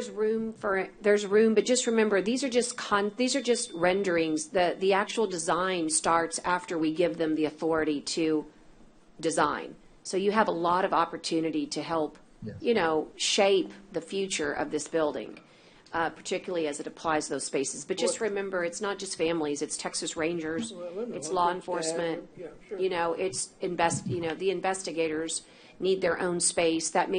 You may not think about it. I certainly didn't until I realized an investigator needs to have their own. In fact, I think for accreditation purposes, there has to be certain guidelines. We have students that come and participate with us from Texas A&M University currently. We hope we can expand that because it could bring in extra dollars in the future if that might be on the horizon. So I think that all your comments are very important. And again, what you're looking at are just super, super preliminary to give us an idea, but we actually need to approve them to start working on those concept designs. And once we do, we can take all of those things into account to see. But I don't think that even if you were to make those adjustments, you're going to see anything. You're going to save some dollars, but I just wouldn't want to mislead and think that by changing the circle drive, that's going to make a big deal. You can save $1 million, $2 million, that's a lot of money. Yeah, I think that would be wonderful, and I think Chris would be tasked with that, and when they get into their concept designs. But I think it's better for him to show you what's the realism of what he thinks as a ceiling, and then allow them to, of course, it all happens when these are cost estimates. How many times have we seen cost estimates that come in lower and or higher? I've seen it myself this year with many of our facilities. So these are to give us the range, and so that we can accept that that the big picture here is toxicology, no toxicology, or a shell. That's really what we're trying to aim for here is a bigger picture. We're not really ready to approve that final design yet. Chris, am I trying to bring the overview here? Yeah, and we can, for instance, if the entry features that are shown aren't something that the county wants to spend dollars on, I can understand that. I would also say that if you look at just this pie chart again, that the large dollar spaces are really on the laboratory side, and if we were to cut a little bit of space out of the office zone or out of an entry feature like that, the number really doesn't move, right? Unfortunately. But I know for a fact, because I've been over there when we've had a fallen hero, when we've had a police officer, and there is absolutely no space and no room between the receptionist and the police officers and their colleagues that are in there. There has to be some space, and that's what we have zero of right now. It doesn't allow for dignity or respect of the family and or the organizations that we're dealing with. And just so you know, I think there's room here, but I would caution that that's why we hired them for the whole year, is so that they could get the feasibility and the study, close to accurate. And you can see somewhere between 15% and 18%. We're at 15% without toxicology, and our peers are at 18%. So I think we can certainly make those shavings, if you will, but the Smith Group, I really do trust that they've made these right comparisons. And again, by talking to our folks who've been doing it for 30 years. Dr. Fernandez was the primary contact here for this peer facility comparison.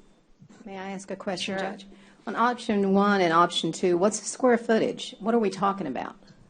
So if I'll go back to that last Maybe I missed last it. slide, the differences are approximately 4,000 square feet. So in total, the building is about 33,000 square feet. If we were to completely remove toxicology, it's about 29,000 square feet. And how much do we have now? You have a right around 6,000 square feet.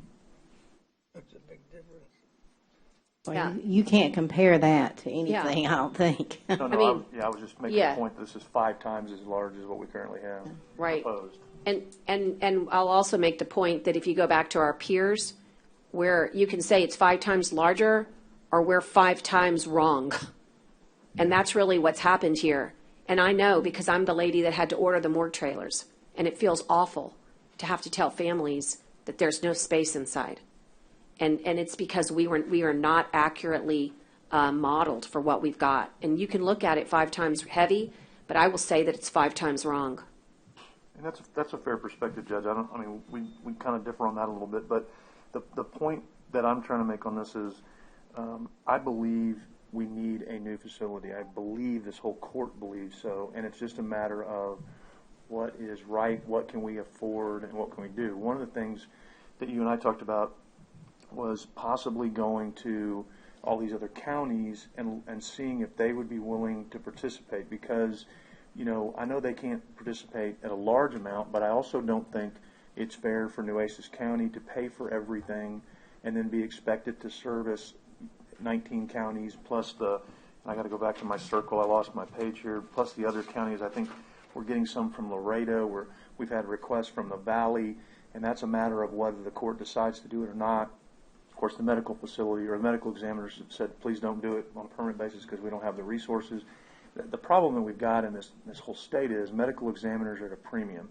We can't find a lot of them. We can't find good ones. We can't find bad ones. We can't find them because, and so communities are underserved everywhere. And I appreciate that. So again, starting at a point of, I believe we need a new facility. My problem is, I believe we're also being asked to pay for a facility by ourselves, or not asked, that's not correct. We are looking at this right now from the perspective of possibly paying for a facility 100% Nueces County, but yet 19 other counties are going to use this thing on a regular basis. So my thought would be, why don't we reach out to these other counties? And I get that, hey, nobody has a lot of money, but look, this has got to be, if y'all are going to partner with us, then let's partner. It can't be the partner is we're going to pay for everything and then you're going to come in. We can work it out on a reduced cost, or we can do something, but I don't think it's fair to Nueces County citizens to pay for all of this when 19 other counties are potentially participating in this. So that would just be one thing that I would like to see if we could. And I told you we could definitely explore that. I just want everybody to know that Nueces County is compensated by other counties for these autopsies, and so they are. But not for the cost of construction of the facility that we're talking about. Correct. I just wanted to clarify it, just to make sure that, because I don't want people to think that we are somehow giving things away. I agree. And we could look at the pricing as well. Right, that's what I was saying. Maybe we could, I didn't make that which I'm sure is statutory. Right, maybe we could say, okay, look, we're charging you this amount for these autopsies, but going forward, if you're going to be our real partner, and you're going to pay for some of the construction, then maybe the autopsy costs go down because you're now an owner, a partner, interlocal agreement, something that we could do. Because I just think that would be the easier to swallow, because it's hard for me to look at this project cost and not gag, because it's staggering. And part of, as we've also talked about, part of my concern, and I've been very clear in my meetings with the Smith Group, and I've been very clear that I said I could not support this amount. I've told them that. I've told them why. I had a lengthy meeting with them on Zoom, and what I'm a little disappointed in, and it may be because the other 4 of you have said you could, but what disappoints me is this is basically the same number, even though I told them clearly I'm out at this number. I can't do this number. I want something. I want a facility.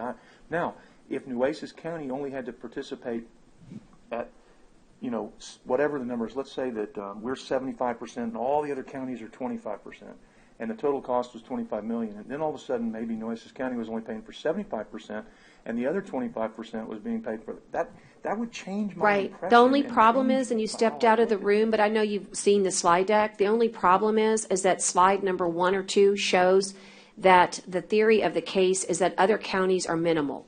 They don't represent enough in order to make a difference. We are properly building for Nueces County. We're not building for anybody else, but we are going to be able to maximize our revenue by sharing our services with other counties. So it doesn't, unfortunately, it just doesn't add up. Or 9 or whatever the percentage is. All I'm saying is, I think they ought to participate at whatever level they participate in here. Right. That's just, nobody else may agree with Right. me. Well, I believe in health equity too, but it just doesn't happen. You know, I mean, we are a health region for our coastal bend, for all the same counties that are using us for medical examiners. They're also using our healthcare center.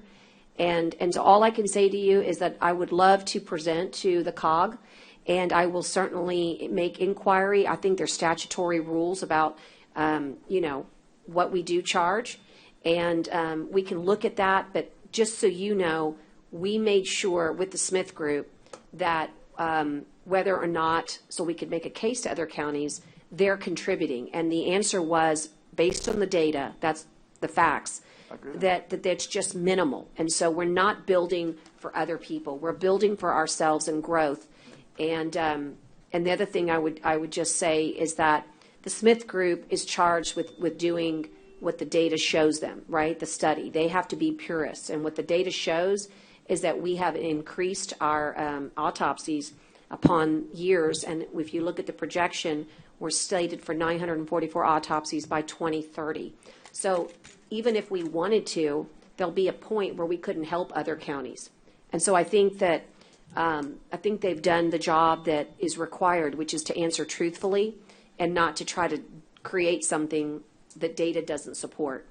And I think that's really what these bar graphs illustrate. And the other thing that I've also mentioned to you, Judge, that, and it's not, I guess it is what it is. What always bothers me on things like this is when someone's designing it, and this is my overall just feeling, and it's not meant at the Smith Group because I know it's what the industry does, is I never like the fact that because basically the Smith Group or anybody who does this stuff gets not a percentage, but they get the more they build, the more they make, and that always kind of bothers me too. I don't know how to change that. I understand that's a lot of how things go on. Well, I think they're charged for their professional services, and it tends to be a percentage range. Right. So but I mean, that always bothers me. That applies to every profession. I mean, the more we work on a project, the more we will bill. That's just the way it works. It bothers me because it doesn't feel, as you say, and at purist. You know, to me it should be, and we've kind of gone down this road too far, but maybe in the future there's a way to say, look, we're going to pay you an amount, and we're going to cap it, and it's not going to matter whether we build the smallest or the biggest. We're just going to pay you a fair rate, and not relate it to the price, because then I don't know. It's just a little. But in professional services, in architecture, in law, and in engineering, that's just not how it's worked. That's not the customary pattern and practice, and they shouldn't be punished for doing their work. And I'm saying I didn't direct it at the Smith. Yeah, no, I know. I know you didn't. Look at another way of. Maybe we should change the common practice. I mean, you've done a lot of the outside the box thinking. Right. You come in here and change things, and well, that's what the third piece of it is, right? So there's 3 actions, and the third is negotiation, right? That's the third piece of it. So there's 3 actions here, commissioners. And by the way, there's one more thing that I think we need to remember, and that is the certification that's required and needed for these facilities, and that's why they've been allocated in the pie chart the way they are for office and support and technology. But there's 3 actions here. And the action number 1 is approve the option, select the Smith Group, and then let the negotiations commence, right? And that's how we do it with every group that we engage in, that professional services, that is. When we're not RFPing, we engage in professional services or personal services. I would like to first make the motion that we select the Smith Group for design services. I think they've proven to be experts in their field, incredibly professional and timely on their deliverables, and incredibly thorough in their reach out and their participation in the site selection committee. Well, participation in everything from feasibility to site selection to really listening to us and making sure that we are making the right decisions for our community. We have not, best to my abilities, I've been able to research, we have not built anything. We've fixed a lot of things, but we have not built anything in a very, very long time. And if it makes you kind of, like you said, I don't really want to repeat the word you said, but if it makes you like, shock, like that shock, sticker shock, right? I get it. It's because we haven't done it in a very long time. And it's like going to buy something that you haven't bought in a long time. You say, wow, it's been 30 years since I bought something like that. Prices have really gone up. That's true. That's why Krista Spawn's new facility cost $500 million. Judge, I would second your motion to pick the Smith Group. Sounds good. I'll take that and move. Are we picking an option? Yes, we are. First, we're going to select the group. Okay. Select the Smith Group first. Trying to baby step us here. Do what I can. Can I I've got a motion and a second. Are there any further discussion on the Smith Group, their qualifications? If not, all those in favor signify by saying aye. Aye. And then if we're going to pick them for design services, can we also authorize the designee of myself, which is usually the county attorney's team? We work together to negotiate an agreement with them. Thank you. Okay, sorry, I didn't hear for the clerk. Me and Gonzalez. Motion and second. All those in favor signify by saying aye. Aye. Aye. Okay, we're almost home. Here's the hard They part. don't even recognize me down here. I'm Oh, leaving, sorry. so it's just okay. Sorry, Carolyn. I was the second, way before he was. Okay, make it a tie, clerk. It's It's okay. a tie It's for the okay. second. She can have my motion. I don't want your motion. But now, Carolyn, now we're ready It's for Christmas. your We'll give you- comments. I was just going to say, first off, I'm not comfortable, the statement was made, I'm not comfortable with these prices. But that's what they are, and they're going to go up like the judge said. I was sitting here thinking, can you imagine the conversation that the Commissioners Court had when they did the fairgrounds? And it was a sticker shock to think how much it would cost. This is the most horrible thing that can happen to a family when they lose a loved one. And I'm not being ugly, but it's a dump. It's embarrassing. When I walked in it, I thought, wow, this is horrid that this has been here for all these years. So I think it's going to take courage to build one, but I think we all agree we have to. To what extent, I don't know. I won't be here to vote for that. Y'all will be voting for that big price tag, not me. It'll be on your records. I'm just kidding. If I were here, I would support, because I think you have to do it. We got to build a better one, you're right. But we got to build a better one, you're right. We have to build a better one. And as for me, Judge, I think we're going to have to pick an option, right? Yes, ma'am. Can we get back on the screen that has it for option 1, option 2, option 3, so we can? Mine's 3. Is there a motion, Miss Commissioner Vaughn? I'm going to make a motion to do option 2. Okay, and I'm very supportive of the toxicology, just so you know. But I'm okay with option 2, and I can second that in good conscience because I know that I can go out there and try to convince, maybe Number 2 has to cost toxicology, right? It's the shell. I'm sorry, it's the shell. It's the shell. It's the shell. Number 1 has the toxicology, and I want it, Commissioner, but in order to get the right dollars, I think for sure you build for the shell, and then let me go see what grants we can find, what collaborations, let's go see what we got out there, and that way we can tell the audience, hey, look, and also I want to try to prove up a case that says if we build it, maybe we can get a return on investment, Judge, and you're right, because, look, my years of experience on the school board, it was horrible to think of building a brand-new school, then having to park some portables right next to it because you didn't plan out. That's right. The school prices are big, and unfortunately, that's the nature of how people build. But if we can at least get the shell built, and then you or whoever can go and work on trying to find the funding for it, but I think we need to build out for what we need. I think that this group has been very thoughtful in what we have, what we should have compared to other communities of like or similar size. That shows us where we should be at, and we need to have a facility that includes the toxicology, even if it is something that happens in the short term, 5 to 10 years, maybe down the road, hopefully not that long, but within a few years at least of being built. But I want to definitely see the shell in place to go aside with that, because there's nothing worse than building something and having to add portables or anything else extra to it. That just undermines the process. It shows that the stomach, the vision for it wasn't enough, and we have to sometimes. I mean, I get we have to be careful with with the taxpayers' money. I get that. But we have to build it right, because if we don't build it right, then we're going to be looked at the court that wasn't willing to take the steps necessary to build a facility that meets our current and our future needs. And that's what, at least option 2 at least gives us that by adding that on. How big is the shell? I think it's on the slide that, how much square footage would the shell be?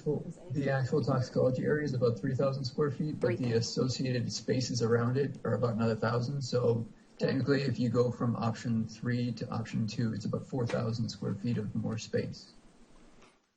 Okay. You can work with less space, maybe like 3,000 total, or I mean, still have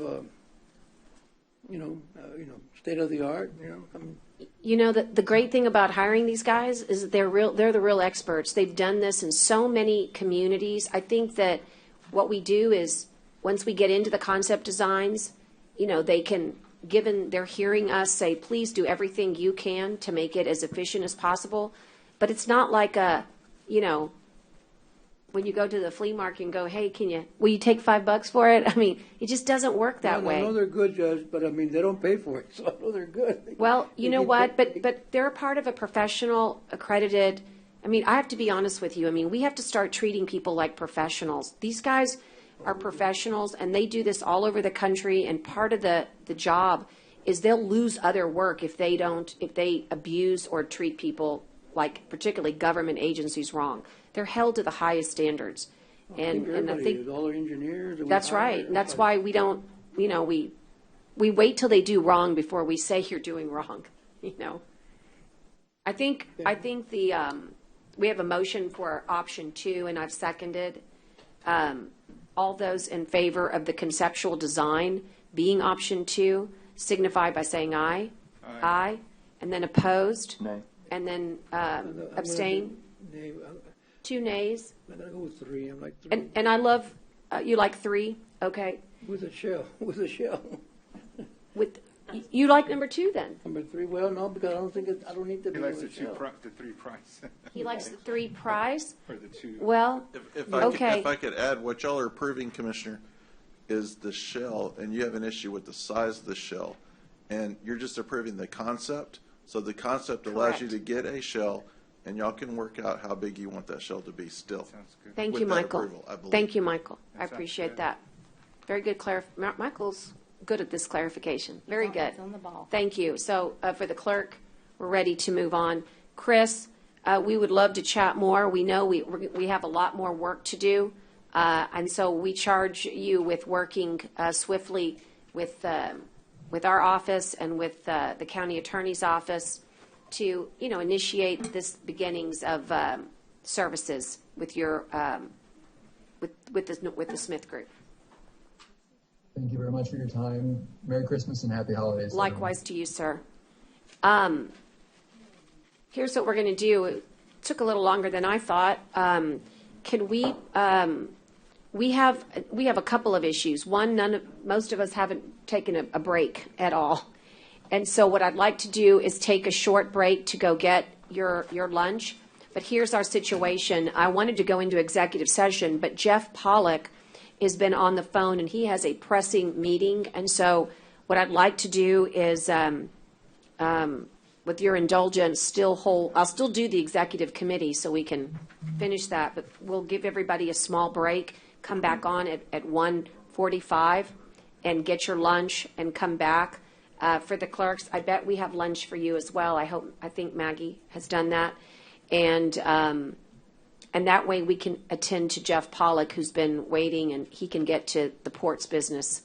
And that item, just for the record, is, give me a second, Tyner. We would start on 3A15. Thank you, 3A15, okay? And then we'll come right back. After that, we'll get right back to Blakely and Bracewell, okay? All right, for the record, it's a small recess from 1:30 at 1:30 p.m. Thank you. Mike's going to come off, please.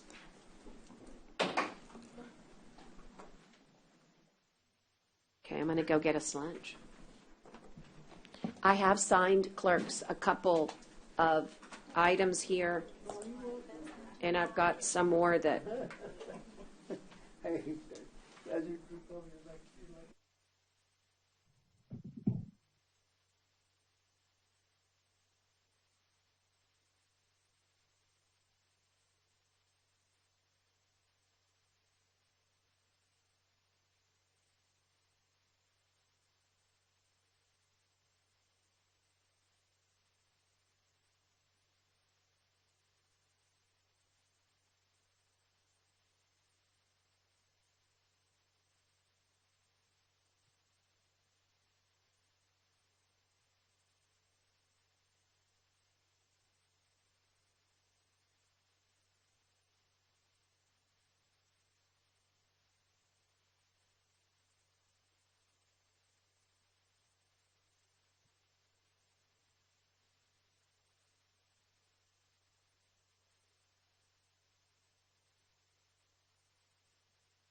You always let them get away with everything.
Now?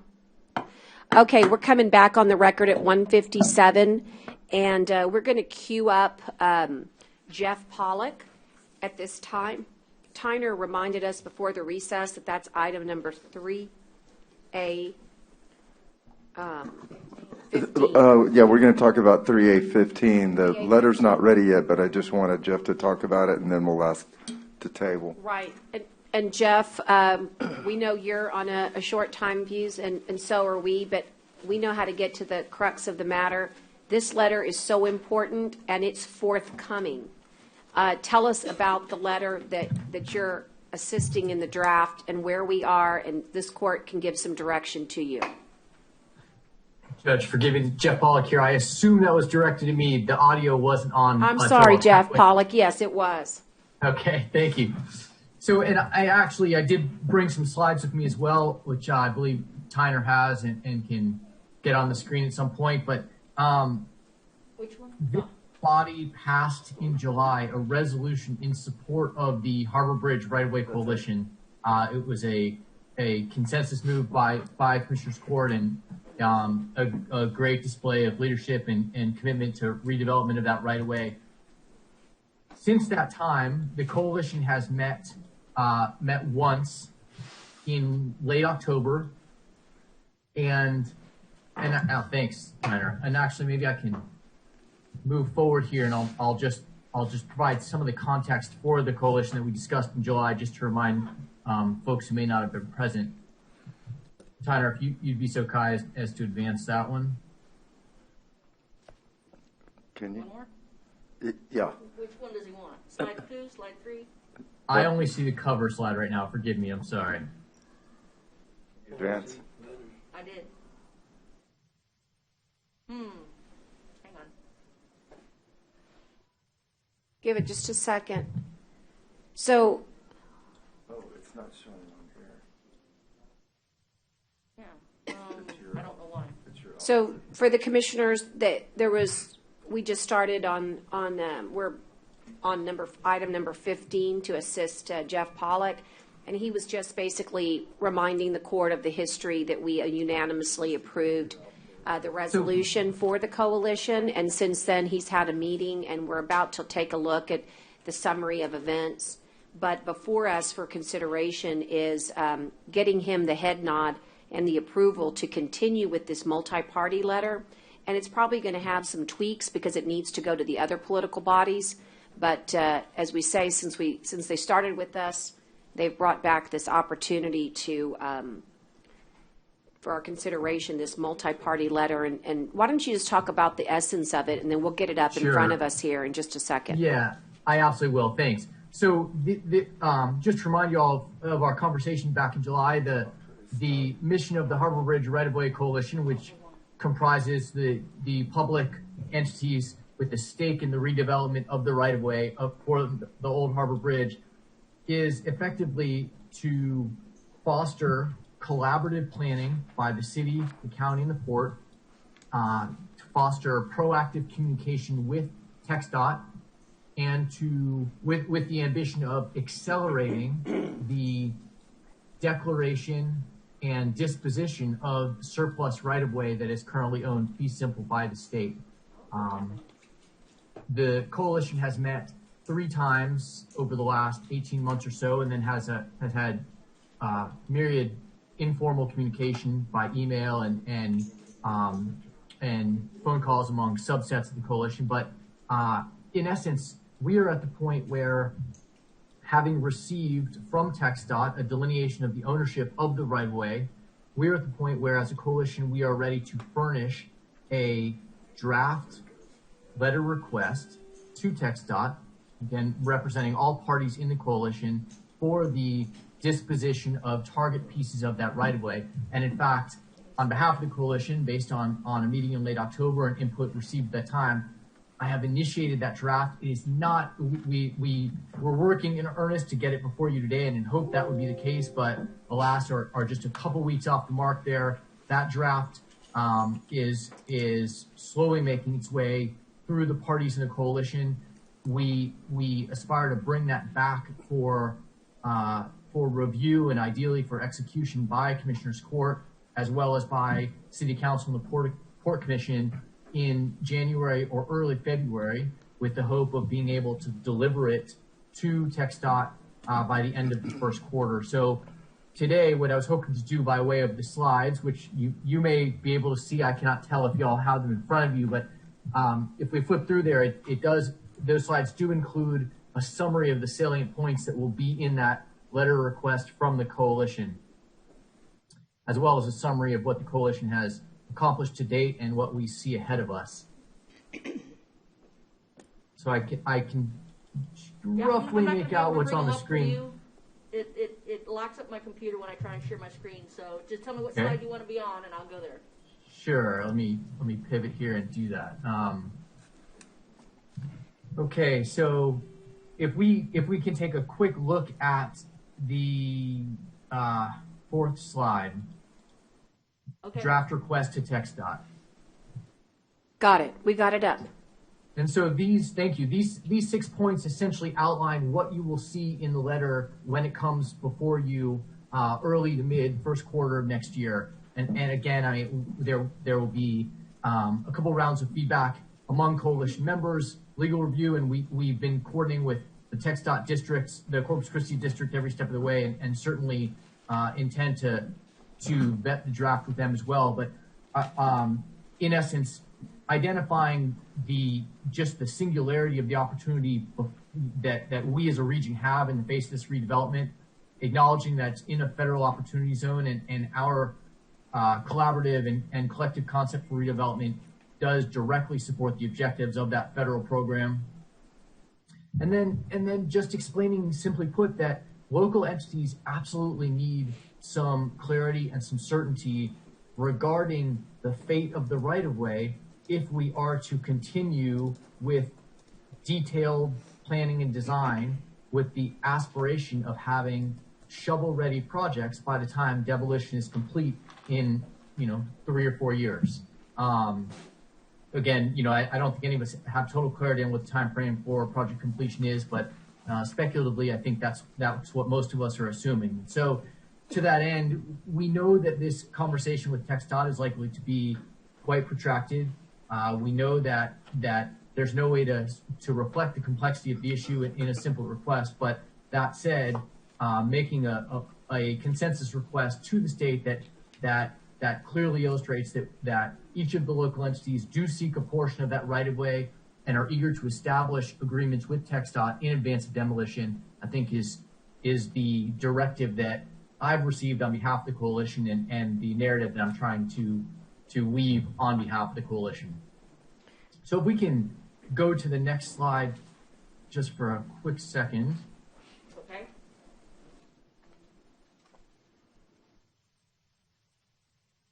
All right, thank you. Sorry, I was forgetting that I'm not seeing them. It turns out that when you advance yours, it doesn't automatically advance my PowerPoint. Okay, so what you see here, and there are actually there are several photos embedded we can flip through, but if with 2 more clicks, we can hone in on the portions of the right-of-way that surround the courthouse. All right, thank you. And I think what I've done here is I've enlarged the legend from the delineation of the right-of-way that we received from TxDOT earlier this year. Everything shown in light green is owned fee simple by the state. What's shown in yellow and carries off the screen is owned fee simple by the port and is being utilized by way of easement by TxDOT. What's in dark blue is owned by the city, and what's light blue is public dedication and would presumably remain under city control to maintain cohesion and connectivity in the street grid. But that which is shown in light green is, in theory, subject for a surplus declaration by TxDOT. Again, this is not based on a commitment from TxDOT, but based on general familiarity with how the right-of-way process works. And so, in essence, what I'm doing here, and what you'll hear from Jeff Barton as he explains the concept level planning that he and his team have done, he will illustrate, and I think you can, maybe in an imaginative way here, imagine with some aggregation of those areas shown in light green around the courthouse, there's the potential for a comprehensive approach to redevelopment that aggregates a critical mass of area to accommodate multi-use planning to create a truly spectacular civic space that incorporates, open green space, mixed-use retail, commercial, and live workspace, all while maintaining connectivity to other key destinations in the C District. And what's happened to date, sort of in parallel with the process that the Right-of-Way Coalition has undertaken, is both the city and the port, and as you all know through Jeff Barton, that is, the county, we've all had concurrent and coordinated individual planning efforts related to the portions of the right-of-way that we either already control or would like to control when the dust settles. And so the coalition, in summary, is really just about providing a venue by which those individual planning efforts can be coordinated, and each of those entities can seek clarity and certainty from the state to allow them to proceed in preparing for redevelopment.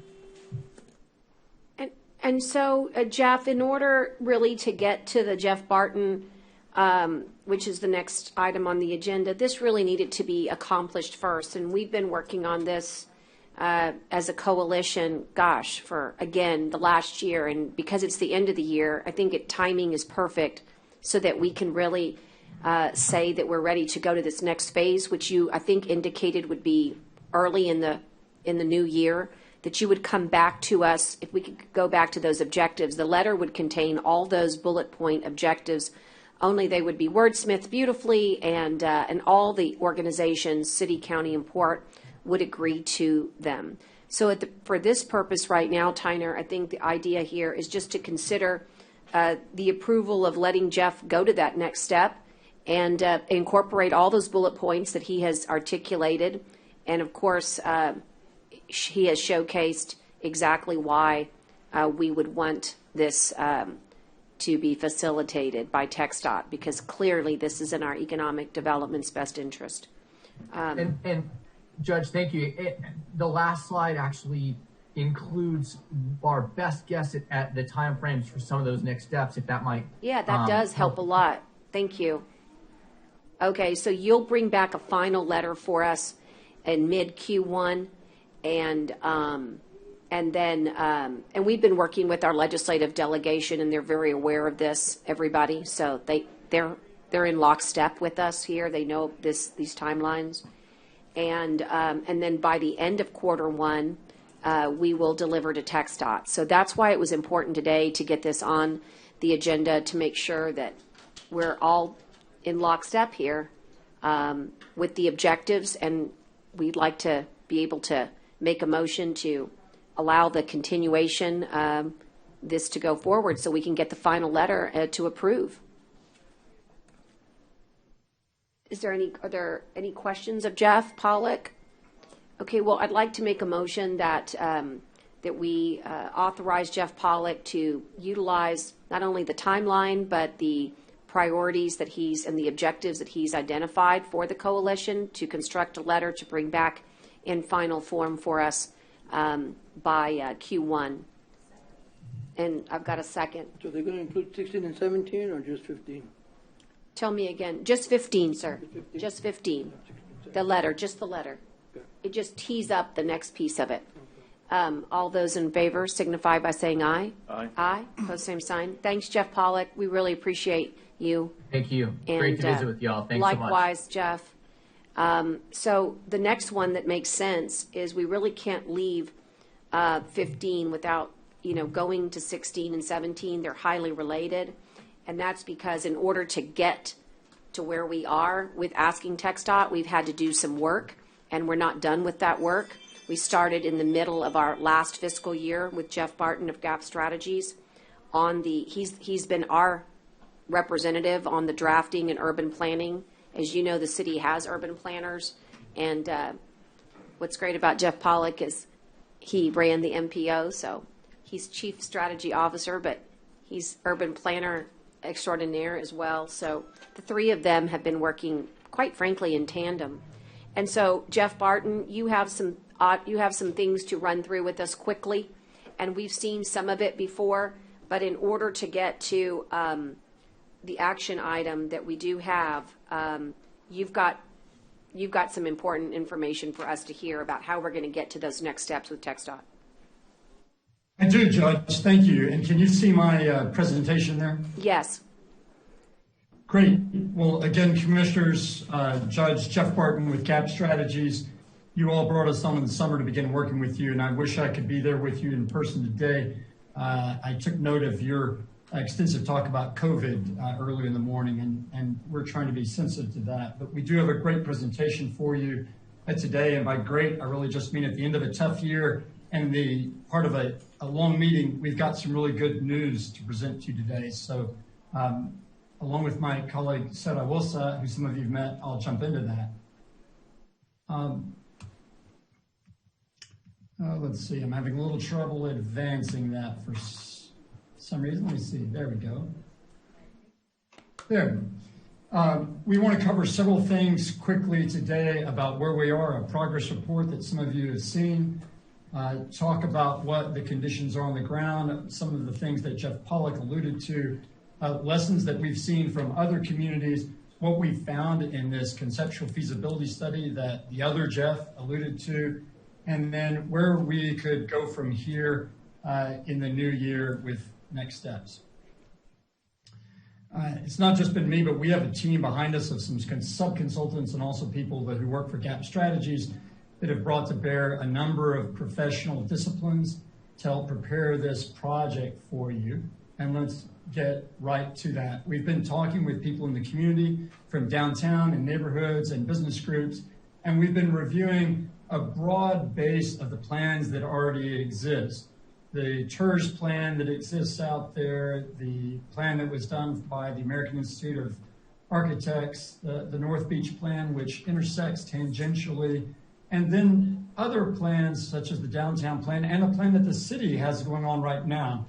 I'm not sure if Dan McGinn from the city is still on here. I think he may have had to drop off, but the city, we've been working very closely with the city as they develop their gateway plan.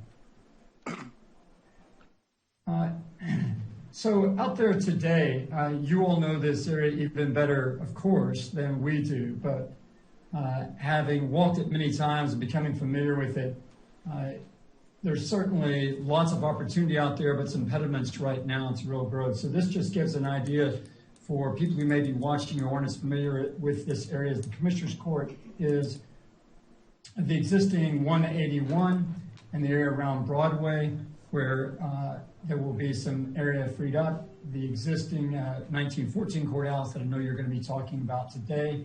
There are a lot of development potentials around that courthouse, but with the existing roadways and highways there, it makes it very difficult to fully utilize all of the potential there. Here you can see the intersection that would be vacated as 181 and 37 are dramatically changed when the new bridge comes in. And above all, these areas around Broadway that can be potentially really transformed. And we're going to be talking a good bit more about that as the presentation goes on.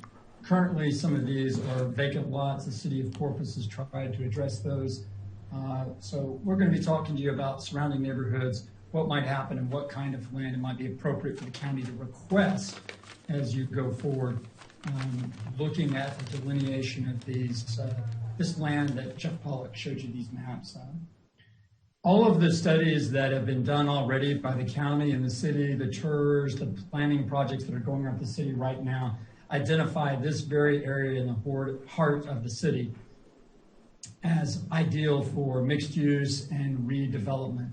So that gave us our cue on how to look at this property and what might be done with it. The TERS number 3 plan and its appendix, the economic studies that have already been done there, identify a market need for additional housing there, and both in the retail side, new opportunities that are available there, and opportunities for housing.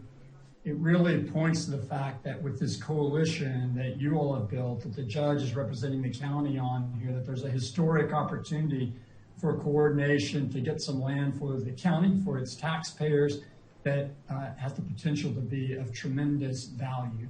And working across jurisdictional lines, as you've already begun to do, as Jeff Pollock is doing with the Right-of-Way Coalition, that you can really build this unique once-in-a-lifetime opportunity. And what you all hired us to do in the summer is to look at that and see if there really is a place for a county in this mix.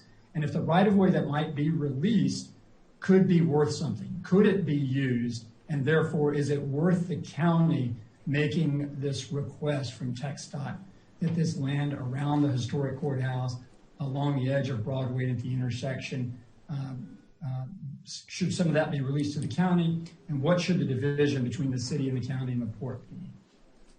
So back to these maps that Jeff showed you, and then we'll dig into a little bit more detail. You saw this, I think, from Jeff. Again, the yellow, as he told you, is either already owned by, is actually owned by the port with an easement that TxDOT is using. Then the green is the county, the blue is the city. And we've gone through there and done some studies about what you could do on some of this green area and what areas we think should be reserved for the city, the port, and the county. Here, as we begin to hone in, you can see to the left is the gray, the new bridge right-of-way. The yellow, again, is the Port Authority. And from Resaca to 37, we're recommending that the county look at requesting that this land be released to the county as it's vacated by TxDOT. You can see blue cross streets that might be retained by the city and Broadway running alongside that green. The blue would go back to the city. The North Beach area could be retained and used by the city. Again, we've been working with the coalition, the city, and the port, and the other players in this group on these plans. And here again is a little bit closer view, the historic courthouse and the significant amount of land around it. The question becomes, though, if that land is released, if all that right-of-way is released, could you really do something with it? And now I'll begin to talk to you about that. You can see how this land breaks down in acreage, and that for the county portion, it comes to more than 11 acres, really in the heart of the community.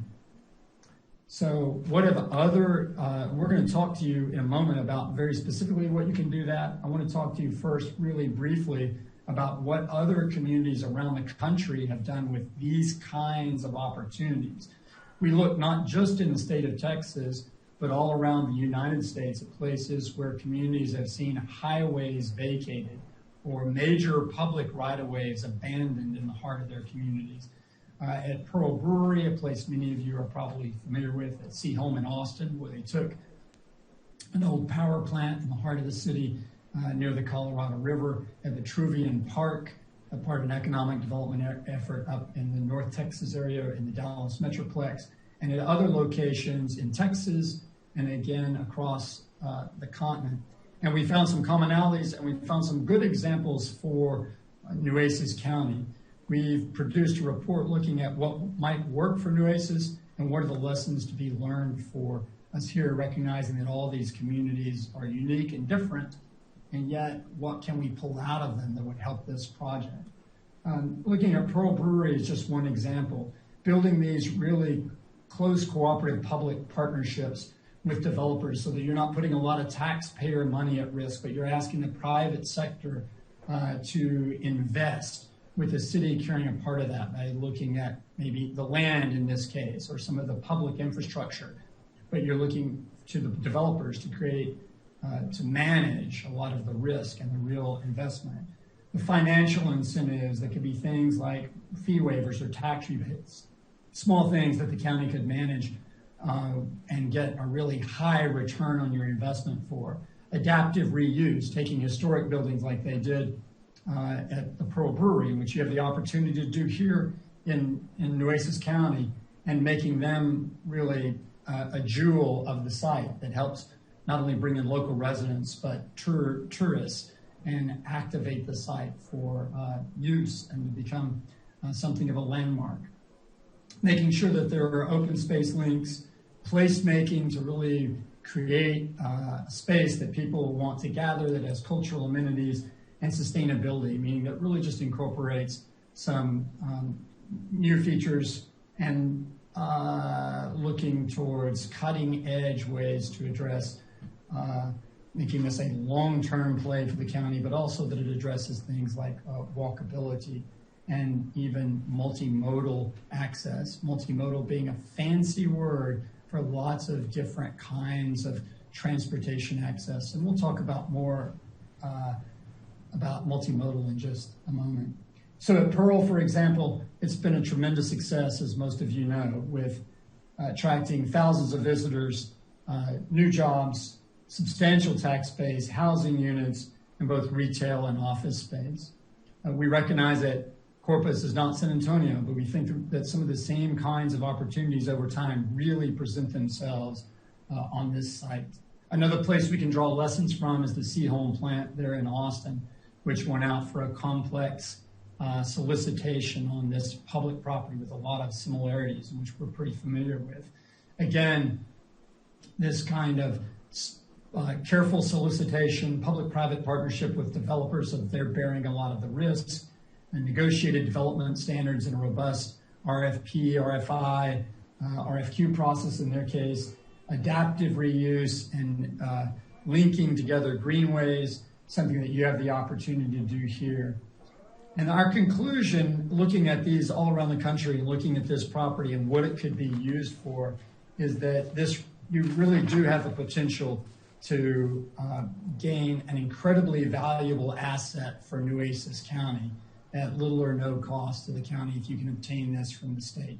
And our initial feasibility study indicates that it's got vast potential, amazing potential to create significant economic redevelopment for the county, to bring you a long-term income stream, and to create a great place for the citizens of Nueces County.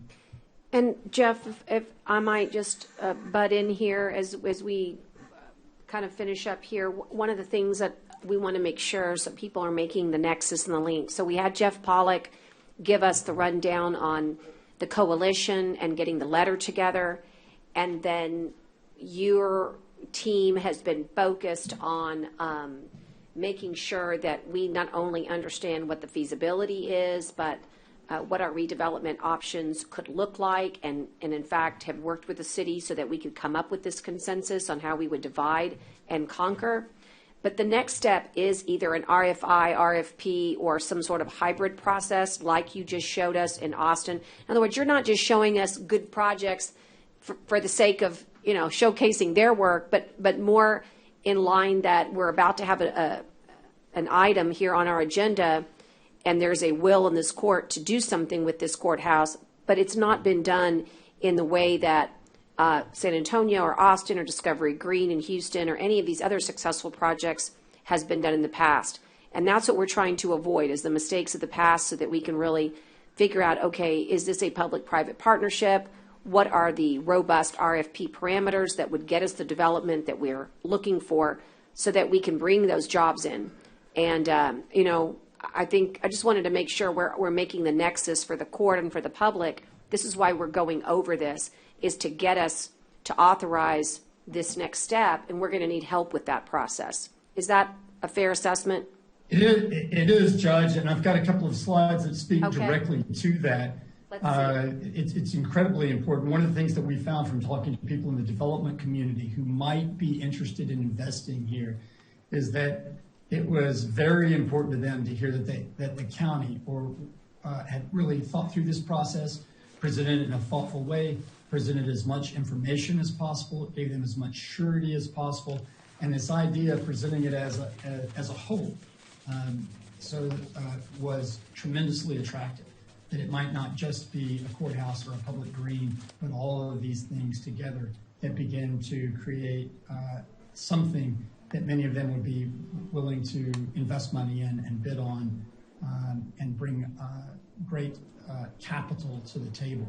So I want to just give you, I know that y'all are really hard pressed for time, so I'm going to give you the 30,000 foot view here, but to the judge's point, we tried to look at what's really possible to do on this site. And you can see here the green, the blue is the city and stuff that we would recommend to go to the city. So from Resaca down to I-37, from Buffalo Street over to the 1914 courthouse, we would recommend that the county seek that right-of-way from the state. And here in the pink or the red, that's private property that might be really significantly enhanced around it.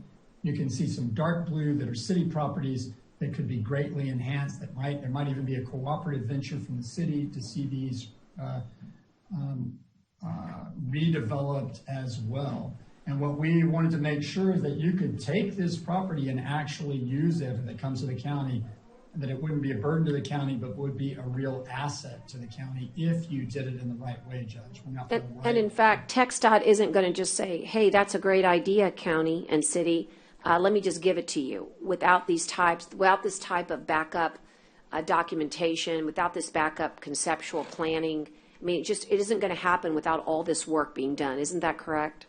I think the coalition wants a very specific recommendation from the county with backup showing why the county would want this, why it should be released to the county instead of to the port or to the city or just stay in TxDOT's realm. Then TxDOT is going to want very detailed backup and planning about what it's going to be used for, why should hand over public lands and a public asset to someone else, what are you going to use it for, how is it going to be a public good. So being able to show, Judge, as you've just said, that you have a vision for that we've done the planning behind it to show that it can create real value for local taxpayers and for the public good will help justify to the state why this should come back to the county. You're not just going to leave this fallow. You don't just have a vague idea that you might someday do something good with it. You have concrete steps and proposals for how to get from point A to point B and make this something that brings back money to Nueces County, to the city of Corpus Christi, and to the state of Texas, frankly. So we took a look at what kinds of buildings could be built here along Broadway and in this new green that could become part of Corpus and Nueces County, looking at mixed use, residential, and commercial. We looked at what you might do with Broadway Street to turn it to a street that would accommodate pedestrians, 2 traffic lanes, parking, and possibly even some kind of transit, something like a trolley system or something like that, because that's something that the Port Authority is at least looking at in a conceptual way. So we've been working closely on some detailed planning with the city, the Port Authority, the city's planners about what you could do with Broadway Street. There'd be many hurdles, a lot more planning to get to some final stages, but we've produced a preliminary plan that shows that you could accommodate all these things within a new Broadway and still have room for this level of development here and also reactivate some of the surrounding private property at the same time. By comparison to Pearl Brewery, you can see that this really gives you significant amount of space to work with, not as much as you have in Pearl, and that's appropriate given the size of Corpus. But if you add in the surrounding private area that could be revitalized by this work, it's really an amazing opportunity. And here you can see that it adds up to something like 750,000 square feet of square footage that could be built, a great boon to the real estate industry, to the construction industry, to retail commerce and housing in Corpus. We're not saying that all this would be built right away. It clearly would not. It would take years to get built and to be absorbed, but you would have this fantastic plan that you could go forward with. I know that you all have engaged Dr. Ray Perriman and his economic analysis team to help understand how quickly this might be absorbed and what the right mix would be here. We're not saying this is exactly the right mix, Judge and Commissioners. We just did this as a conceptual study based on our experience to see what could work here to make sure that there's enough room, that there's adequate space and parking with parking garages and surface parking to really do something out of the ordinary. And we have, for this illustrative purposes, just for the purpose of doing this study, we've taken what the Historical Commission has been working on with the 1914 courthouse and added the wings there just to give you an idea of how that space would work. So that would bring significant economic impact directly into the city with all kinds of indirect economic impact for the city and the county.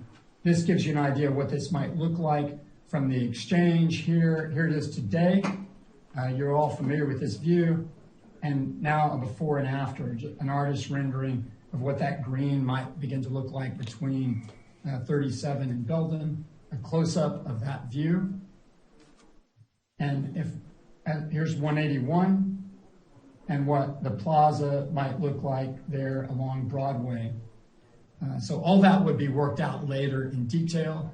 We're trying to give a sense of the possible here based on our experience and the planning that we've done already. So the final decisions would be up to you, Judge, and the Commissioners Court, to the city planners that we would continue to work with to talk about exactly what elements would be here, what you would want in this solicitation that you've alluded to, because none of this is going to happen without some additional planning about with the Commissioners Court and its partners in the coalition deciding exactly what your development goals are, what kind of public-private partnership you want. Or your goal is really a long-term income stream, is to sell some things, lease some things, property on the ground here. Is it strictly financial, or do you also want to see some other public benefit come to the county, meaning maybe you want some workforce housing incorporated in the projects, a guarantee from private developers that they would create X number of local jobs or provide space for community organizations.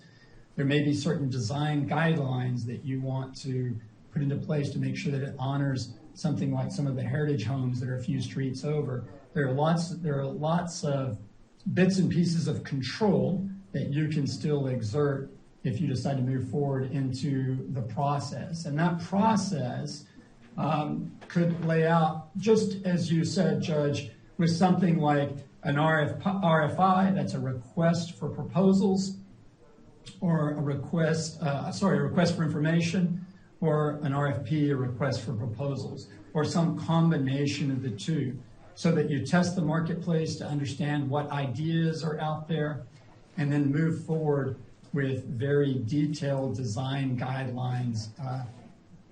That gives you the opportunity not just to go out and willy-nilly put out a solicitation, but to craft an approach over the coming months that really gives you some surety that you're going to get back what you want. And at the same time, encourages the private sector to go after this project, to invest in this project, because they'll have some clear guardrails and guidelines, understanding what it is that the county wants, and some surety that the county is going to make, or the city are going to make certain investments, like just knowing whether Broadway is going to be opened up, where it's going to be opened up.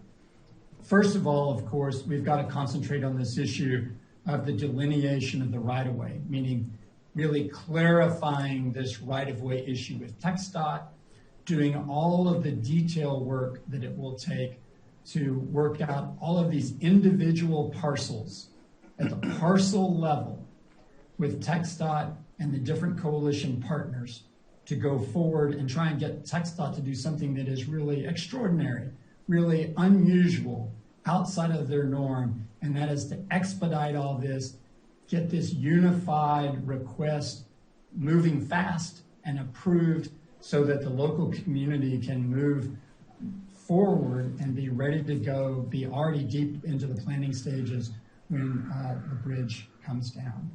Those are really the takeaways that we have found at Seaholm, at Vitruvian, at places all around the country, to have these clear guidelines up front, clear information, oversight, and planning in advance. It pays concrete dividends for you and your taxpayers in the long run that really provide a high return to the county.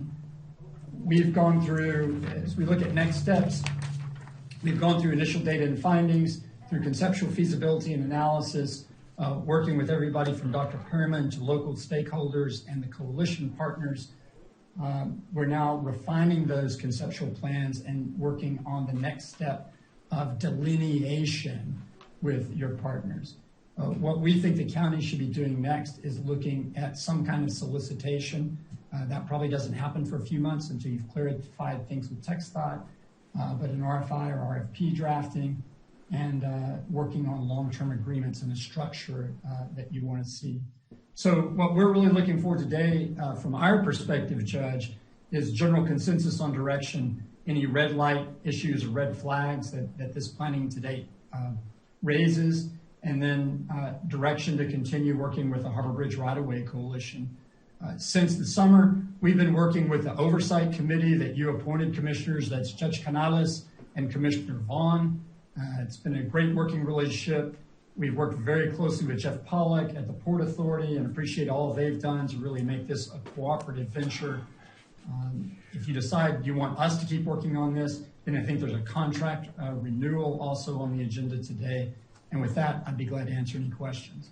Okay, thank you. And like I said, if you want to see what's really different about, and we get asked this by this court and by the public, what's different about today versus yesterday when we issued an RFP for the courthouse, it's this.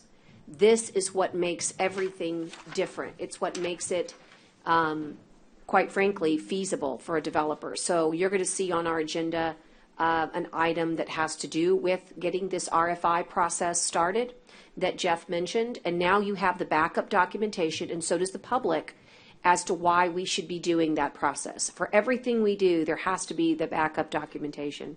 So I think that the direction that commissioners that he's looking for is, I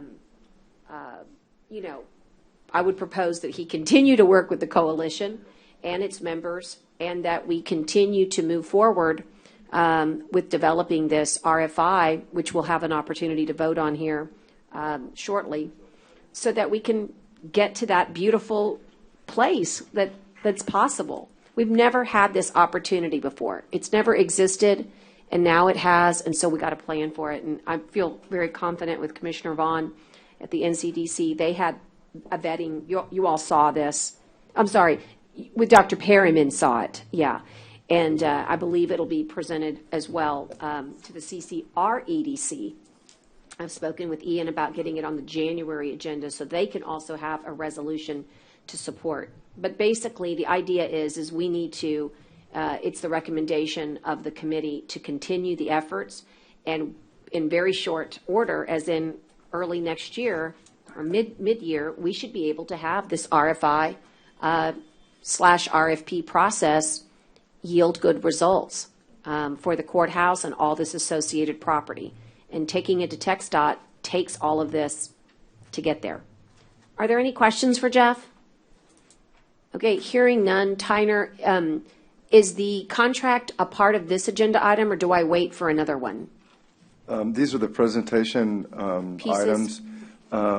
The item for the contract would be 18. Okay, so item number 18, we funded the last time through our CIP And the idea here is to consider the continuation. So moved. All right, thank you. And second from Commissioner Vaughn. And again, funding source is CO 2019. And all those in favor signify by saying aye. Aye. Aye. Pose same sign. Clarify, that would approve all the items in 18. That's right. Okay, I'm thank so you. sorry. It's all the items in 18, so it's basically the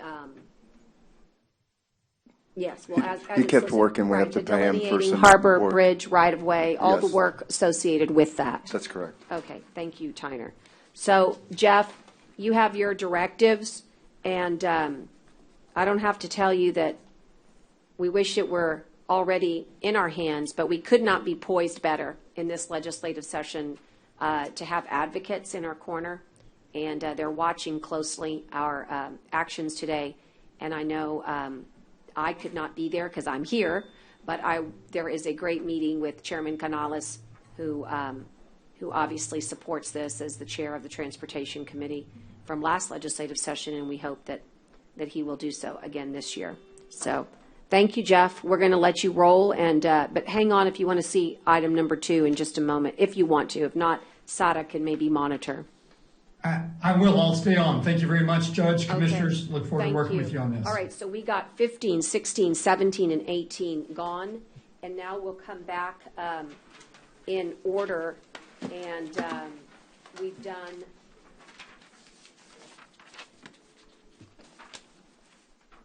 John, can I have yours? I think I'm missing a page. Yeah, I'm missing a page, sorry. So that now this dovetails right into Bracewell's representative, who is Blakely Fernandez. 7 to 3 and 4. We're only on 2. Just on 2. On 2. I don't see Blakely. Okay. Yeah.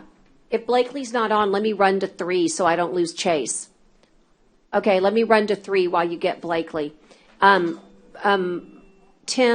we have a workman's comp insurance coverage that needs to have a renewal. Chase Carlisle is recommending TMI, and as are you. Do you have anything to add here? Is this renewal in keeping with last year's, or is there anything new we need to note for the court or the public? One thing that we ran in since last year was the first year dealing with TMI. When we dealt with TAC for so long, there were some learning curves on both of our parts. And with the Nueces County spread out the way it is and the employees throughout, there were some questions about the job classification codes you saw within the premium itself.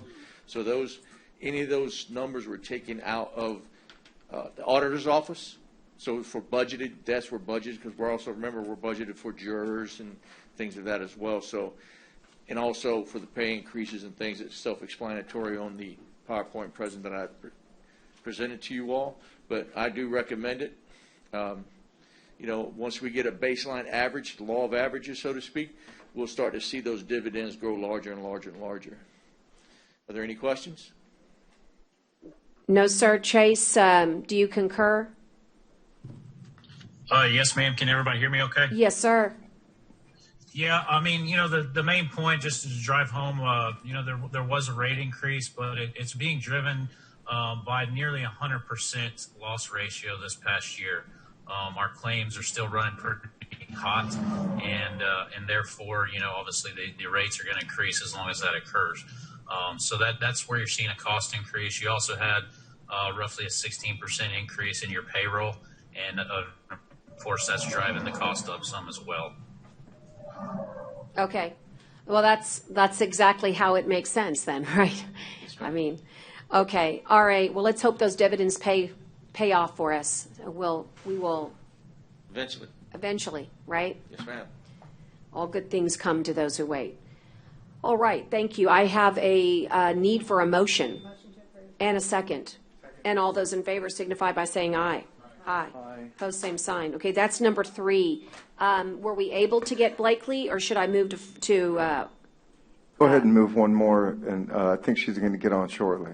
okay, and we've already done number 5, and also one of the things we want to tell Courtney is we know that we've kept you on long and our day is dwindling, but if you need to do a overview for us right now. In the interest of time, Courtney, we promise to have you back for the details in January.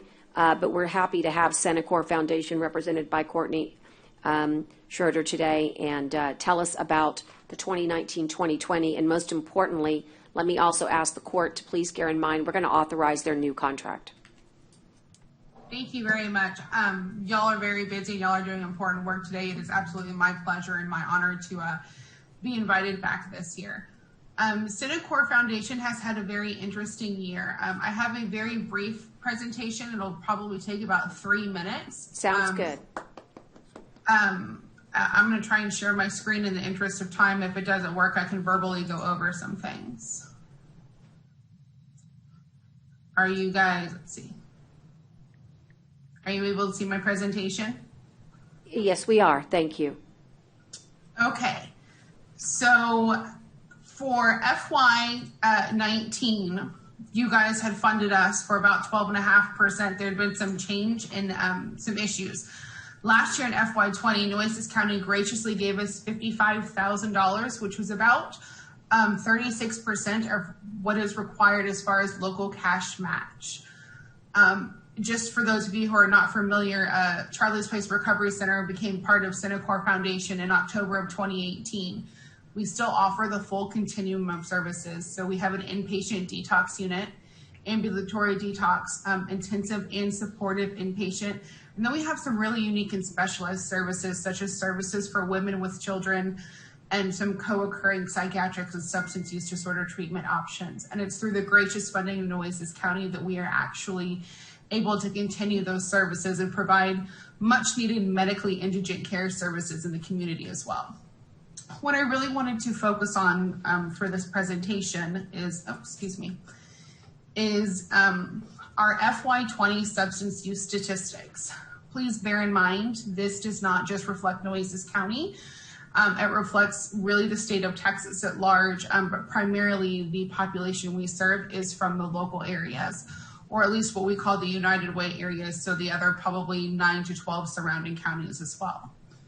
One of the things that I want to highlight for you guys specifically is that in FY20 compared to FY19, we primarily still continue to treat through the pandemic people who were suffering primarily from alcohol substance use disorder, followed secondarily by opiate use disorder. And again, we serve the pleasure of you, Judge CANALES, on the opioid task force.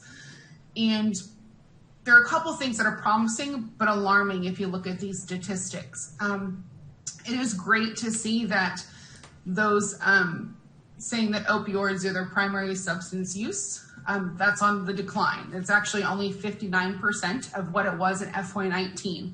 And that's really great news. And I think that some of our community efforts are absolutely working. And I'm very, very gracious and appreciative of those. But you'll also find some more alarming statistics. You'll see that the use of amphetamines increased by about 16%. In FY19, that increase was about 30%. So we've seen almost a 50% increase in the last 2 years of those claiming amphetamines as their primary substance of choice. And you'll see that the cocaine use has also increased by about 61%. So while primarily we've treated, as far as population to population goes, Senacor Foundation throughout COVID and the pandemic only treated about 200 less people at FY20 compared to FY19. So we did see some reduction in the people we treat. But what's most alarming is the fact that the substance use and what people are identifying as their primary substance of use is actually diversifying in the population we treat. Only time will tell whether or not, for example, the 100 increase in benzodiazepines is something that is cyclical or just because of things going on, or if it's a reflection of the pandemic. But it's interesting to see that the primary substances are actually starting to become more of a polysubstance. You'll see that those who said that marijuana was their primary substance went up 1,000% almost. Unfortunately, that normally means that they're polysubstance users. And so marijuana may have been what they said they've used every day for the last 30 days, but normally there are other accompanying substances that go along with this. And so I just wanted to point out that that the numbers are becoming more flatline across the substances, and that's something that we're definitely in communication with from other agencies across the state to see. So again, last year we served about 2,100 clients. Demographically, about 2/3 of those were male. Our youngest client was 19, and our oldest client was 79 years old. Again, for the second year in a row, the largest age group that we see, about 1/3 of the population we serve, is in that 35 to 44-year-old age range. But again, we have an increase in about 5% of the people that we're treating are under the age of 25. So addiction is still very much out there in the face of COVID, and I know that there are a lot of studies that are out there that show, for example, I think the rate of alcohol online sales in March in the state of Texas alone increased by over 230%. And so as we continue to face the pandemic, and I definitely commend the commissioners and their work on this and all of your COVID response, I also applaud you guys for keeping mental health and substance use at the forefront as a casualty or sometimes a secondary effect of COVID-19 and what's going on. I also would like to take the opportunity just to highlight that Synacor Foundation remained and completely remains open and fully operational. During the pandemic, we have not shut our doors. We have not stopped admissions or created barriers. We do have increased sanitation protocols. We've reduced group sizes and scheduled some alternate activities. We have switched to some virtual outpatient opportunities as well as a result.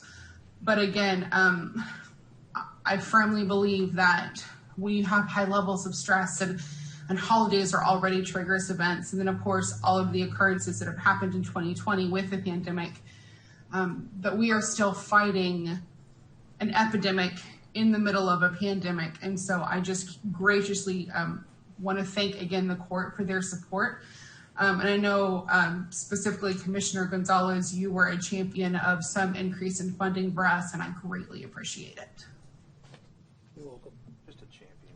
Thank you. Thank you so much for your good report. And it was very thorough, and unfortunately it does reveal some of the casualties, as you said, of this war that we've been fighting, and that's the increase of methamphetamines. And it just, it's something that we have been tracking and watching on the social determinants of health dashboard. And I would just ask that, and I'm going to have this presentation, but I'm going to forward this to the hospital district so that they can also just ingest all your data and in their dashboard, if you don't mind. And I went through it very quickly in the respective. No. It's fine. Just if you'd send it to Johnny Hip with a note, say it needs to go to SDOH, they'll know what we're talking about.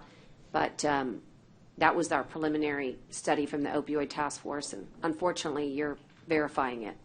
Commissioners, how about a motion to authorize their new contract 2020 to 2021? Second. And I want to thank her on behalf of Brent for such a great, fast presentation, but very informative. I'm trying. I don't know how you guys do it. I respect you so much for your service. Thank you. All those in favor signify by saying aye. Aye. Opposed, same sign. Keep up the great work. Thank you for your commitment to behavioral health and addiction. Keep up the good work.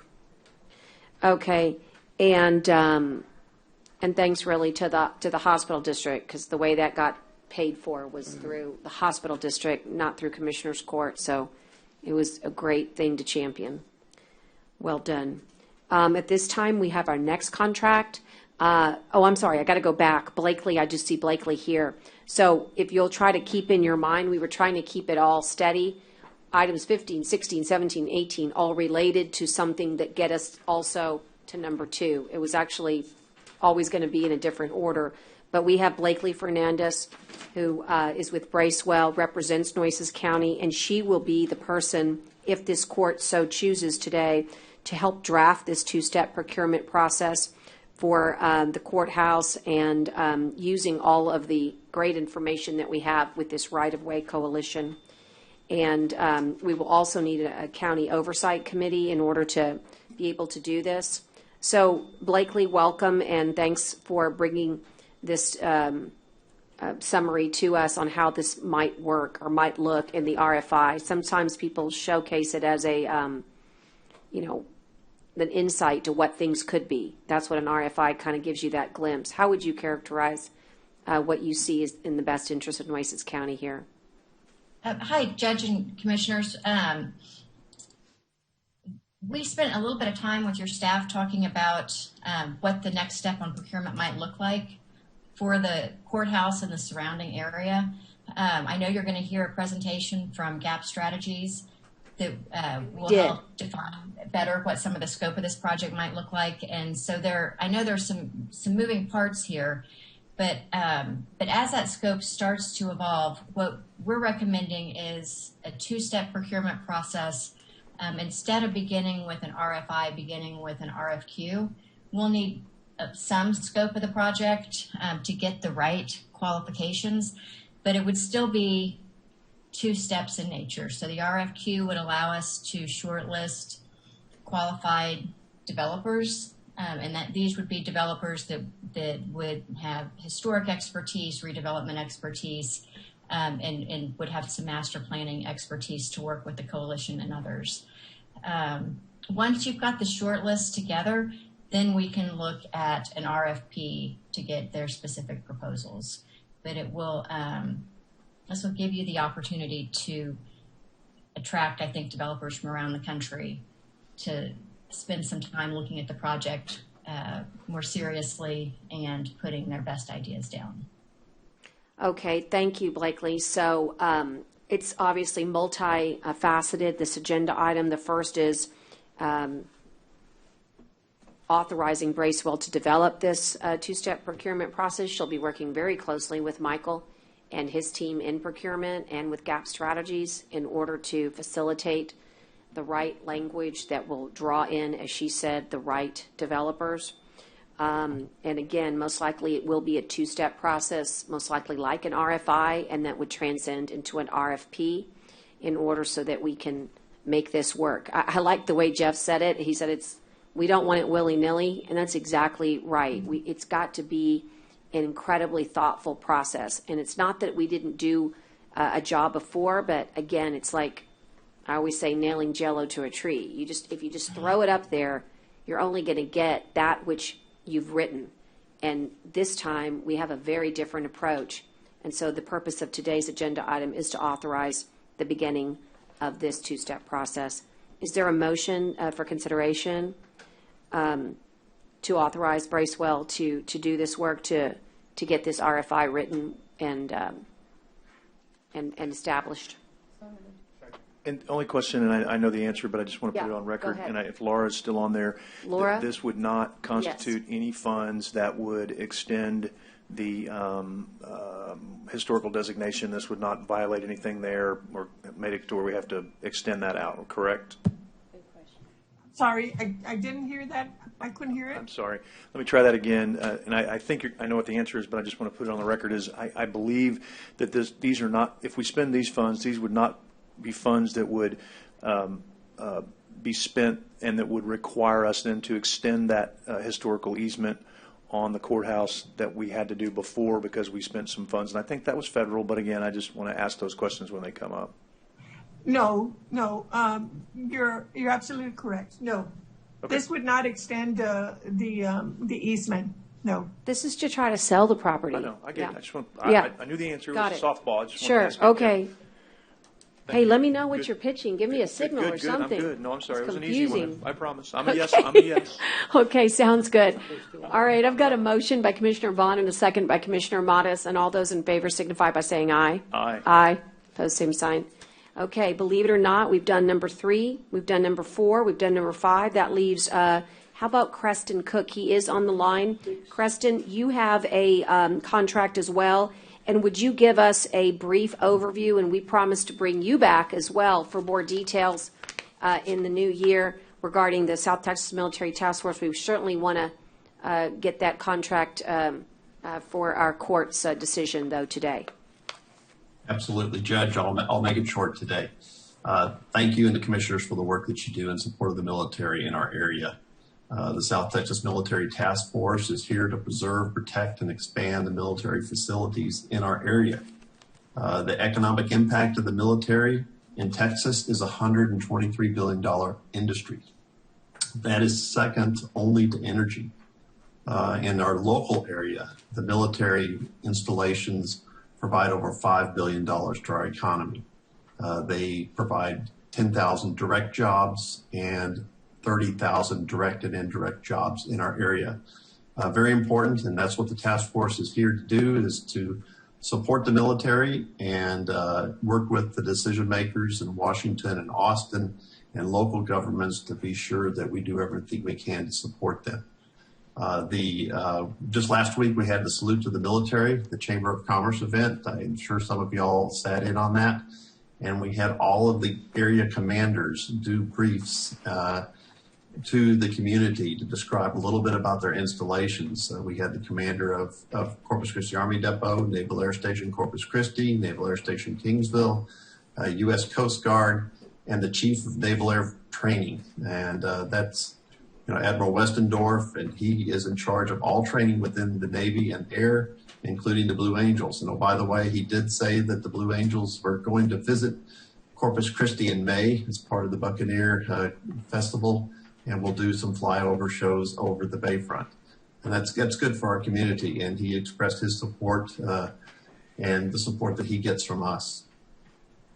Going on, the other part of our committee task force is to support legislation that supports the military and their families.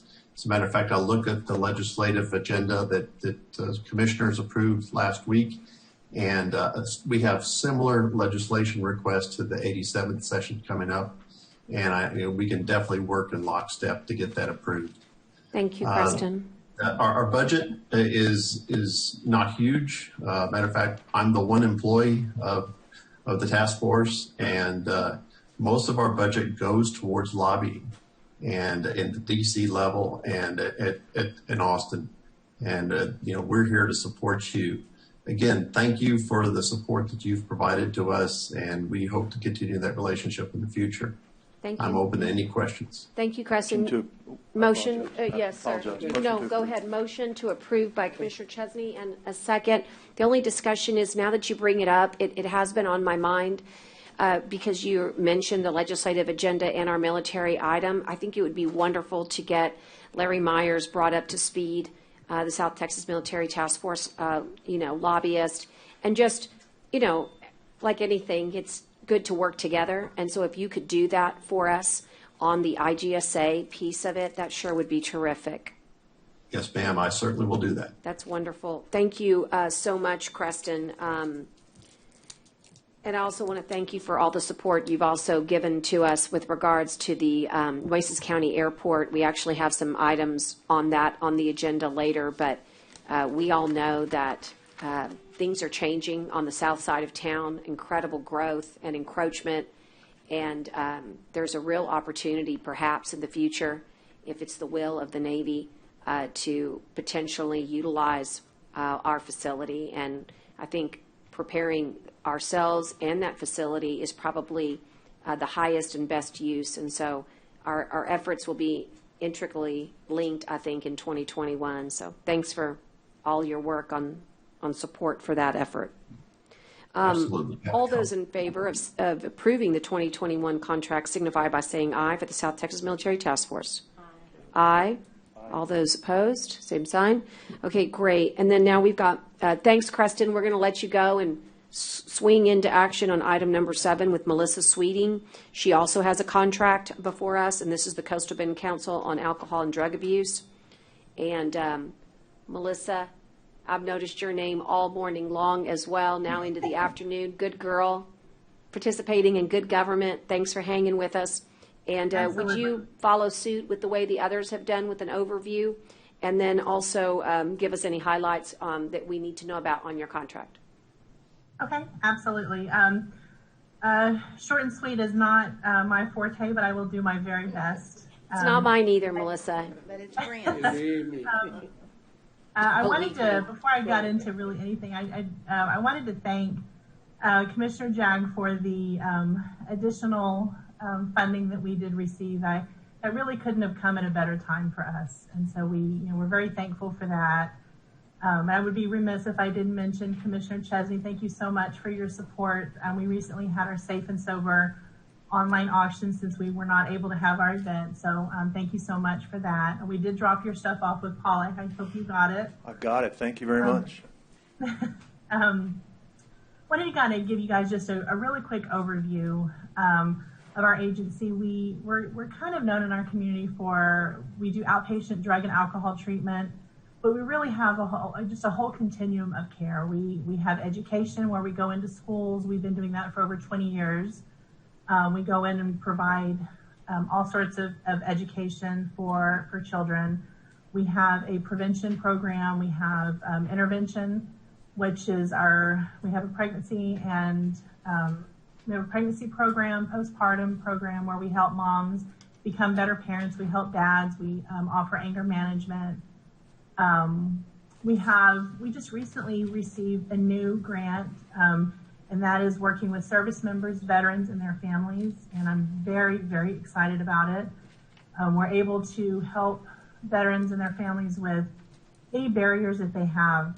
The idea of the program is to reduce child abuse and substance use.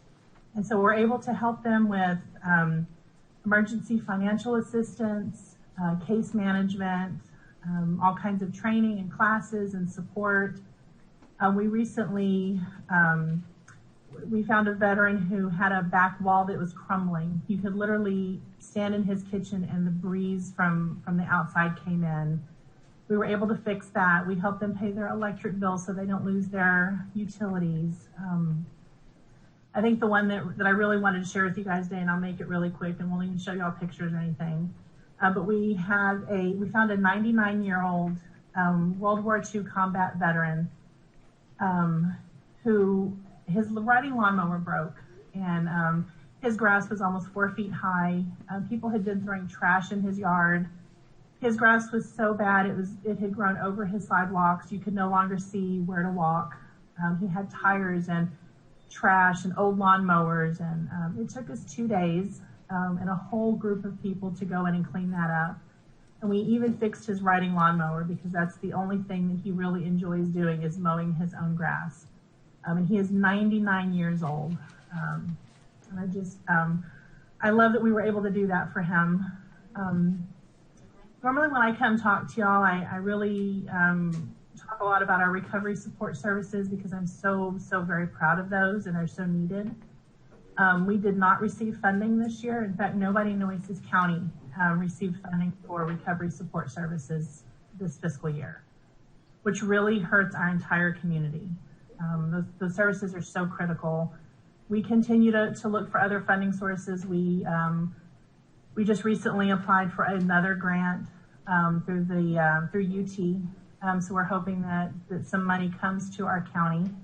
Our money for this, as you guys know, we're part of the whole South Texas region. So all of our money went to the Valley. So we literally have no sources here. We did get a small grant during the summer, and so we're able to sustain for probably through February. So we're still providing services. That'll just end in February. Anyway, that's kind of just a quick overview. I could go on and on and on, but I respect y'all's time and everybody else's that's on the agenda. So if you guys have any questions. Melissa, I just want to comment that we may have some hope for you in the ways of grants, and we're going to call you and visit with you offline. But we think that some of your programs would qualify for a particular grant that Dishes has, and we have discussed that at length with our hospital district. And so let us do this. Tomorrow we'll reach out and see if we can put you with these folks and see if this is possible. But your work is too important, so let's see what we can do to make that happen. In the meantime, we do have a contract, Commissioners, and I'd take a motion at this time. Move. Motion and a second, and all those in favor signify by saying aye. Aye. Aye. Post same sign. Hang in there. Keep up the good work. Thank you so much. Y'all have a wonderful day. Thank you so much. Items number 8 and 9, we've got Juan here. They are both, they're not related in the sense that they have different work, but they are related in that they're very similar And there's supplemental agreements in order. Every time we tackle a new project, we come to court with the work authorization in order to program manage those projects. So before you, you have the ABM on item number 8, and now item number 9, County Roads 22 and 49. And again, the funding source for both of these are CO 2019. Juan, do you want to tee up anything here? No, Judge. I mean, pretty much this is just for the ABM energy savings contract, right? Which is item number 8, and then the second Judge, one you do have JP and Kyle both right. on. Yes, Let me ma'am. just hold JP and Kyle. I've been watching that you're on, and thank you in case there's any questions. Judge, motion to approve. You want to do them separately, Juan? Yeah, I think so because of the court. Yeah. Just because they're so motion different. to approve 8. Motion to approve 8 and a second. All those in favor signify. Your Honor, before you do that, yes, of part course. of that agenda item is a capital project change order number 91 that also has to be referenced. Thank I you don't so have to bring it much. forward before. I don't have to bring it to you court again. Thank you. ABM, I thought ABM was separate. Yeah, I think he's saying that Part that of you the want. agenda item includes this as a capital project change order, and I can bring it again, then you'd be voting on it twice. So just you want us to just include it right Just now. include it now. So moved. You with me? Yes, ma'am. All right, for the clerk, you've got that too. Change order number 91. Okay, thank you. Motion and a second. All those in favor signify by saying aye. Aye. Pose same sign. Okay, and then Juan, hang out. We've got County Roads 22 and 49. Judge, this 9 and 10 probably could be done together. Yes, I think they could. 9 and 10. Yes, Sure. And do you recommend approval for these as well? Yes, Judge and Commissioner. And also, are there any change orders that we need to do? Can you reference them? These are new projects. These are new projects, correct, but we're moving money from a unallocated funds to that, so. For CIP. It's also references 91, so you. So included- 91 you is already okay. included it already. All right, we've already included it. I didn't hear what you said. I'm I'll sorry. take a motion then to approve 9 and 10, work authorizations number 4, County Roads 22 and 49 for project management. So moved, sorry. I'm sorry, I just didn't hear it. And then a second, Commissioner Vaughn, could I hear? Yeah. Commissioner Vaughn, all those in favor signify by saying aye. Aye. Post same sign. And then, really like that hat, Marvin. Come on in. You've got one up here. It's a consideration. Thank you, Juan. And hang out with us. We've got a few more for you. Discuss and consider approval of amendment number 1 to collection of delinquent ad valorem taxes. And this, of course, is with our firm that represents us, Linebarger, Gogan, Blair, and Sampson. I finally returned this to you. I'm back on task here.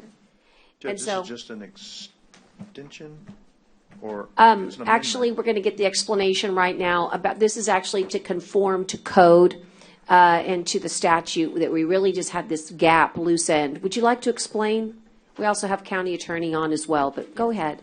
Elva Galvan, I'm an attorney with Linebarger, Goggin, Blair, and Sampson. This provision provides for reimbursement to our firm for costs that we front on behalf of the county during the collection process. These costs are statutory costs. They're just not costs in general. They're provided for in the tax code. The county is not liable for these costs. We get reimbursed pursuant to this amendment only if we collect these costs directly from the defendant or from the tax sale proceeds. So it's no cost to you. It's just a reimbursement of costs that we front during the collection process. Just curious, what kind of cost? I mean, We're example. talking about publication, cost for citation, notices of sale, abstract or title Okay. report cost, and then most recently it would include also the online auction fee that now we have gone online. Thank you. Those are JP cases. Yeah, just curious. And again, this really was, it's almost like what I call a cleanup. Yes, it is. You know, our housekeeping. Right. But it was important, and it took us a while, and we got it here on this agenda. It hadn't been able to be done before, so thank you, Elva. Motion to approve. Thank you, Second. Commissioner. Motion and a second. All those in favor signify by saying aye. Aye. Post same sign. Okay, now I'm looking to see, she was on for so long, I'm not sure. Let's just see if we can get her back on. We'll skip until I see her name come up. But we've got item number 13, and that's basically the MOUs that we have with Nueces County Drainage District number 2 in support of their TWDB grants, including Petronila Creek, Bosques Road, Avenue J, Casablanca, Ditch A, Bluebonnet Drainage. These are all Category 2 grants. Maria Bedia is on. Maria, you worked on this with DD2, the lawyers. I myself spoke with Jerry Guerra. I think we got everything cleaned up that we needed to. How do these look to you? Is Juan still in the room? I think he had wanted Yes. to Judge, I need to We were speak on sent- this one. Okay, Tyner needs something here too. I didn't realize it. Go ahead, Tyner. Yeah, this has been a very complicated process. And while the county drafted our own MOUs, they in fact were provided to the Drainage District number 2. However, those were not the ones approved by the Drainage District and returned to us. And I've got agreements from the Drainage District as late as this morning at 6 a.m. I did talk to Jerry yesterday. Juan's not willing to agree to the terminology provided in those forms. Basically, the Drainage District took out the provision that they needed to get written authorization from him before they started a project as floodplain manager. And so We've been through this before. and so Yeah. they took that language out. Now, Okay. if there's an issue about time, I recommend you approve the ones before you that are attached to your agenda. And if they can work with those and comply with Juan's need to give them written authorization, he's willing to agree to those. Now, if the Drainage District number 2 is willing to abide by those, they have them and they can sign them and they can submit them to the Water Development Board. Okay, so what if we did it this way? What if we approve the MOUs as we presented them and as amended by Juan if he approves with their, in other words, I want to give them some flexibility, but I can't approve that which is not good for us. Subject to Juan's approval? Could we do it Subject to that way? Juan's, with a county attorney as well Right, involved. that would be good. What do y'all think If the about Drainage that? District would be willing to conform to that, Yeah. I would agree with that. If we do it subject to you and the county attorney? Subject to you and the county attorney. In other words, we're not going to approve the ones they sent. We're going to approve the ones we sent, but we're going to give you the flexibility to work with them. And if you and the county attorney can come to a consensus on this one item, our approval will be met. I'm good with that, Judge. Yeah. We're good. So moved. Second. John, do you feel good about that? Oh, Would I'm you sorry. mind being our liaison on this as well? John, you okay with that? I apologize. I didn't mean to. Just want to make sure. No, good question. Yeah, I mean, like what Tyler said, there's a lot of back and forth, and we saw the Yeah. last letter from Jerry, but And the category, and let me just I say, don't understand what's the issue here, though? the issue is that Susan's the professional on Water Oh. Development Board, and she's on. Yeah, so the Category 2 grants require Nueces County to approve before any project is commenced. And they had an issue with Juan being involved in the process. Just so you know, we do this for anybody and everybody. We're not treating them special or differently. It's equal. And so that's the heartburn. But what area do they want you involved in? What? The approval part. No, but what, anywhere? Anything? Since some of the Drainage District's products go into the county's floodplain, they require an MOU stating that we acknowledge that they're going to be doing that. That's why an MOU is required. And it's also part of our It's- county policy, Tyner. Yes, part of floodplain And part of management. FEMA's mandatory, in order for us to have our floodplain designation, and our floodplain coordinator is Juan, we don't have these options. This is part of the federal guidelines. That's correct. And Susan's on. Okay, so wait, hold on. So Juan, you're the floodplain manager for Nueces County, right? Correct. That's correct, So Commissioner. when we asked you that last time, you said you weren't.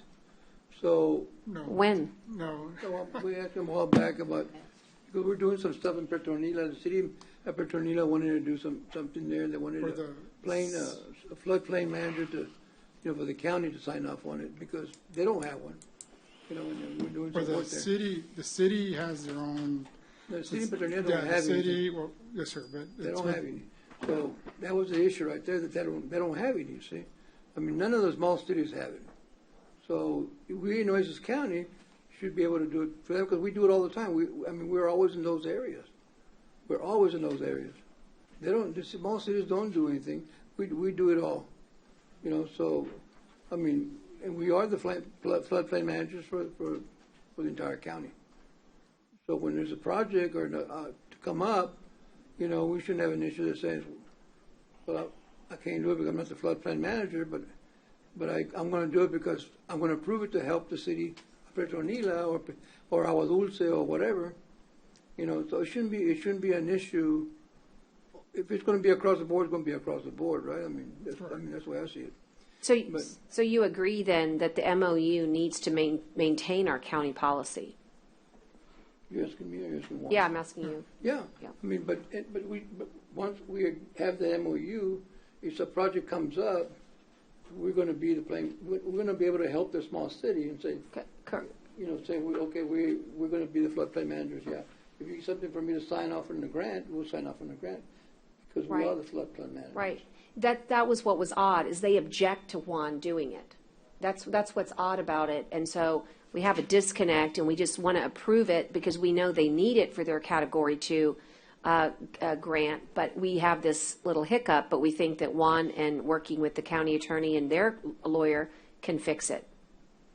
Well, they didn't take it out, Judge. I mean, I was involved in that, and I even called Juan myself, you know, because we need to get something out done in Petronila. You know, and I think that, that's what I'm saying, if we're going to be that, we're going to have that label saying floodplain manager, and it's across the board, right? I mean, no, regardless of what small city says, we're going to do this in this drainage area or help the city, if it comes to where the floodplain manager signs off, it's going to be the county. It's going to be you, right, Juan? I don't understand what the issue is, though. I don't understand what the disconnect is. For them to do the project in Petronila, the city of Petronila called me and says, we don't have a floodplain manager. Correct. So, and then I called Juan, and Juan said, well, you know, I don't know if we can do that. I said, but Juan, we are the floodplain managers. I mean, we always. Juan, will you address this? Yes, ma'am, and I can address it. And I think we addressed it in the letter back to International Consultant Engineers, to JJ, because I know they needed some response from them, and we did respond. I went back to the county attorney, requested their advice. But based on their advice, we submitted back a letter to International Consultant Engineers stating that we would, based on the ordinance, that we are the floodplain manager based on the ordinance, and we submitted that.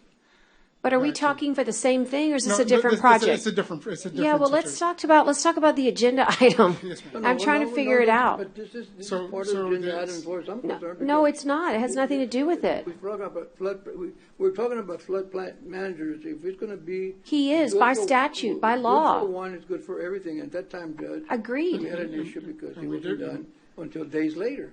I know, but we agree, sir. We agree that FEMA requires this county to have a coordinator. He is the coordinator, and that's all there is to it. I agree with you. I agree. You're just pointing it out to him? I go out to him. Yes. Okay, well, Juan? Yes, ma'am. Do you concur that you're the floodplain coordinator? I concur, Judge.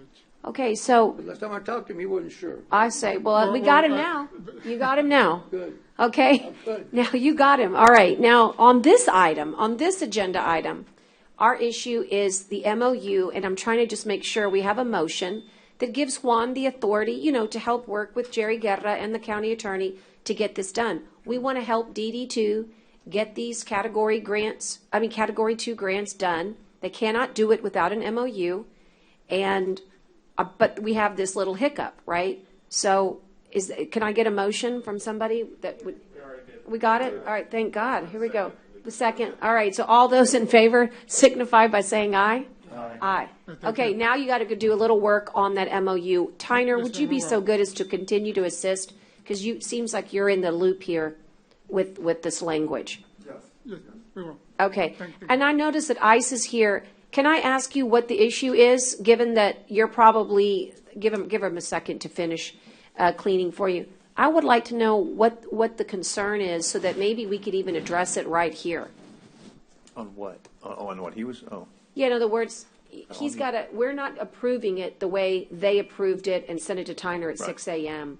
They don't want, I'd like to know what the issue is. Absolutely. Charlie Cardenas with ICE Engineers. Yes. There's really not an issue. The only concern is that these construction projects have a schedule and a time limit, and so it wasn't clear as far as any time limits on the review process or the approval process. You want a timeline? Kind of. And what is your recommendation? So we're recommending 5 days, per Th- task. That was in the version that I saw this morning, that a 5-day turnaround. And I doubt that Juan's going to agree to that. That's just not feasible. But I mean, what else is? That's really all it is. A timeline. All it is. Other than that, there's not a problem with Okay. any of the approval and anything. We just cannot be waiting weeks or months on a approval on a task that sometimes could take. Hey, I feel your pain, man. I sit here, wait, all kinds of things. But there's no doubt that we have to have a reasonable time period. How about if you guys work it out, and then this court has already authorized the MOU? Absolutely. And then you guys figure out a timeline that's reasonable for our public works. Absolutely. I think that's fair. Absolutely, I agree. And just so you know, I said that on the call the other day when we had our emergency meeting. Right. So I told everybody, get the lawyers out of the room, but they didn't listen. Okay, thank you. Thank you. Appreciate it. Thank you. No, I wasn't. I'm not the lawyer. I'm the judge. That's the beauty of it. Okay, thank you so much, Juan. All right, moving on. We have the number 14. Remember, guys, we've done 15, 16. Did I miss one? 12. Shoot, Yeah, Susan's Susan, still on. forgive me. 12. I'm looking at her. Susan's back. Susan, thank you. So, in keeping with Texas Water Development Board, we have Susan Roth, licensed petroleum engineer. I mean, listen to me, petroleum professional engineer. Thinking about me for engineering services relating to the drainage master planning and execution of contracts. So, just as a reminder to the court, we hired Susan a year ago in December, and she's taken us through the Water Development Board process. We are anxiously awaiting for our outcome, which should be in January. And then, of course, the real fun begins when we hopefully get awarded our master drainage study grant, and then we go out for RFP and start that process. Susan, will you remind the court that there's a percentage, if we're awarded this grant, we certainly have scored high enough to be awarded the grant, that a portion of your contract is our in-kind. So we get to take your contract and move it to that in-kind category. And then the funding source for this is CO 2019. It's how we funded it to begin with. Susan? I have a question just before you. Sure. Yes. Yes, thank you so much, Judge and the commissioners. I hope you all know it's just been a pleasure to work with y'all this past year. I've thoroughly enjoyed working with you and the staff, and I just want to, just to follow up with what you just mentioned, Judge, this is just a continuation of my contract, and the amount that you all have previously approved is part of the match as far as with the 25% and coming from all 3 counties, and 75% would be the grant from Water Development Board. Water Development Board is looking to take this agenda item for our Category 1 project, our Regional Master Drainage Plan, to their board in early January. So we're, just as you had mentioned, Judge, we're just about to start kind of the next phase as far as continuing to address their internal staff review comments, and then being able to move forward with potentially closing on the funding in March, and then issuing an RFQ, and I would continue to serve as kind of y'all's program manager and working with your staff closely, and just kind of guiding y'all through the process. And let me just say that this process has not been easy. In fact, I would say that of all the things that I've done in 2020, and this includes the pandemic, this is right up there as far as frustration. And there are many reasons for that. And if we had not had Susan in our path, we really just would not have prevailed in the abridged application. piece of it. So there's a two-step process, and we are in the final process. But because we have had other grants that have conflicted with our grants, it has been very, very tricky. And Susan has helped navigate and coordinate with Texas Water Development Board every step of the way. And I just pray that all our hard work pays off. We still don't know yet, but it's, we're in the final stretch, so to speak. And if there are any questions for Susan, I think there are, Susan, this would be a good time. Commissioner? I have a question, but I don't know, is Maria still on? Maria? Yes, she is. Yes, I'm still on. Or maybe Susan knows too, but when we say match income or match the salary from the grant, can we do that? But I know we could, I know in-kind comes from administration, comes from, from us, or like Maria's office and everything. But when you pay as a salary from a grant, can you use that money to actually do a matching for the next grant? Yes, you can. Even though it's a third party, it kind of works the same way, even though they're not like internal. I mean, the county still pays out, like my salary, so it works kind of the same way. Okay. All right, I just want to make sure we're not crossing something with grant to grant, so. Oh, yeah. No, we're good. Okay. All right. Okay. Thank you, Susan. Thank you. Can I get a motion then to continue? So moved. All right. Motion and a second, and all those in favor signify by saying aye. Aye. Post same sign. Okay, moving along, we've done 12, we've done 13. We are on 14, and this should go easily because we've had the workshop already on our legislative agenda. Joel Romo has been also tuning in to our court all day, and thank you for that. I've been watching you, Joel. There was one tweak. I think it was from a couple of requests. Commissioner Chesney, you'll be happy to know one tweak was really about the health and I don't want to use the word, I'm going to call it increased access for Medicaid, okay? Oh, I'm sorry, say that again. I said, Joel, why don't you navigate? I don't want to misspeak. I don't want to use the word. I don't even dare use the word incorrectly for fear that it gets interpreted wrong. But we've got some better language that's been vetted by our legislative delegation. Go ahead. Meaning like. Judge, and also joining us, Patricia Shipton has also been on. Okay. Online. Thank you. Good afternoon. So we did kind of tweak that healthcare, that bullet in regards to the language regarding Medicaid, 1115 waivers, medical expansion. We used the term that Patricia suggested, medical access, more to align with some of the conversations happening in the Senate Health and Human Service Committee and with our legislative leaders in terms of you have a lot more conservative-like businesses and lawmakers looking at ways to, because of the pandemic and because of the uninsured, a way to draw down some dollars, but do this in a way that makes business sense. So we did change medical access. That was one change that we made in the agenda since we were all together Friday.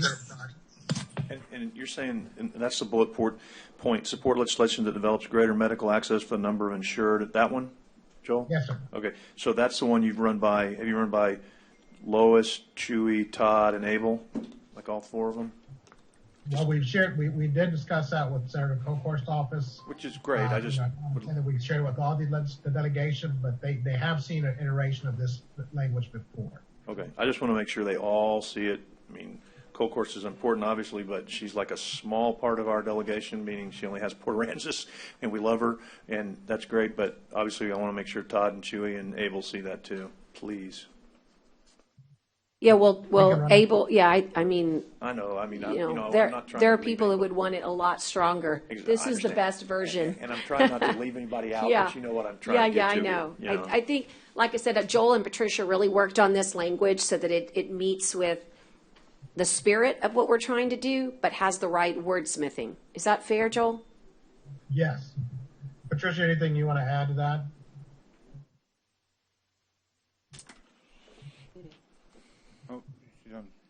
I think you're on mute. Yeah. Judge? Yeah. I don't want to. Sorry, apologize for that. We tried to track language that mirrors some of the legislation that we've seen filed to date. And so we're trying to be in keeping with what we think the legislature is looking at. Thank you. And then we also added some TWIA language that Chairman Hunter asked us to do. I'm just focusing on what's changed, guys, okay? Yeah, so on that language, I'll let Patricia, she worked closely with Chairman Hunter on that, and those 3 bullets that we changed, and that was as of Friday afternoon. Yes. Right, Monday afternoon. Chairman Hunter had a TWIA work group. Commissioner Chesney was on that work group, and he asked us specifically to add that to our agenda. So specifically the legislation by Mays Middleton that would go to change the administration of the TWIA association and when and how they conduct their meetings specifically, but it also is an opportunity to look at the TWIA structure, I think, in the discussion of that bill. And then an opposition, which we have had on our agenda before, to any rate hikes. And then really thinking strategically, the comments were made during that work group meeting was that there may be an attempt by TWIA to try to roll back those reinsurance rates that we got passed last session. And so we were cautious about that. And so he asked for those 3 items. And then in addition to that, we're going to work with Tyner. I hope he's asked for a resolution from the county asking the governor to halt the recent TWIA rate increase that they passed a week and a half ago, I guess. And we have a letter from the 20 some odd legislators who signed that, calling on the governor to do that, Joel. And I know we've gotten that to the commissioner and to the judge, correct? Yeah, I think it's going to be on the January 6th agenda. That's correct, Yes. January 6th. Okay, so that's the update on those. And then the other addition, since we were all together Friday, we did get some language, came up last session at the end regarding online jury communications. Oh, yes. We threw that in there today, over the week. Also, in visiting with Johnny Hip over at the Nueces County Hospital District, he reminded me that the LPPF sunsets at the end of 2021. So we put in language. Johnny suggested that I think standard protocol is 2-year extensions. I may be a little aggressive. I'm just asking that we get it beyond 2021, maybe a 4-year extension. But at least we have it because we will need legislation, and I believe the Senator Hinojosa is already working on drafting that. And then in addition to that, if y'all remember, the hospital district came to us Friday with some language regarding, seeking some assistance in identifying revenues. So we think we crafted some language that provides reassurance to the Commissioner's Court that, not only will it direct our team, Patricia, Hugo, and I, to go find some state funds through the legislative process for the hospital district, but also should they, look at ways to draft some local legislation that would provide, with voter approval, the opportunity for the hospital district to do some type of tax amendment. And so this was language that was, I shared it. I sent it over to Commissioner Chesney, I sent it over to Johnny. And so we added this and Tyner, do we have the latest language in front of them that Johnny added a couple words last night? The last email you sent me, that's what I just passed out. Okay. Okay, so just to make sure everybody knows, from the workshop, the following changes were the language on better health access, the TWIA, the online initiatives from the district clerk. And by the way, that was part of our legislative agenda last year. It just came in too late, so this is better timing. And also the LPPF, that's so important as a safety net for our hospital district on our intergovernmental transfers. Again, the purpose there is to create a really reliability so that that it's not going to, we want that extension from the legislature. So those are the ones that have been identified. Everything else we have gone over at length during our good workshop.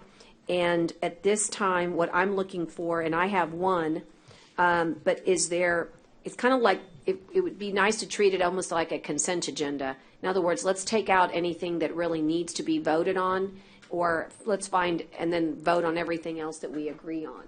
So the one issue that I have is the one that we discussed in court during our workshop, and that is the,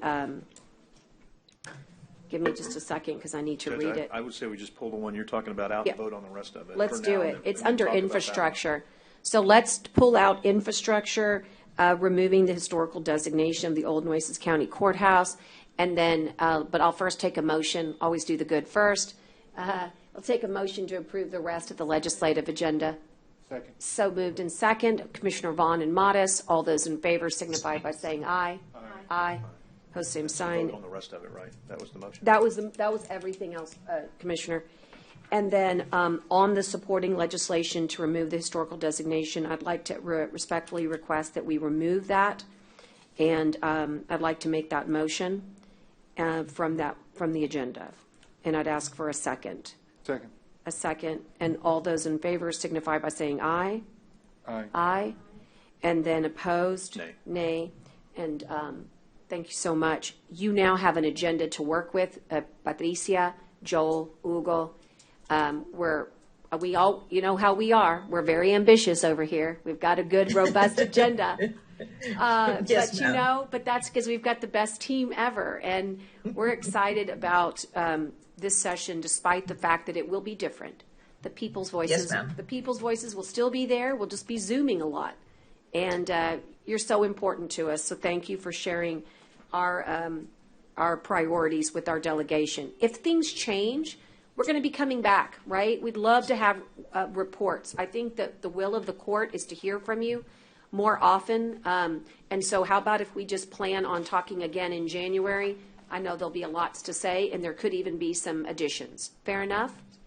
That's a good plan. Once we see committees assigned after the first few weeks, we'll plan on that. Correct.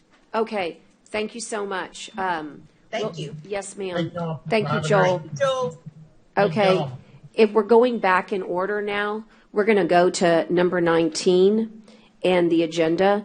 And this is also let me see, I don't know if he's on or not, if we lost him, but this is ratifying the hiring of Coates and Evans to basically provide the professional consulting services with regards to the Nueces County Airport. You might recall that when we started this endeavor, I was left with a fund. That's the funding from the county judge's office for the Nueces County Airport's development, and this is how we have paid. It was a $60,000 contract, but due to COVID-19, we really weren't able to get off the ground. I think we spent a total of, what, 20? 20-something, and so we're rolling over So- money from that. And so this contract amount is a little bit less than 40,000. Right, so it- Because we pulled a lot of money Right. It forward. doesn't really change anything from last year. It's the same funding source, which is the county judge's airport fund. I'm sorry, I don't remember the number for the county judge's airport fund. I'll get it right here, Right. Judge. Hang on. 19,300. Thank you. Just it's good to mark for the record. And so I'm asking for the approval of this agreement so that we can continue the work that we know we need to do. This is regarding the expansion of the runway, pursuing grants with TxDOT Aviation. Of course, our fuel farm is well underway. We've already paid our matching grant on that. And there needs to be a real discussion about hangar fees. Depending on who you ask, we're either the cheapest, prices in the West or the best prices in the West. It just depends. If you're there, they're the best. But, if you're in the economic development business, we're too cheap. So there's somewhere in the middle lies a happy medium, and we want to get to that piece because I think in the future we're going to need to build more hangars. But right now we're concentrating in two arenas. That's the 5,000 or 7,000 foot runway that we've applied for a grant for, and a continuation with TxDOT Aviation on that fuel farm. So I don't think he's on, but like I said, if there are any questions. Was there a motion? Not yet. Motion? Okay, I'll second. All those in favor signify by saying aye. Aye. Aye. Okay, the next one is also, I think, very self-explanatory. Maria is on the phone to help us on number 20. Motion to approve? I'm so sorry. No, sorry. Okay. Maria, there's no questions for you. It's all good news. We do have Kim Barrientos, who Okay. is the CEO for the Boys and Girls Club, on the line. All right, Kim, we welcome you, and we're happy we can be of assistance. And I actually have even better news for you, but I'll have to tell you offline. I think we've got somebody else that might be interested in assisting. But Kim? I just wanted to take the opportunity on behalf of the Boys and Girls Clubs, Board of Directors and staff and the youth to say thank you very much to Judge CANALES and the Commissioners Court for assisting us with these funds. As you know, COVID has really impacted nonprofits severely, and the help that you're giving us will definitely make a difference, especially to the kids that we serve. So again, I just really, really wanted to say thank you for everything that you did for us.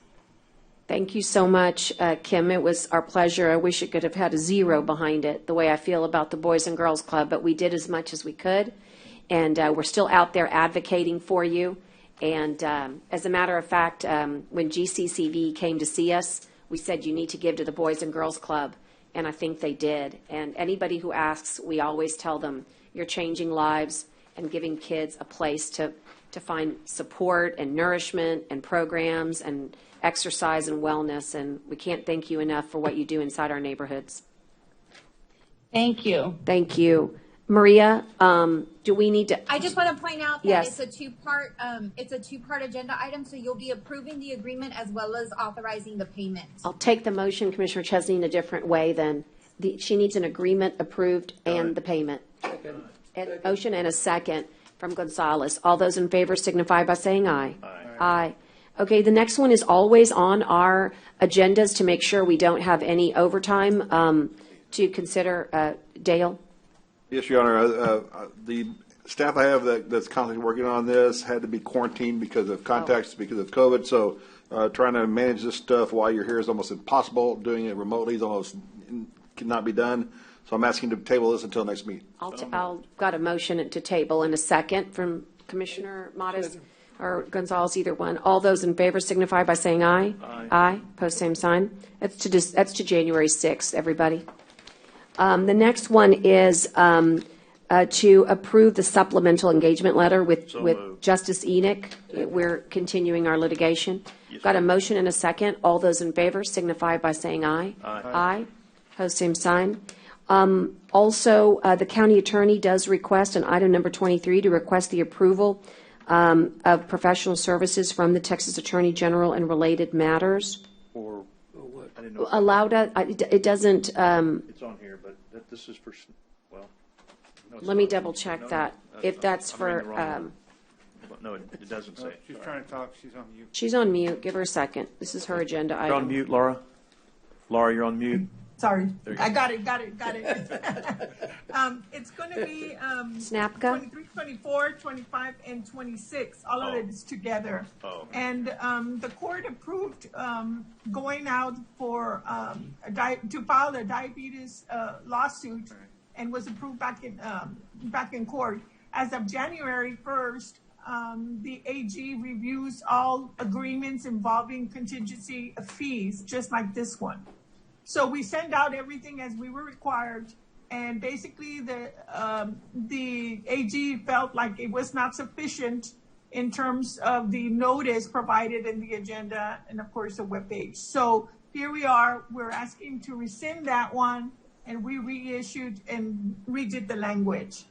That's the only thing that has changed, really. Okay, so I'll take So a we motion. have to go process again. Okay, a motion to rescind first and to resubmit the order authorizing the county judge to execute the professional service agreement and submit to the Attorney General. Wait, I'm confused. Right. Wait, let me Correct. go back. 23, okay, sorry, second it. So 23 is reauthorizing, but it's just a precursor for 24, 25, and 26? Correct.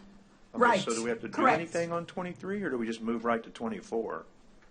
Or Well, the motion that I made was, Give me authority. yeah, I mean, I agree. It's really a combo. It's just I don't think we do anything on 23. Let's just say that 24 and 20, first of all, 25 and 26 are the rescissions. Okay, so if you want to tackle it that way, let's do that first. I'll take a motion to rescind in item number 25 and number 26, the service agreements that were previously authorized on September 9th, 2020, with the Snapka Law Firm and Sakala Law Firm and Richard Schechter. So moved. I've got a second. All those in favor signify by saying aye. Aye. Okay, and then also, Then reauthorize. and then reauthorize, but that takes 23, care of 25 and 26, Laura? Does that Yes, motion? you've already done that. Right, So I'm you saying- can do now 23, 24. Right, so 2324 is now the authorization to execute the agreement and submit with more particularity to the Attorney General. Correct. Same substantive, just a little more detail. We've noticed it differently is the idea. Do I have a motion? Got a motion and a second. Okay, all those in favor signify by saying aye. Aye. Post same sign. Okay, that takes us through the regular agenda. And let me tell you, we're now into Public Works. We may have lost Juan, but Michael, you're here while he comes back in. We've got some awards we want to make. And the first one are the roads, 73, 67, 48, and 69. Will you take us through that first? Yes. Okay. So on this one, we conducted a bid opening on November 24th. We received 7 bids. C1, purchasing. Yeah, we're skipping down to purchasing. Sorry, I was like, wait. We're skipping Public Works because he's not here. That's okay. I'm just trying to keep up. My Yeah. bad. So yeah, this is discuss and award IFB number 3140-20. Okay, I'm good. I'm caught up. Thank you. Okay. We received 7 bids. The low bidder was JE Construction. That bid was reviewed, and I received recommendation letters from Brian Bressler at Friesen Nichols, Dan Leindecker from LNV Engineering, and Willie Rivera from Hanson Professional Services, all affirming JE Construction, and Juan also agreed with that recommendation, and so I'm recommending award to JE Construction for the base bid and the additive base bid number 1 for a total of $4,116,659.15 to be paid out of the 2019 COs as indicated in your agenda item. Second. Got a motion and a second. All those in favor signify by saying aye. Aye. Post same sign. The next one is the execution of agreement with Mako Contracting for IB McGee multi-purpose facility repairs. Michael? Okay. So I want to take a moment here to just breathe a little bit. We went through a lot of work to get to this point where we can finally do some work for Coastal Parks in restoring the park building that was damaged during Harvey. So I just wanted to thank all the folks that helped me get to this point. The county attorney's office was instrumental in helping me to identify the procedures that we needed to put in place, and we executed those on a prior court for what to do when we get no bids. And so when we put this out originally, we received no bids. The procedures allow us in the purchasing office to solicit additional bids, which we did, and we've noticed that the low bidder was Mako Contracting, and we received a letter from LAN, who is the engineer of record for this project, recommending Mako Contracting, and the county engineer also provided a letter to our office stating that he affirmed that recommendation. And so I recommend award to Mako Contracting in the amount of $1,420,118.30. So moved, Judge. All right. After 4 years, whatever attempts, it's been unbelievable. So I don't even know how to.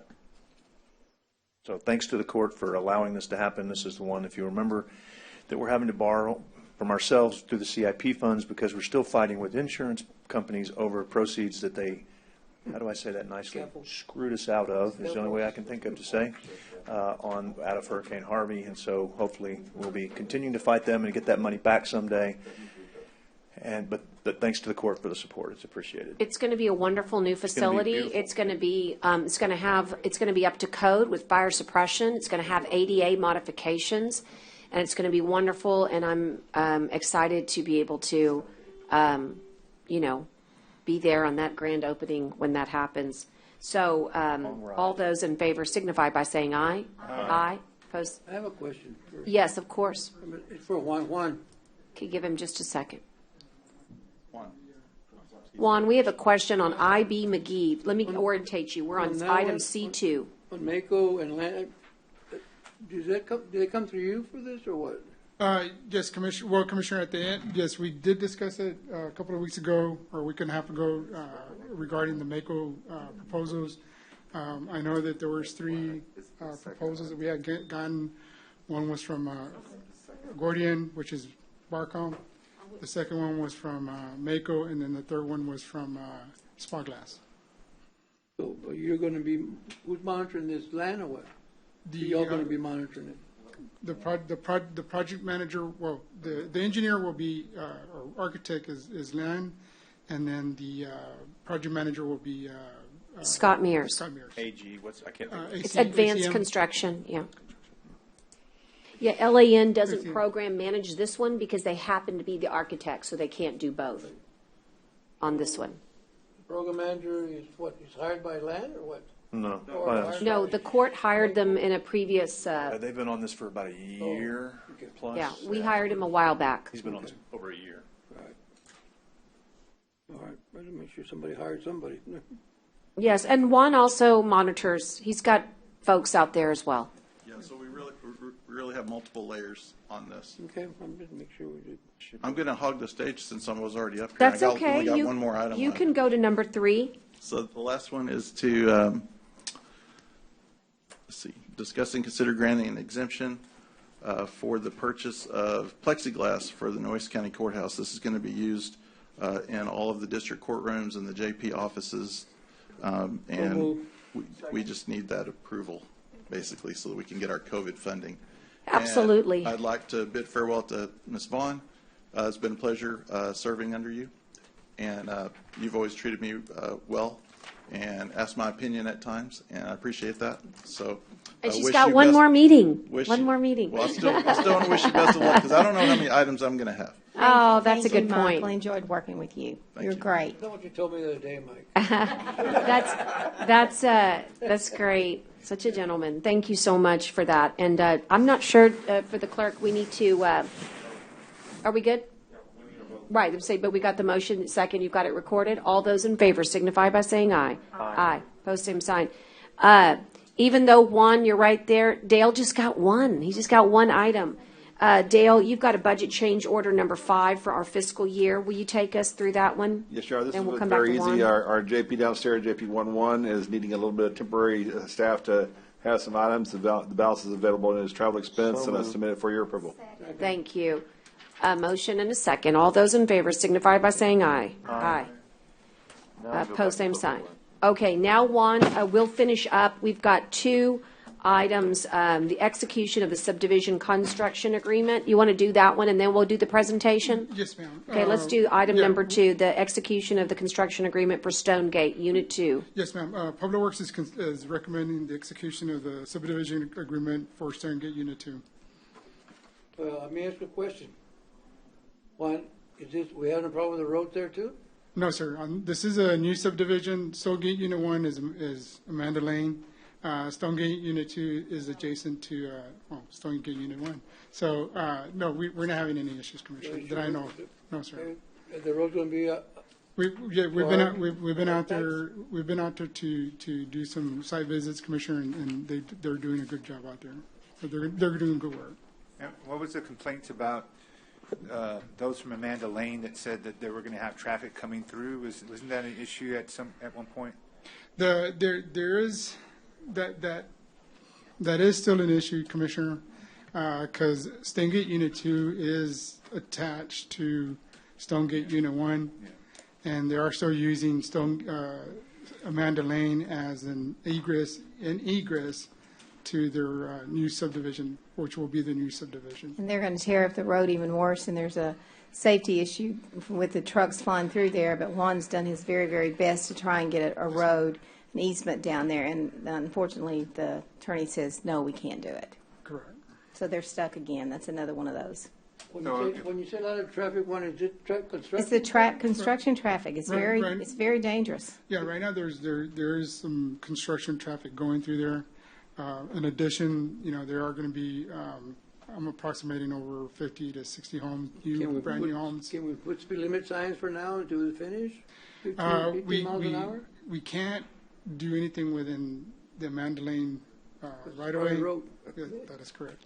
And So we see, can't touch it. we have got to do something about this stuff. We really do. This is ridiculous. Those people are just stuck. And Commissioner, I know we're going to be looking at Yeah. part of the project for the Half and Associates is to look at the drainage out there. So, And Juan, I want to thank you for all your help because you've taken a lot of flack from out there. I mean, it's been a very difficult thing, and they've been so kind to work with us. And Yes, each ma'am. time we try to give them a little hope, but it just didn't work out. yes, ma'am. They've been real. The They have. constituents out there have been real They're nice. wonderful. So is this the Wonderful. same developer? No, sir. They're developers. The Songate Unit 1 was Voss. Songate Unit 2 is Mostagashi. We never met with Voss? Oh, yeah, we've met with him. Well, it was after the fact. I mean, the Alright. neighborhood was already built. That's why we had the That's problems that correct. we That's do. correct, Commissioner. But I mean, we're only complicating things by approving this, really. Commissioner, Aren't we? Or is there's nothing really we can do about it? there's nothing we can do about it, Commissioner. They've done some drainage improvements on their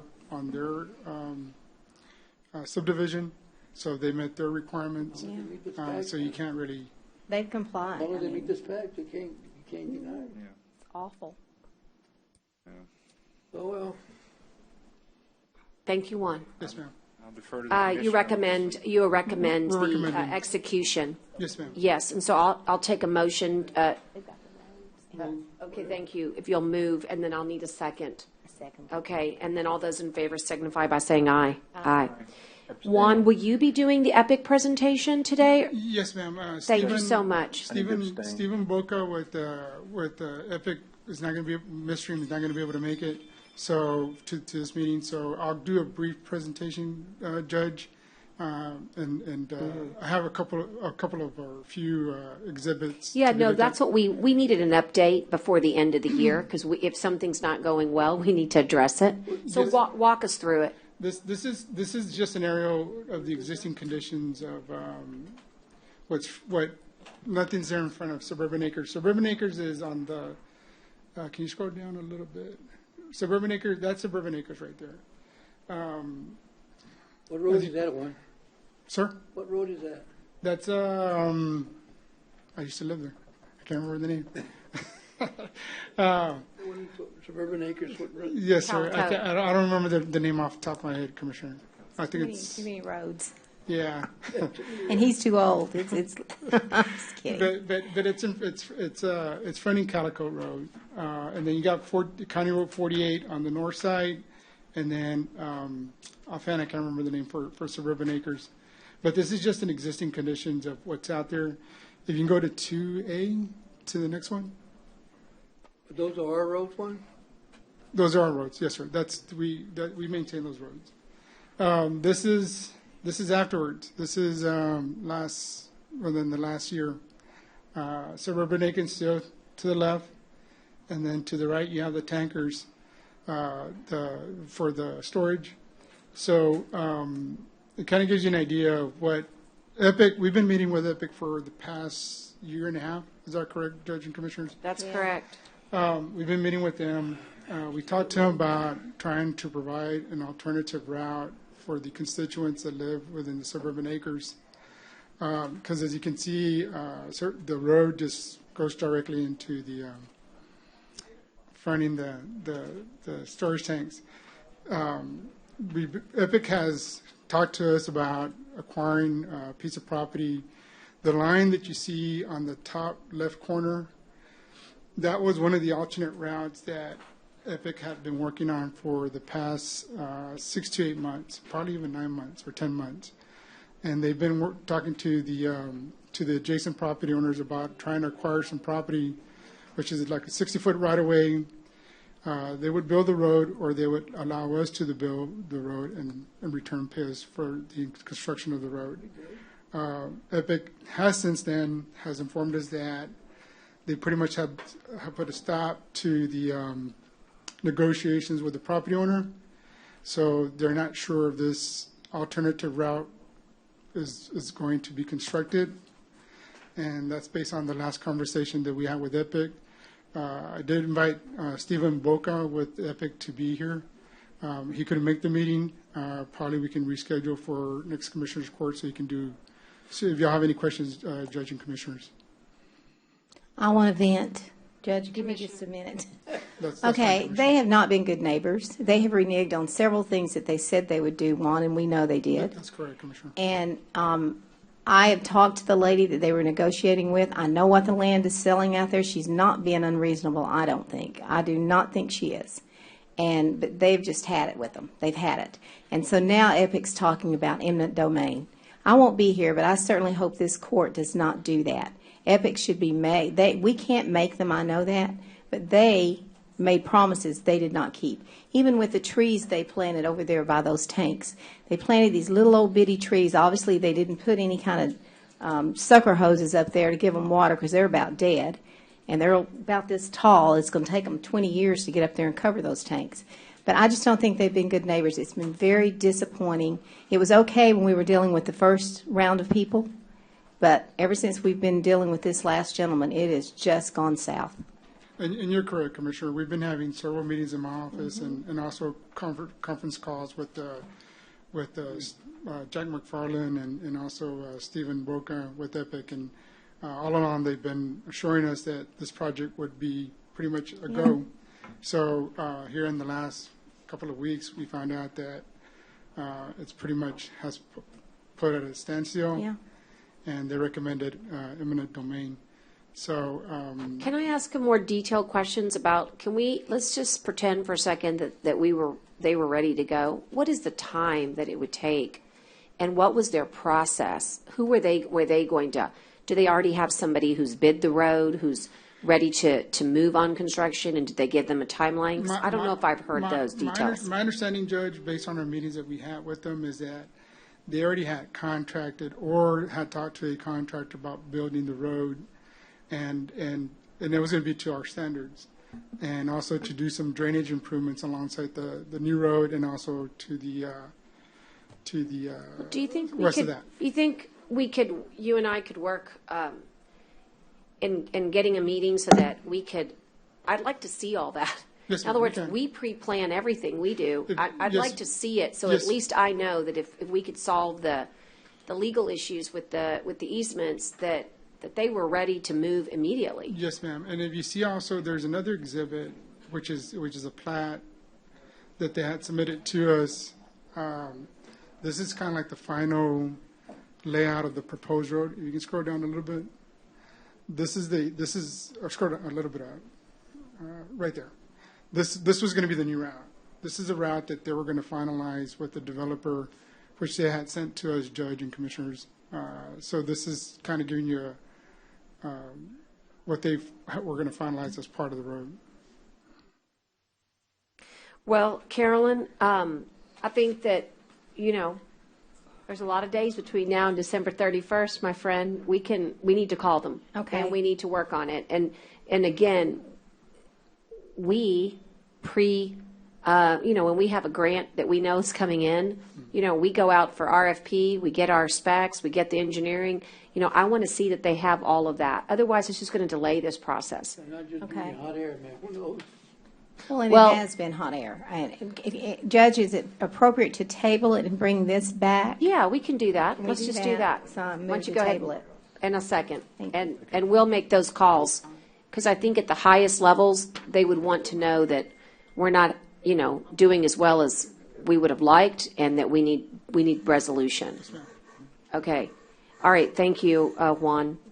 By the way, that's to January 6th, and all those in favor signify by saying aye. Aye. Pose same sign.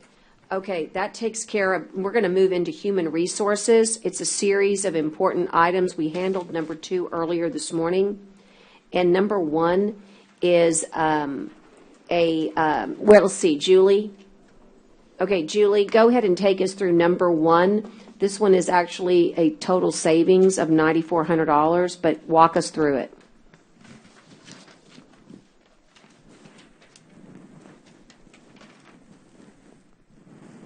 You need to unmute yourself.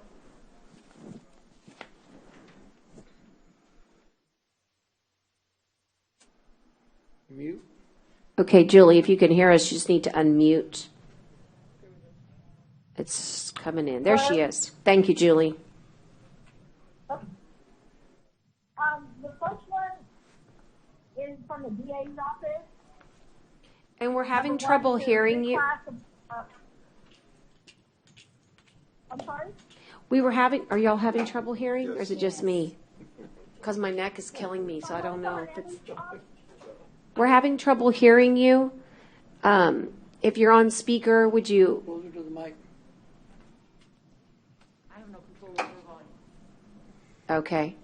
I didn't know if she was calling in or what the... You're on a phone. Julie, try it again. Okay, let me call back in, okay? That's fine. Just so everybody knows, this is, the funding on this is from the asset forfeiture, which is a position, these dollars would come out of the Chapter 59 fund that was also used earlier for drug court, same fund. And there is cost savings here, and it's basically a reclassification from pay group 34 to pay group 33. And it's really important because this is a juvenile prosecutor that is currently at a misdemeanor, and so it's an open spot, and we can't get anybody to move laterally because it's a demotion. So the idea here is through savings to the Chapter 59 fund, we're going to be able to take a felony attorney and transfer them over to juvenile and make the pay be equitable. That's why it got developed. So savings will be 7,000 or? Yes. Combined will be 9,000? Yes. It would be $400, yes. So move. I've got a motion, and do I have a second? Second. A second, and all those in favor signify by saying aye. Aye. Aye. When Julie gets back on, if you want additional info, she can give it. On number 2, we've already gone through there. Juan's going to come back and really hone in on number 3. We've had some 2020 has been challenging at all levels, and I would say Public Works has been living at the jail, and they are not incarcerated. Juan, tell us about it, and why will number 3 make it better for you? Judge, Commissioners, in the past, I'm going to say year and a half, or really it's 2 years, we've been spending about 90% or 95% of our staff under maintenance has been at the jail to fix broken lights, to fix toilets that are clogged up, to fix anything that you can think of. Our maintenance people has been out there to fix. So we've been spending our staff spends about 90 to 95% of the time out there. I had talked to the sheriff about seeing if he would be able to reallocate 3 of his correctional officers so we could hire 3 additional maintenance personnel so we could have them designated at the sheriff's department. And the sheriff has agreed or is recommending that to reclassify the 3 correction officers, 1 position, 4 additional maintenance workers, 1 for Department 1500. And Judge and Commissioners, I just want to let you know, it's right now, our staff, we've been having our staff out there. It's hard to even give them a day off because of all the stuff that's been going on over there. And and we can't get to our stuff. We can't get to the, I'm super frustrated because we can't get to our ADA stuff. And that's correct. And we can't, there's just not enough of people to go around to do all the things that we need to do. And so I'm grateful to the sheriff for working out this arrangement and to present it to court today. Can I ask a question? Jack, I'm hoping you remember this.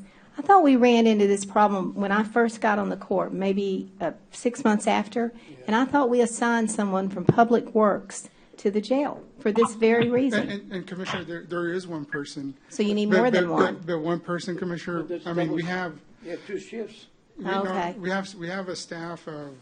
Right now, we have a staff of 6 to maybe 7 personnel, and 6 of them are where they're fixing broken broken toilets, broken faucets, broken lights. I mean, they get into the lamps and they start taking out all the electrical stuff from the lamps.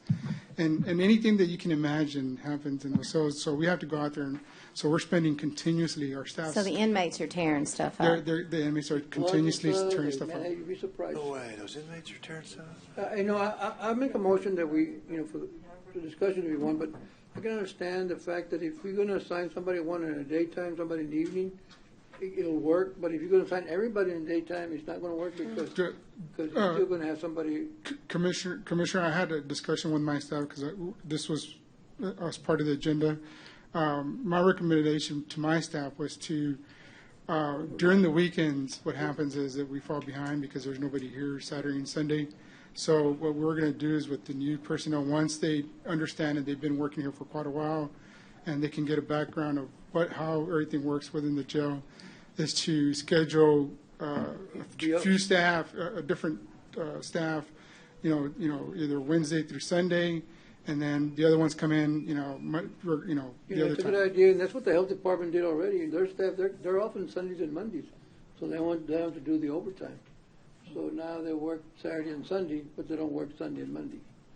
So that's one way to save in the overtime, right? Yeah. Yes, sir. And the So, comp time too. Sir. that I agree with that. I mean, that's a good idea, but you're also going to have your evening shift that you might want to overlap one, come in at a certain time, one comes, and get off at 5, one gets off at 7. You know what I'm saying? Yes, sir. We can take a look at that, Commissioner. Yeah, you look at that because I think it'll.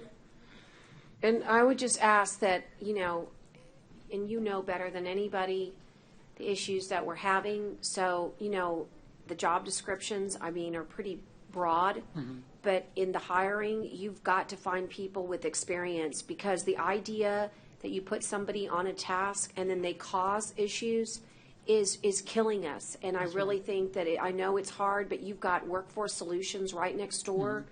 And you've got people who have been laid off, who are looking for good work, and there's upward mobility in our county. And so, rotate them. Nobody wants to be in the jail fixing toilets, their entire work. So, find a rotation that makes sense. So you're looking for strong skill sets in electrical and in plumbing. Yes, ma'am. And then the other thing, and I know that the sheriff's going to work on this, is that we can't have them breaking things as we're there repairing them. And so we're going to have to find some ways to work together on, I guess, supervision while you're there. And Judge and Commissioner, just to let you know, we get from 50 to 60 work orders a day.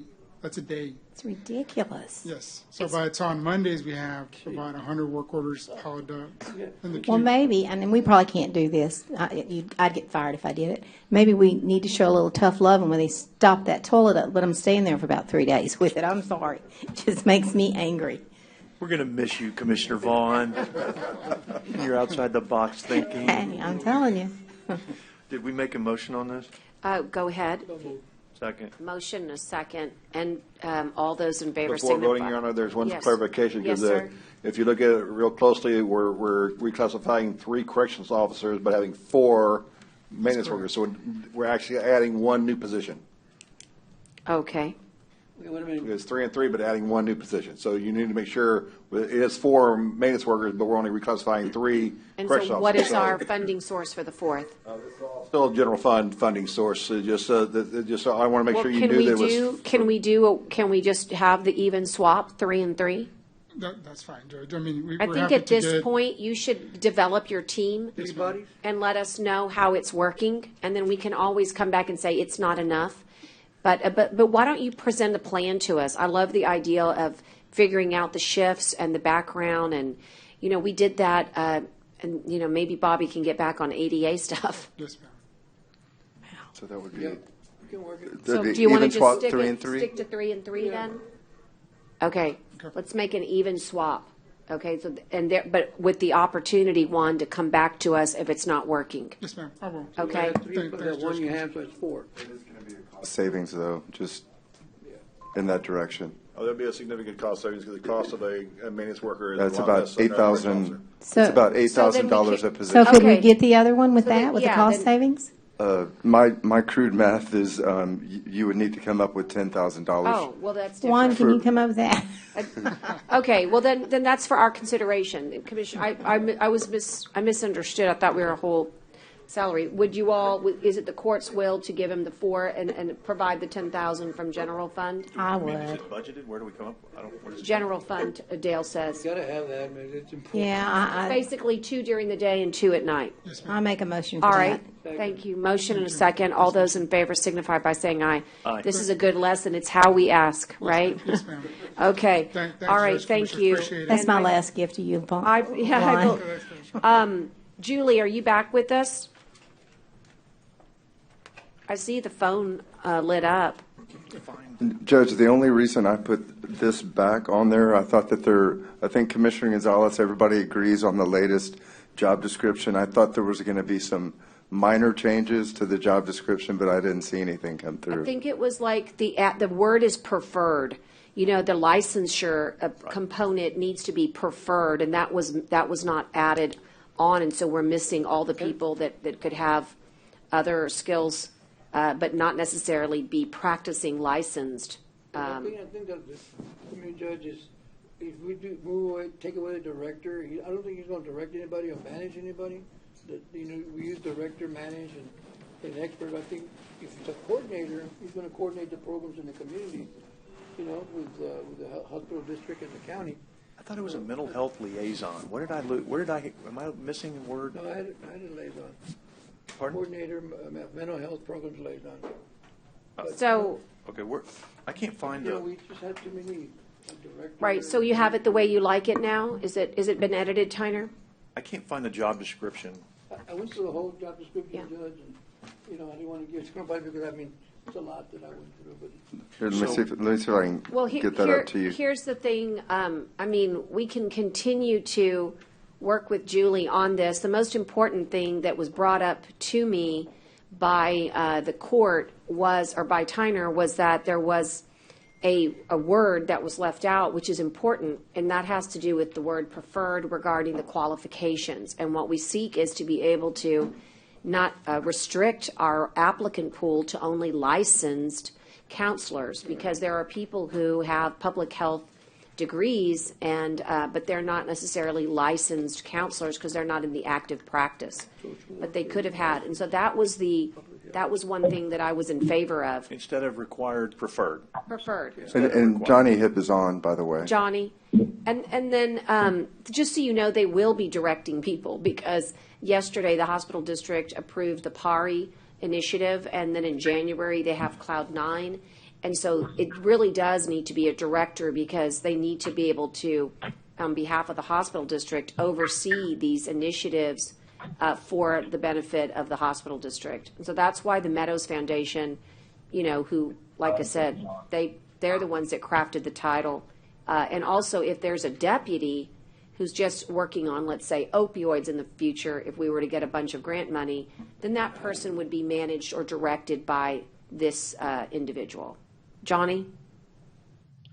Good afternoon, Commissioners. I always appreciate the opportunity to attend your meetings. I get a lot of desk work done while I'm here with you all, so I'm appreciative. We're glad we can help. The requirement of licensure in the original job description was there not because we expected this person to practice, to provide counseling, social work, or any psychological counseling. We felt that having that licensure there was important to someone understanding the programs that are being implemented and understanding how they cut across disciplines and how they affect contracts and stuff like that. The licensure thing we could be okay with the word preferred in there.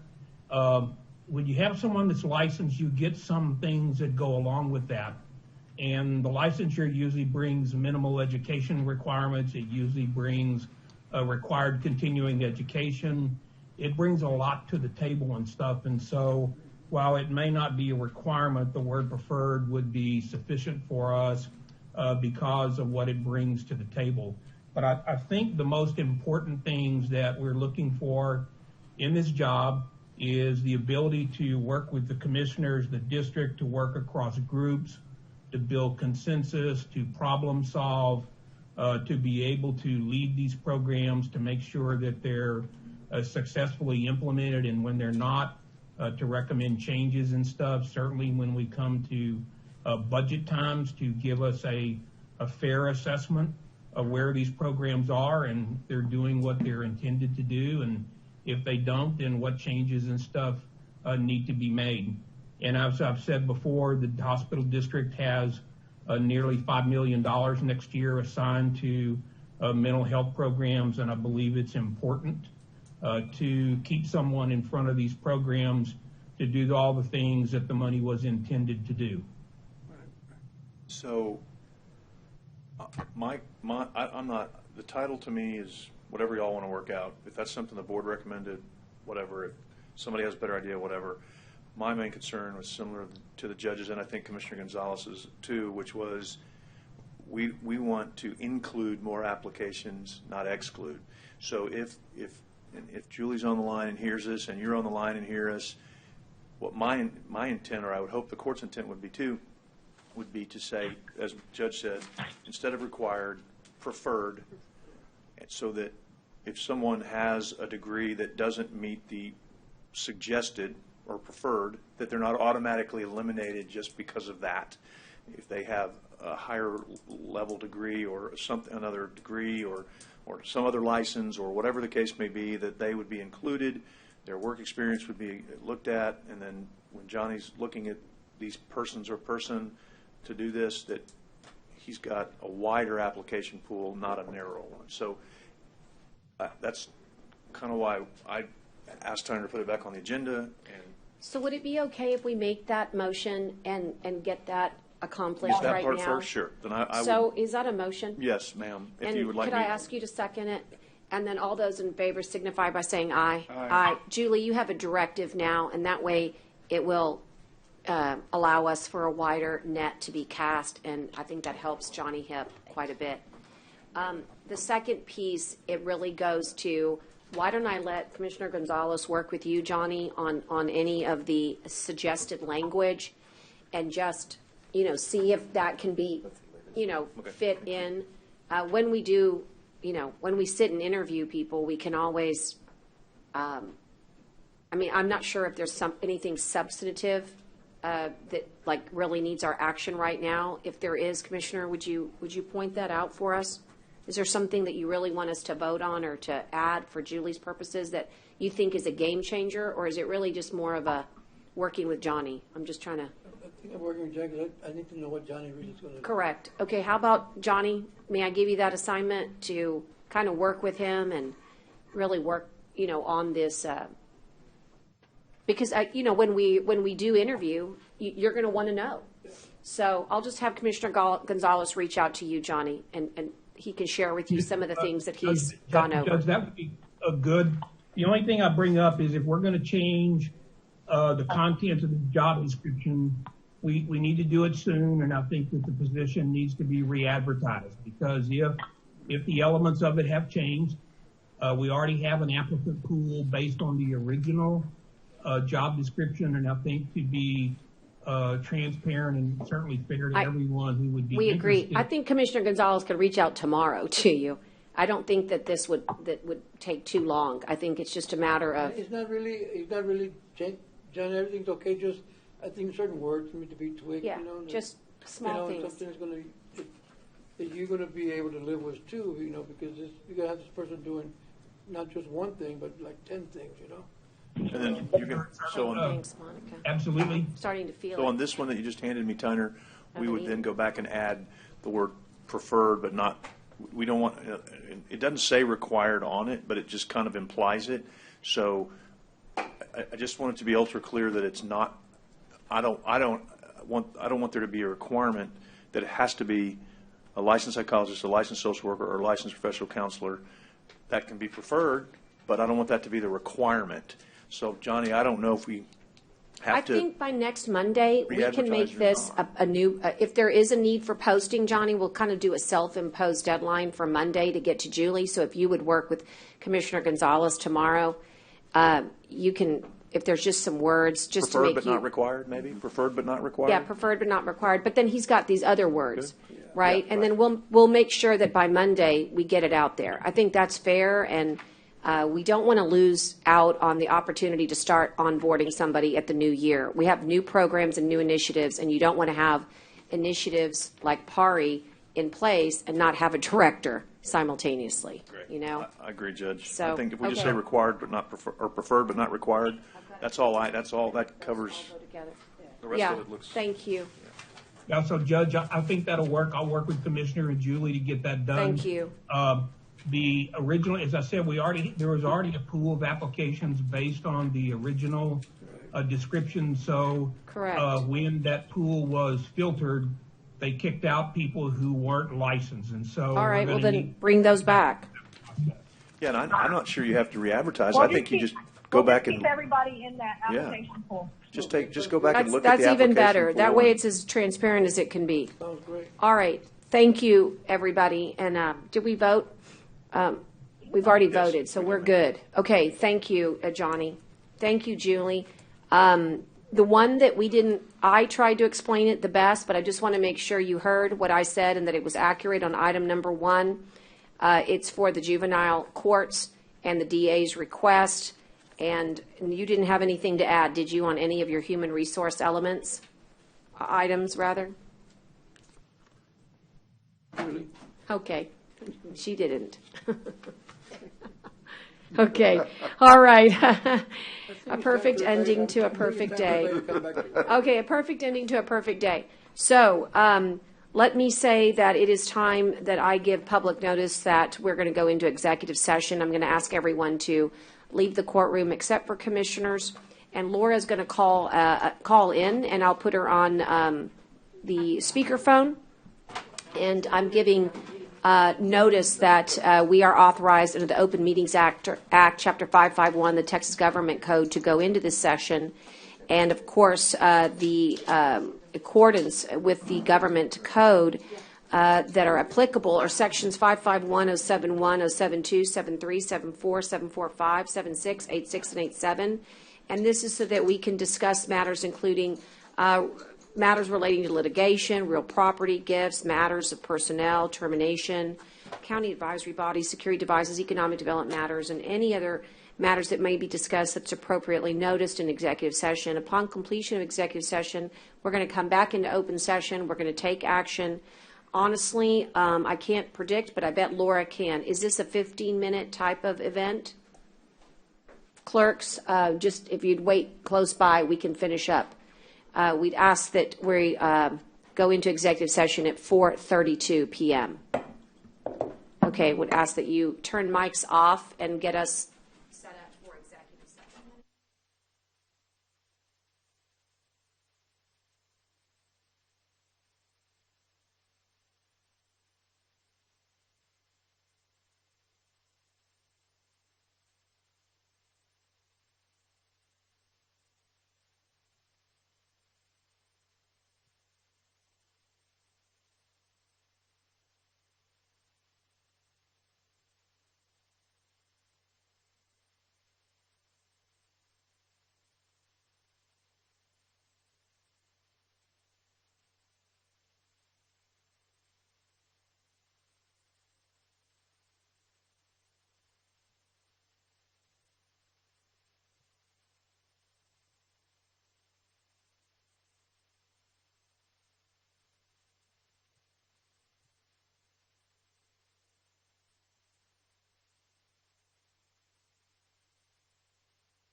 know who has adjournments in memory, so we'll be ready.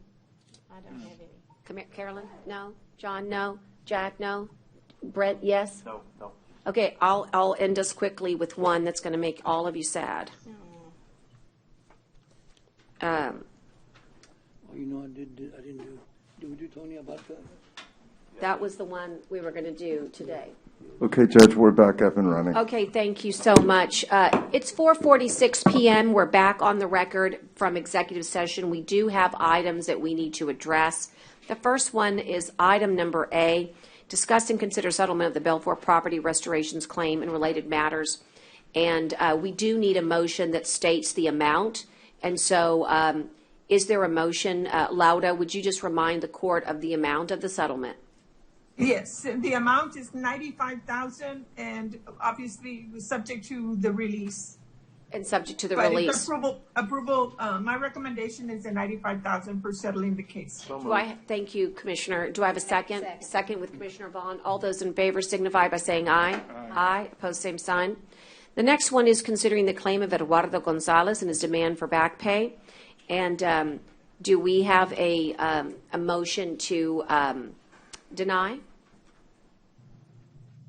Come on, Commissioner Vaughn, it's your last day. So moved. Okay, a motion and a second, and all those in favor signify by saying aye. Aye. Aye, opposed, same sign. Motion to ratify the hiring of Thank you. Tanya Weber. On item number C, Tanya Weber, and the attorney, in the cause number 220CV00282, Priscilla Martinez Garcia versus Nueces County. Do I have a second? Second. A second. All those in favor of hiring Ms. Weber to pursue this case on behalf of the county signify by saying aye. Aye. Aye. Opposed, same sign. And approve the engagement letter. I'm sorry, and also please amend to approve the engagement letter. Is that fine with the motion? Who made the motion? That's Brent. Brent, is Oh, that I fine with you to amend to approve the engagement letter? Thumbs up. And the second? I second that. Second it? Okay, thank you. And again, all those in favor with the amendment signify by saying aye. Aye. Aye, post same sign. Okay, thank you. And so we now have completed our incredible year-end agenda. Just to remind the public, whoever is brave enough to still be with us or who turned in late, we're actually going to gather again on Friday. We're not done with our year's end work, which is pretty fitting for 2020. We've been worker bees, and I'm proud of it. So let's have adjournments in memory. Commissioner Vaughn? No, ma'am. Commissioner Modis? Commissioner Chesney? Commissioner Gonzalez, would you like to do Mr. Abarca? I'll just echo. Just to close in memory of a very, very dear friend, a lot of people in this community. Mr. Tony Abarca was very well known, very active in the community. I always call him the man with a big voice because he's a very good singer. People didn't believe he could sing, but he could sing. And, so he was always involved, in organizations and communities and, very, very active in politics also. And, Tony was, you met him and, you really got to like him right away. He was that kind of a guy that, really came forward and, real jokeable and real fun to be with. He will be, I know he'll be missed by his family. I know he'll be missed by his friends. And, we ask the good Lord just to open the door to him and keep him there and so he can watch over all of us. And, and my prayers and condolences go out to the family. May he rest in peace. Thank you, Commissioner. If it would be all right, I have the obituary that I would like to read. I guess in life we all treasure our best friends from our youth and our childhood. Tony Abarca was one of my father's best friends. He graduated from W.B. Ray High School with my dad in 1962, and he joined the Navy Reserves before commencing his senior year of high school. After proudly serving in the Navy Reserves in the United States Marine Corps, he attended Texas A&I and graduated in 1975 with a Bachelor's of Business Administration. He was a proud sergeant, United States Marine Corps, honorably serving in Vietnam in 1967. He made lifelong friends during his time in the military Every Veterans Memorial Day, he placed flags on the veterans' graves commemorating the lost and forgotten lives he had served with. He loved fishing and hunting, and as he got older, he would rather take Mark and his grandsons out so he could teach them what he knew. All in all, his hopes to share something he loved dearly. Life was great for Tony, and he wanted his boys to have the same happiness as he did. He was known for his teasing, his jokes, his entertaining stories, and at parties and dinners he would have countless tales of his eventful life, keeping the crowd endlessly laughing, contagiously spreading joy, and never letting a single moment become dull. He was active in his community, as Commissioner Gonzalez said. He was chairman of the Cerebral Palsy Board. He was a coach and a board member of the Corpus Christi Youth Football League and the Oso Little League. He was also a member of the Marine Corps League, LULAC Council No. 1, and the Cathedral Parish Council. He lived life for others, and I just wanted everyone to know he will be buried with full military honors in the Veterans Cemetery on December 18th, which is Friday, at 1 p.m. And in lieu of flowers, the family asked, donate to Toys for Tots. That's just like Tony, and may he rest in peace. Thursday, before the Saturday that he passed, he came by my dad's office to bring me a bag of pecans to share with all of you. I'll bring the pecans on Friday when we rest, bring him to his resting place. Sadly, I received a text on the way home that really made me really sad, and that is Chancellor John Sharp's wife, Charlotte, passed away yesterday.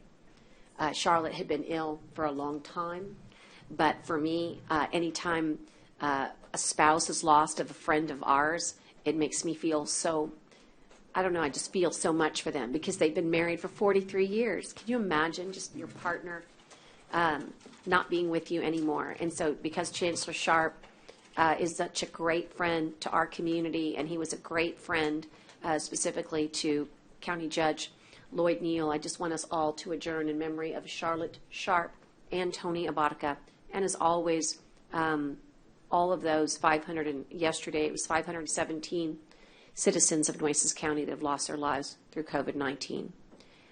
With that, we may adjourn. Thank you, and we will see you on Friday. The time for the clerk is 4:53. We beat the 5 o'clock rush hour. Thank you. Barely. But she did it. Hey, Barbara, what happened to John's